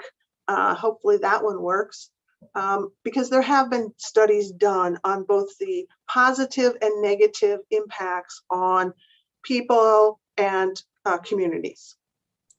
But it's a fairly straightforward bill, and there's no fiscal impact provided at this time. Okay, Representative Copeland, did you still have your hand up? You're also on mute, so I'm sorry. Okay, are there any questions or comments? Representative Toole. Thank you, Mr. Chairman. A lot of thoughts in my head here. I certainly have been a proponent of sticking with one time throughout my time here. I support that wholeheartedly. I agree with it. I think it's the thing to do, certainly from my district and geography. it's a noble idea, and I appreciate where Senator Bennett is coming from and Representative Kessler. Having said that, I'm not jazzed at telling the University of Maine system or Southern Maine to have a study and to go out and find money for it to the tune, or us give them money, whichever the case happened to be. I just don't think that's something that we ought to be doing and they ought to be expecting, because the minute we start doing it, you're going to see other people doing it with other bills. So that's my real objection to this. And I would certainly, if Representative Kessler and Senator Bennett wanted to do a memorialization or something on the issue at hand, I would love to be a part of that. But on this, I would vote not to pass. Is that a motion, Mr.? That is a motion, unless somebody else had a comment or question. No, yeah, is there a second to that motion? I'll second that motion. Okay. It's been moved and seconded. Representative Greenwood. Thank you, Mr. Chair. I won't be supporting that motion, and I'll tell you, in the 127th, I had a very good education on this particular topic, and I don't think Maine, the history of the daylight savings time goes back to farming back in the early days when we needed to have students picking potatoes and doing other farm labor. So that was the purpose of the change. But that's not really the case much anymore. And the other thing that I would just say, I heard it best once explained, that cutting a foot off the bottom of a blanket and sewing it on the top of a blanket doesn't make your blanket any longer. So I just think we ought to stick to one time zone. I don't support the spring ahead and fall back, so I won't be supporting the motion. Thank you. Okay. So noted. Representative Copeland. Lynn can correct me if I'm wrong, but I thought, didn't we ask about the university and their desire to do this? I thought that was discussed at the public hearing. Well, somebody from the university testified at the public hearing, correct? Yes, Samantha Warren testified for the university system and said that they did have the skill set and the ability and the interest to conduct such a study. And it was just, and she laid out how much it would cost. So they had an interest. Representative Copeland, did you have any other questions? Okay. Representative Greenwood, is your hand up again? No? Okay, then Representative Matlack. Thank you, Mr. Chair. One of the things I do remember with regard to studies is that Massachusetts already did a study of this nature not too long ago. I believe, was that the link that you were trying to provide, Lynn? They have done a study. It's already out there. We don't need to have the University of Maine duplicate the effort. And that's what this is all about, is proposing a study.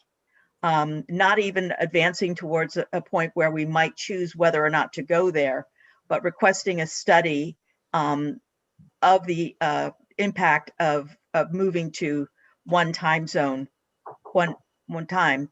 But it's already been done. And apparently Rhode Island has already done it.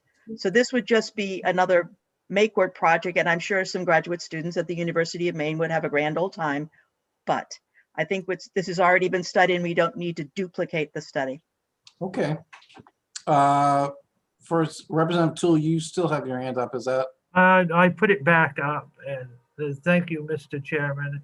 And Representative Matlack is correct. I mean, as is Representative Greenwood on the issue, in my opinion, on the issue of changing of the time zone. But we have two separate issues, and the bill before us is a study and not so much changing the time. If folks are interested in changing the time, maybe Lynn could do some research for us or some of us to see about doing a memorialization, taking it to both chambers and letting the bodies vote on that issue at hand. And that's something I would support.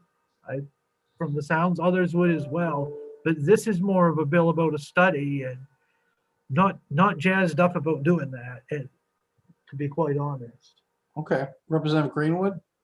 Yeah, thank you, Mr. Chair. I guess my thought was, I was under the impression that we had to do the study in order to make this move forward.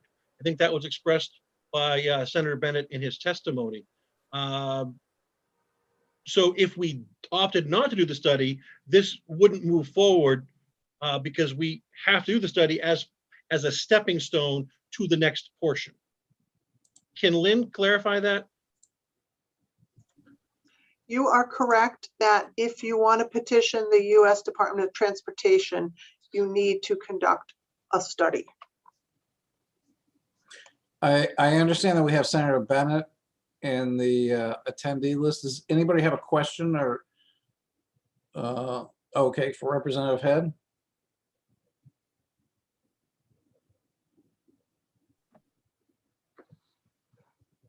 You're still on mute. Can we There you review two studies and adopt them? Or do we have to do our own study? I'm not quite clear on that. It's a good question.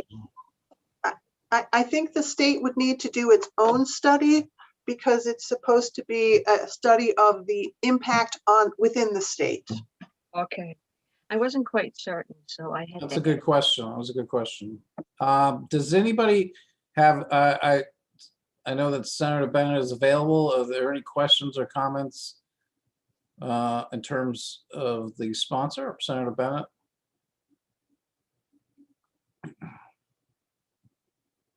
Senator Bennett, did you wish to give your reaction to any of the analysis that we've received? Are you available?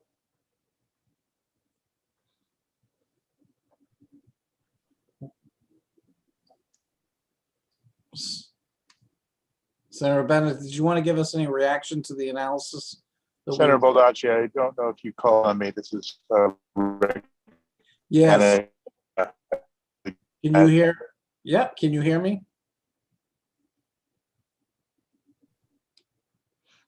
Your connection is kind of in and out.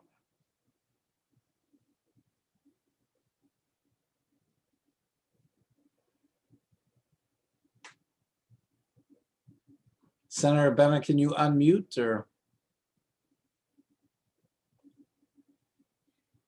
Okay, I don't know if we're going to be able to connect. Are there any other questions or comments before we go to a vote? Okay, I would ask Cheryl to call the roll.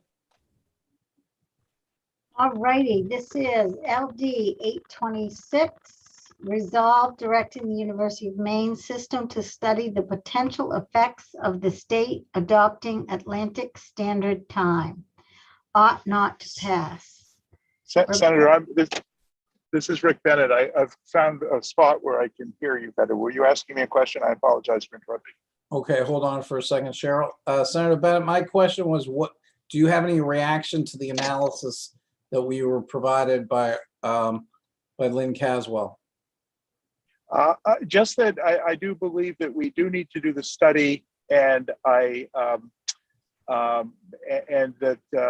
believe the information I've received more recently from the University of Maine is that it can be done in a very, very cost-effective way, using the Massachusetts study as the baseline and then overlaying Maine data into it. And so it could be done inexpensively. And you know, I'll just reiterate that I'm happy to work with all parties. I know Representative Kessler is as well, in order to find funding if the bill can survive that far, rather than go to the general fund. Okay, any questions or comments for Senator Bennett? Okay. Oh, Representative Head, you have your hand up. When they said to you that inexpensively, what does that mean?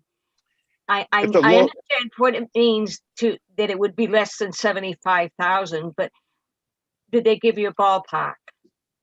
Yeah, the ballpark was at the low end of the range, and the low end of the range was 15,000. And I think we can find the funding for that, so that neither the general fund nor the University of Maine would have to come up with that funding. And again, I would obviously it's going to be contingent on funding. I do not want the bill to advance where the university has to do this and come up with their own funding mechanism. I think if it advances, it should be written in such a way that that's clear. Thank you. Does that answer your question? Yes. Okay, thank you, Representative. Okay, any other questions or comments? Representative Tool? And Thank then you. Representative Dorr. Thank you, Mr. Chairman. So the $15,000, as I believe Lynn made mention of, is to do a low, essentially from what Ms. Warren told us during the public hearing, was a poll or a survey, if you will, as opposed to an actual study. Now, that's fine. The 75,000 would be to be more of a, I hate to use the word peer reviewed because I'm not exactly sure if that's appropriate, but something to actually inform policy beyond just having a survey. So I think there's nuances within that, and as the university testified neither for nor against. So they were ready to do it if the opportunity came up, but they weren't for doing it per se. They were ambivalent or neutral. So thank you. Representative Greenwood. Yes, thank you, Mr. Chair. In light of Senator Bennett's comments that this could be done on the lower side because they're going to be piggybacking with the, I think it was the Massachusetts study, that kind of intrigued me. And if we need language to make it so that it's not a requirement for universities to do it without funding, maybe we need a little more time on this. And I'd be willing to give a couple of days for Senator Bennett to maybe negotiate that point, reach out with our analyst Lynn and see if we can incorporate that into the language. So at this point, I guess I'll make a motion to table. Okay, is there a second to that motion? Okay. Mr. Chair, point of order. Yes. Hey, you can't debate the issue and then do the tables. You may need to have someone else do the table for him to keep it appropriate, so we don't have a debate before each table. Okay, is there somebody who wishes to make a motion? Representative Dorr, you had your hand up. Do you have a question or comment? Yep. Can you unmute yourself?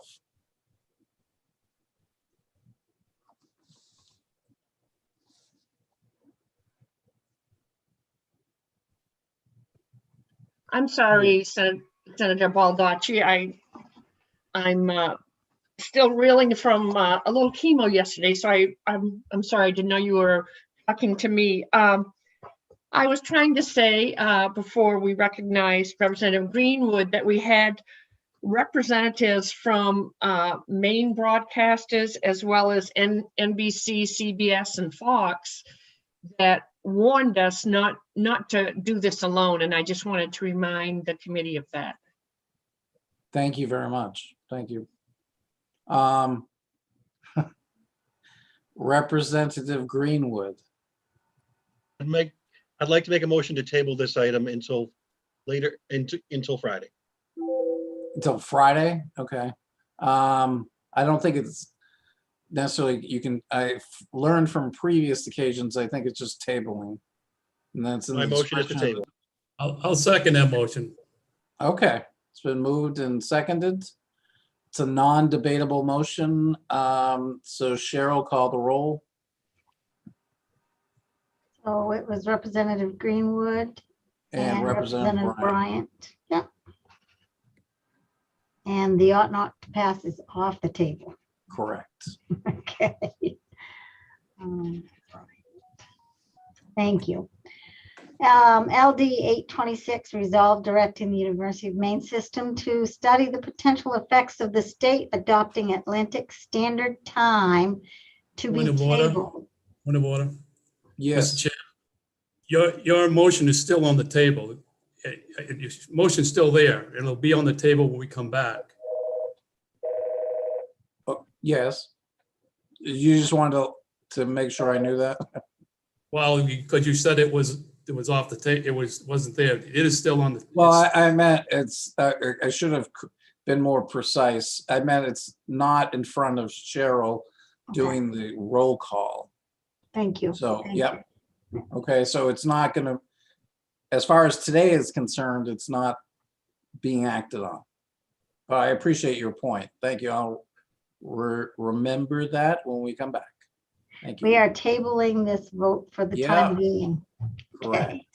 Here we go. Representative Randall Greenwood. Just to clarify, my vote is yes to table LD 826. You got it. Representative Sean Paulus, absent. Representative Francis Head. I'm going to say yes also, because Yeah. we need the information.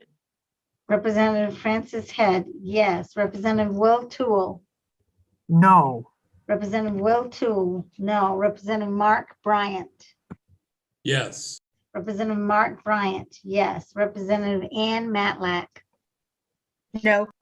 Representative Ann Matlack, no. Representative Joseph Baldacci. Yes.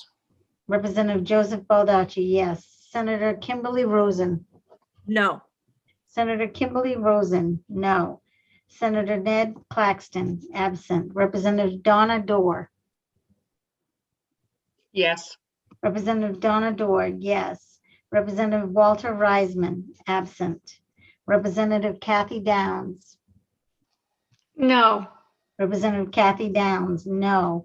Representative Lynn Copeland. Yes. Representative Lynn Copeland, yes. 6 yes, 4 no, 3 absent. Okay, so the matter is tabled. And Representative Matlack and I and the leads will discuss when it can be reset. The next item is LD 876, an act to promote efficiency in county and municipal government. Lynn, you're back up to speak. Okay, thank you, Mr. Chair. So this bill was brought to you by Senator Breen, and it allows county and municipal governments to fulfill the public notice requirement by electronic posting online on the official website of the municipality or the county, as opposed to a newspaper publication. And hopefully you are seeing the screen. So you had some proponents, local towns, MMA did submit testimony, written testimony that was in support of this. The opponents were largely from the newspaper print, and the Maine Town and Clerks Association was neither for nor against. The debate, the pros and cons that were raised by the parties had to do with cost, ease versus access, the internet access versus newspaper access. And I think that it was fairly straightforward, so I will not do more than summarize it. There were some questions, information questions about the actual newspaper distribution. And I found this information. It's from 2017. I should say I did not find it. Someone else found it for me, which breaks down the larger newspapers in the state of Maine and their print versus digital distribution. One of the comments that was brought up when this bill was discussed, or one of the items I think I want to clarify, is the law requires the publication to be in a newspaper of general distribution in the area. That requirement can be met through one of the larger newspapers. It does not mean, the law does not mean or have to be interpreted to mean the local newspaper. So this law requires, as I said, publication in newspapers of general circulation in the area. So that's why I limit it to the larger newspapers as far as the data, also because it was more difficult to find for the smaller newspapers. And at this point, there is no fiscal impact that has been provided. And it's a fairly straightforward bill as far as the language goes. So I don't see any technical issues with the language as it is. Okay, any questions for Lynn? Representative Greenwood. No, it's not a question for Lynn, but I did some research yesterday because I knew this was coming up. I reached out to my local town office, wanted to get their thoughts on it. And I guess my concern was the local town offices may not have the ability to reach everybody that should be reached or has the ability to be reached by just doing on the municipal website. We do have an aging population in Maine. A lot of them don't have just the internet. So that was a concern to me because yesterday I was thinking, well, maybe we could do like an email blast if they wanted to sign up for that as a possible amendment, and then put it on the printed bulletin boards. But I'm like, no, I really think the current method works, especially for our aging population. And then I reached out to Judy Myers just because I knew her as a contact from years past when I was a county commissioner, and she actually shared with me, and I think she was going to share with Lynn. I asked about readership, print distribution of the papers, and she said they've actually increased since the pandemic occurred because people are looking for more information. So I just don't think I can support doing away with our current public notification system. Okay. Any other, so is that a motion? Did you want to make a motion, Representative Greenwood, or? I'll make a motion of ought not to pass. Okay. Is there a second to that motion?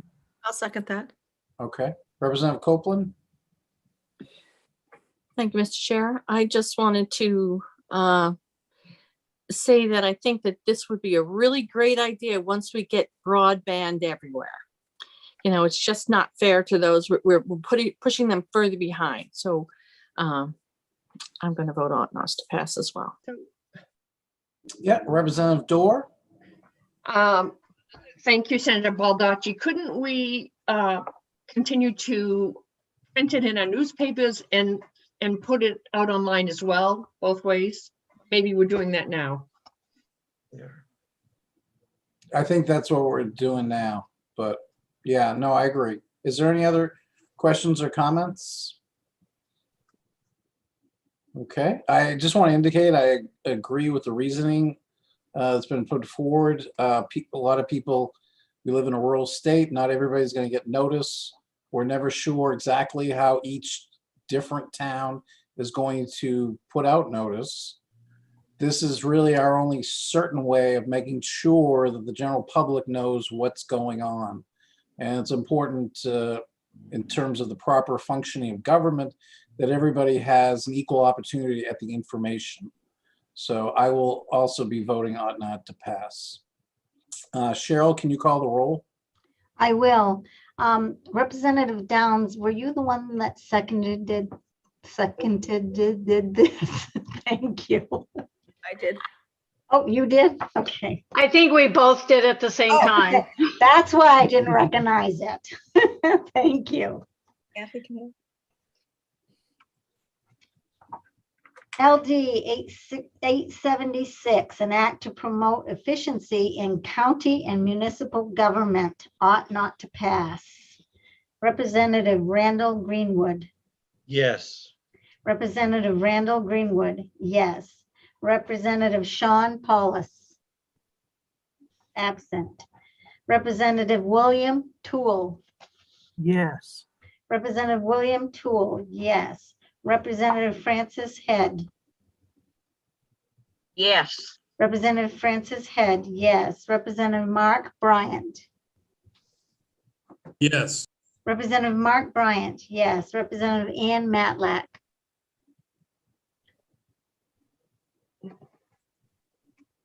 Yes. Representative Ann Matlack, yes. Senator Joseph Baldacci. Yes. Senator Joseph Baldacci, yes. Senator Kimberly Rosen. Yes. Senator Kimberly Rosen, yes. Senator Ned Claxton, absent. Representative Donna Dorr. Yes. Representative Donna Dorr, yes. Representative Walter Reisman, absent. Representative Kathy Downs. Yes. Representative Kathy Downs, yes. Representative Lynn Copeland. Yes. Representative Lynn Copeland, yes. 10 yes, 3 absent. Ought not to pass. Is there a minority report on this? Nope. No. Nope. Okay, so we are on to LD 1010, which is an act to establish the Main Service Fellows Program. Do we have, is Representative Riley here? Yes. Okay. Lynn, why don't you go ahead? Thank you, Mr. Chair. And I will also just start by saying that Mary Alice Crofton and Celeste Branham from the Volunteer Maine are also here in case you have questions for them. We might as well bring them over as well, just in case. Okay, so this bill establishes the Maine Service Fellows Program under the Maine Commission for Community Service, which is also known as Volunteer Maine. And it's designed to engage participation program fellows to devote a year of service into the more underserved portions of the state, to increase opportunities, to create connections, and to address some of the, I think the phrase was health and human services, public safety, education, and environmental needs is the focus of the work of what this program would set up. So you had several people testify about this. There's a gap, and this program would fill the need for the gap. There was discussion about the return of investment on these types of programs being 3 to 1. There were several proponents from the different community organizations, USM, MMA, United Way, and several individuals, Maine Commission for Community Service, spoke in favor and of the benefits that the communities and the program fellows would receive. I just want to point out that there was an amendment that USM asked to be included, which had to do with striking out language in yellow. And the reason was this is listing the benefits available to the program fellows, and benefit B1 is already available. So that language is not necessary in the statute. I included with the materials the statute on Volunteer Maine and what the entity that was created in statute looks like. I also gave you a link to their most recent annual report. And there were a few questions that I believe that Marianne or Celeste can answer, and that had to do with eligibility standards and guidelines, and also the definition of the word rural. And I did attach attachment B, and I will share it with you when Mary Alice talks about the definition of rural, because there's some points that I think she can make better than I can. But before I turn it over to her, I just want to say I had a conversation with Mary Alice this morning. There were two potential issues. You'll see number 3 issue is not a complete sentence. That's just me thinking it was an issue and forgetting to delete it before I sent it out to you. So there are 2 issues. And I just want to say as an aside, I'm surprised I haven't done this before because it's something I do. So the two issues I found was in the beginning of this bill, it talks about opportunity for citizens, which is limiting to me. And I checked with Volunteer Maine, and it is not their intent to be limiting this program to citizens. Easy fix would be opportunity for individuals. The second issue that I raised and discussed with Mary Alice is that if they were to accept federal funds to continue this program or to run this program, there are times when federal funding requirements may be different than, and I'm particularly concerned about the provision in here. It's on page 2. It has to do with criminal background checks. Oftentimes federal funds require background checks for everyone. In this proposed bill, the background checks are required if the fellow is working with vulnerable children. My concern is you don't want to have something in statute that conflicts with a possible funding source. Again, it would be a fairly easy fix. You may want to say something like, unless otherwise required under federal, by the federal funding agency. And so that is, again, two kind of very minor issues, but I want to make sure that the, if you're going to go forward with this bill, that it allows for what you want.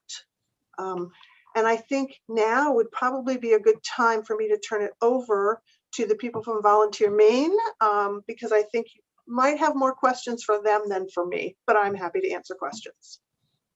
Great. We have Celeste Branham. Wait, I forgot something. I'm sorry, I forgot something. What is that, Lynn? It's the amendment that I got this morning from Volunteer Maine that I sent to you separately. I will have it ready to screen share, and I will let Mary Alice and Celeste talk. And when you want to see the amendment, I will have it ready for you. Okay, so Celeste and Mary Alice, who wants to go first? Celeste, why don't you talk about what the amendment is in response to, and then I'll talk about the definition of rural that we were asked to describe. Great, thank you. Celeste, you're on mute. We're in sync. I apologize. We're in sync, Mary Alice. I was going to propose that as well. I think based upon our conversation in the public hearing, we want to propose that we establish a broadly representative advisory committee to help guide the launch of the Maine Service Fellows program in 2022. And that committee, in our estimation, should consist of, but not be limited to, representatives of town managers, regional planning organizations, rural governmental leaders, not-for-profit organizations, the Maine Municipal Association, among other entities. We also specified what we thought the advisory committee might do.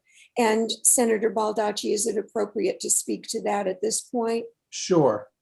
All right, very briefly, we wanted the committee to ensure that local leadership is a focus of the pilot project. We wanted the committee also to suggest criteria for the selection of participants.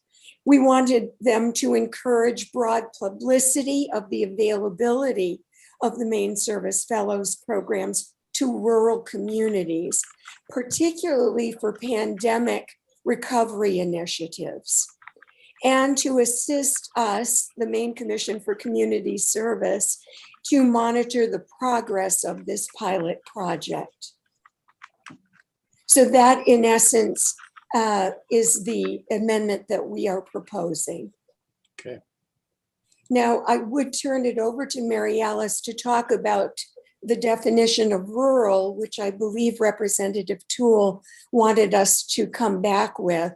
And I would say in advance of Mary Alice's explanation that I did a little research initially, and looked to the Census Bureau definition. But the problem with it was that it is based on population density. So as a result, it limited and excluded actually a number of communities that we would determine to be rural. So with that, Mary Alice, do you want to speak to the RUCC definition?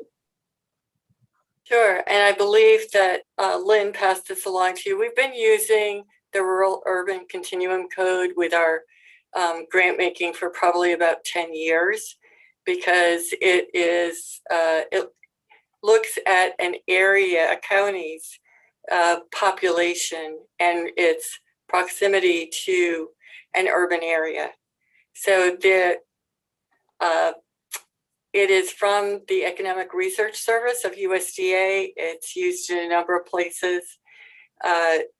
As you can see, 4, 5, 6, 7, and 8, those categories or those codes are the ones that are considered non-metro. And when you look down to see the counties that are categorized as that, it's, Franklin, Hancock, all the ones that you'd expect, Washington, Aroostook, Oxford, etc.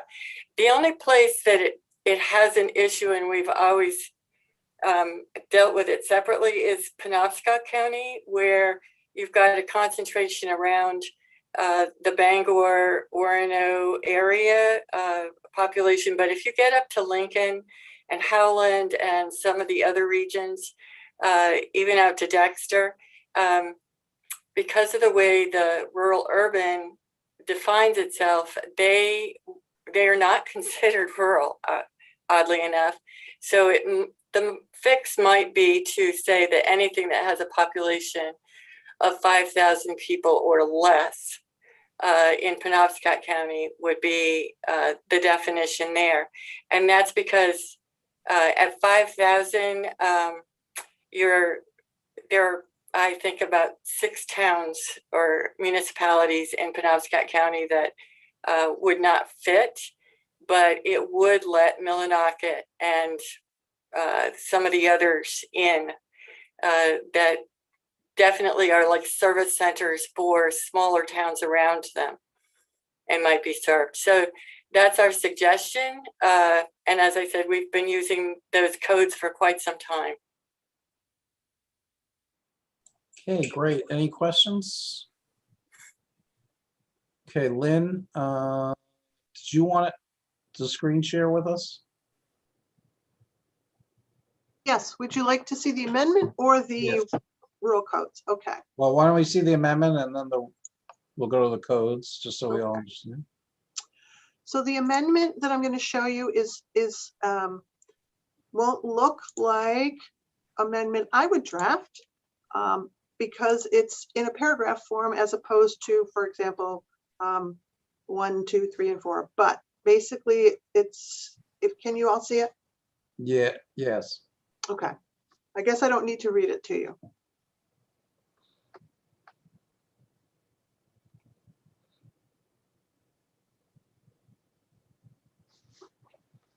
Okay. Any questions, Representative Toole? Thank you, Mr. Chairman. So is it the intention that this amendment replaces the bill that before any program is developed, that this would be put in place? Is that the intention of this amendment? May I answer? Yes, go ahead, Ms. Moran.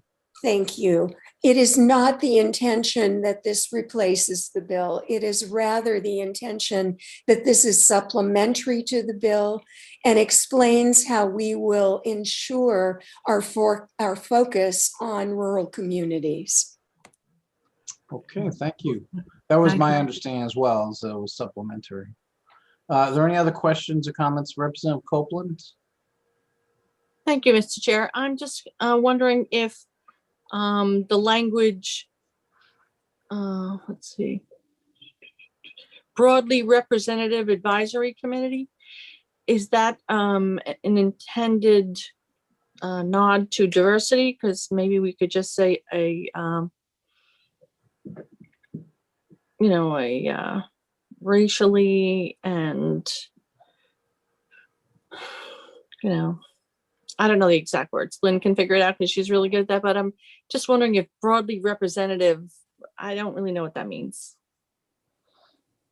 Yes, I think we were trying to suggest rather than diversity in a classic sense, we were thinking of diversity in terms of who would actually serve on the committee, and then tried to define those particular categories or constituencies that would be on the committee. So when we say broadly, we're going from town managers to Maine Municipal Association to community commissioners, to select persons, to regional planning organizations. So we were trying to suggest broad representation of constituencies represented. Thank you. Representative Copeland, did you have other questions? Yes, I would suggest a language change there because, you know, like all these bills, they go off on their own and we can't follow them and describe what we intended. So I think that there's some language clarification needed there. Okay. And may I ask, would you be content with simply a representative advisory committee as defined below? Yes, very good. Thank you. Thank you. Okay, Representative Toole, did you have other questions? Yes, thank you, Mr. Chair. So I want to get back a little bit to the point about that Lynn had raised about whether this is only for Maine residents or goes beyond that. And my own belief is it should be for Maine. This is a Maine program. It's for established to benefit Maine. It should be Maine citizens or Maine residents rather. So, I mean, I believe that should be part of any language as well. Okay, let me recognize Representative Morgan Riley. Representative Riley, did you want to comment on that or any other issues that were brought up? Well, I mean, I think what we have now is, I'm thinking if, like, say, if you're from out of state, say you are a Connecticut resident attending the University of Maine, I'm hoping that it's kind of more to make sure that they then partake in this program, and then hopefully then that will lead them to staying in the state and becoming a Mainer long term. I think some of the information that you gave us or others that gave us indicated the number of young people who came here on other programs from other states have decided to stay here. Yeah. And so it's a combination of things. I think is basically both. We want to encourage people from Maine to come back here, as well as encourage others to serve Maine, even if they're not originally from Maine. Is that pretty much a fair statement, Representative Riley? Or yes. Yeah. I thought somebody had their hand up, but maybe I'm wrong. Representative Matlack, did you have your hand up? Okay. Is there a motion by committee members?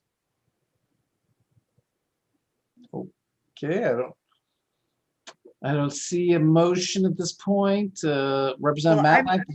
Okay, go ahead. I'll make a motion of ought to pass as amended, including the amendments that were submitted by Celeste and Mary Alice. Also the amendment that said individuals as opposed to citizen. And that the definition of rural include the RUCC codes as explained, and that Penobscot County would have the definition of communities of 5,000 or fewer. Okay, is there a second to that motion first? Representative Bryant, you're on mute. I just wanted to see if, before you get a second, in the sense that, is she also including, I thought that the analyst mentioned one small tweak that we needed to make it clarifying be added in there. If we could have the analyst just reiterate that and make sure the motion is all we really wanted. I think that it'll be Oh, acceptable. right. Yes, for the criminal background checks, that part of it, yes. So the language is consistent with federal law. I think Yes. that was the point. Yeah. Representative Copeland, you have your hand up. Yes, thank you, Mr. Chair. I was wondering if Representative Matlack intended to include Maine individuals so that it was, oh no, we decided consent, wait a minute. Yep, no, rather than Right. opportunity for citizens, opportunity for individuals. Okay, As a and then broader term. the amendment that I, oh my Yes, glasses. and that was part of their part of the amendment from Celeste and Mary Alice was to change the language just a bit and take out that one word. Thank you. Okay. Lynn, I second.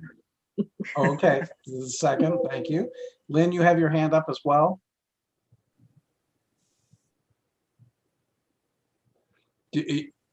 I do, Mr. Chair. I don't want the committee to forget the amendment that the university asked that takes out the provision about a benefit that's already available.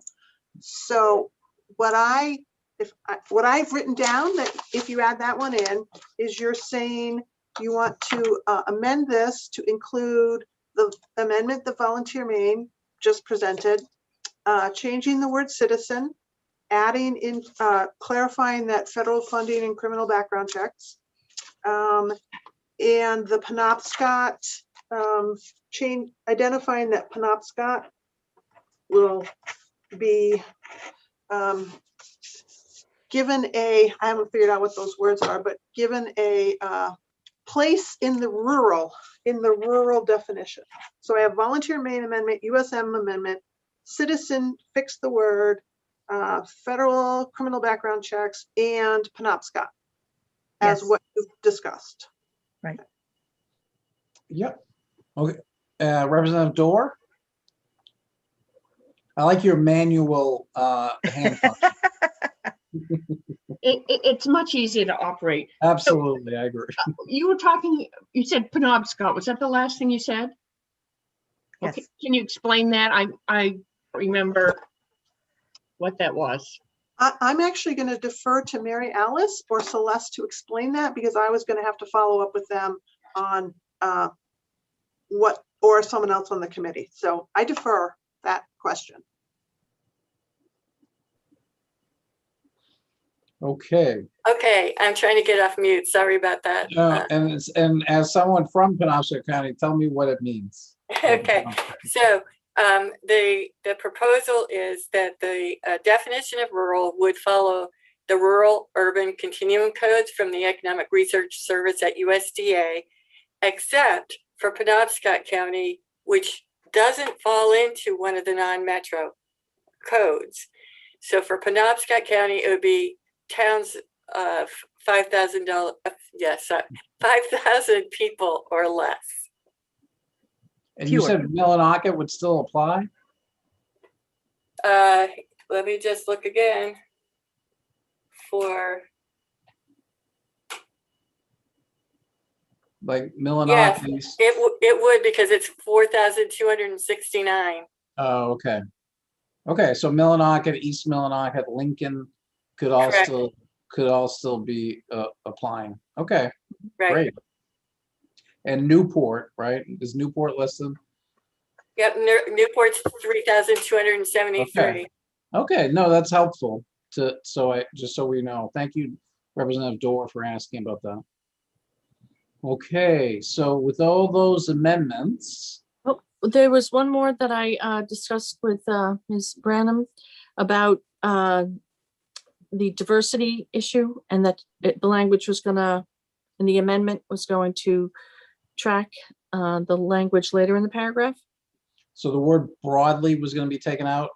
And just say representative, I think that's what was discussed. Is that correct? That's correct. Lynn, Well, did you catch that? I don't have, Lynn had the thing up on the screen and I was reading it there. Right. So it was broadly Representative. broadly representative, but instead of using that, it was going to, later in the paragraph, there were other words. Oh, I'm sorry. Yeah, representative as described below or something like that. Yes. That's right. Okay. Right. Yeah, sorry about that extra part. I apologize. So yes, Lynn, did you catch that colloquy about that? I Amending did. that language?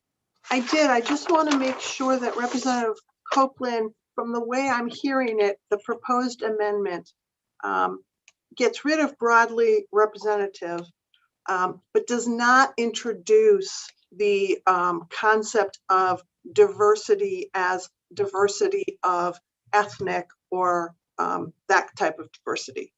I just want to make sure that that's clear, that the rework will just be limited to local, regional, governmental kind Well, of. I think we kept the word representative. Representative as described below and just took out broadly. Perhaps we should add the other, but there's a motion on the floor, so.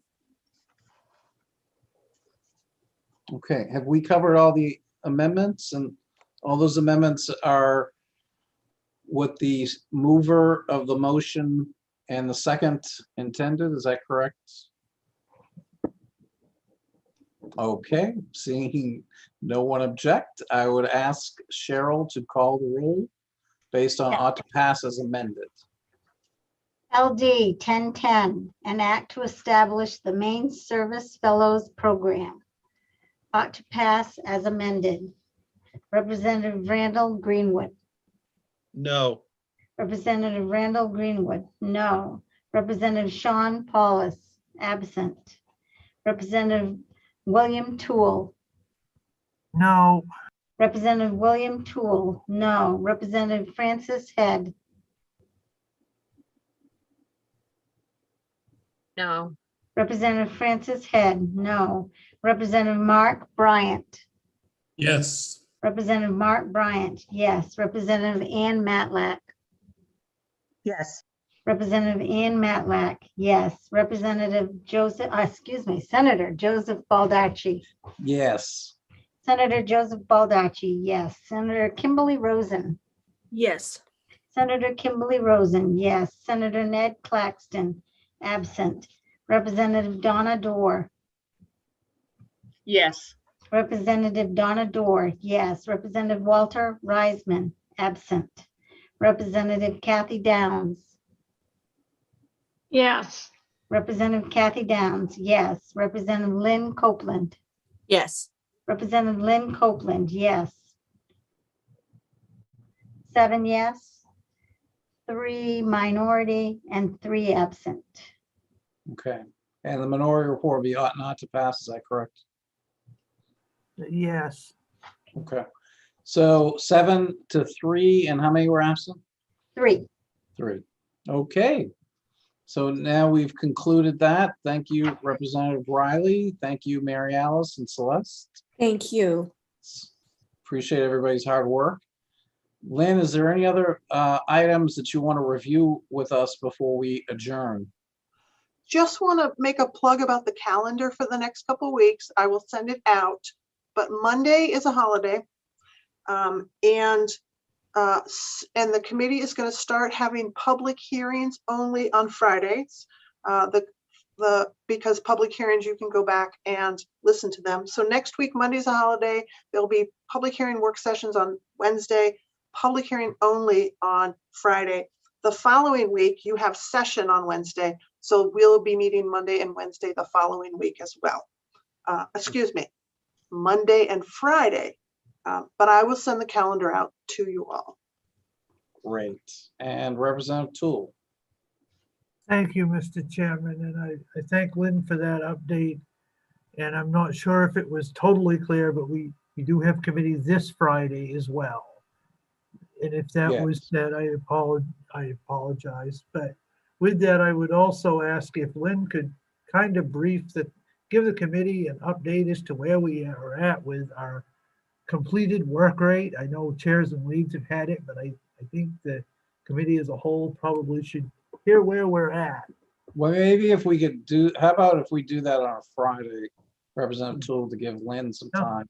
Yeah, sure. I just meant as far as a percentage thing. Right. No, I agree. But after a long day today, I think that we should let our analysts, get a little time, and then she could probably better report on Friday. I think Cheryl's hand is hidden in her daffodils. I was Oh, I'm just going to sorry. say that. I don't think you can see my little yellow hand. Thank you, Representative Mel. I would like to apologize online to Well, Representative Moriarty. I was supposed to call him early to let him know when 876 was coming up, and I just did not. I apologize, and I apologize to you folks for not having him here. Well, thank you for telling us, and thank Representative Moriarty for his efforts. Representative Bryant. Yeah, I just want to touch on, based on time, where maybe a change on Friday. It's Friday, 9 o'clock, just so we all have that up front, where we won't be talking again until. Yeah, that Friday is 9 a.m. That way we can adjourn early. And how long do we expect that to go on Friday? Is it all day? I refuse to make predictions. But thank you for asking. If I knew, would you like me to send a reminder link and all that stuff? I think we benefit from all the reminders. Okay, so I'll send one tomorrow. Thank you. And thank you, Cheryl. I hope I remember. Cheryl. Thank you very much, Cheryl, and thank you very much, Lynn. You guys do a great job, and we appreciate it very much. Senator Rosen's hand was up for a little bit. What's that? I'm sorry. Thank you. Representative Bryant answered my question. I thought I read we started at 9 on Friday, so I just wanted to make sure. Yeah. Is there a motion to adjourn? You want to get out of here, don't you? And there's a second. So we're adjourned. See you at 9 a.m. Bye. Have a good weekend, everyone. Bye-bye. Weekend. Stay out of the snow. Oh, I know it. It's gone. They're gone.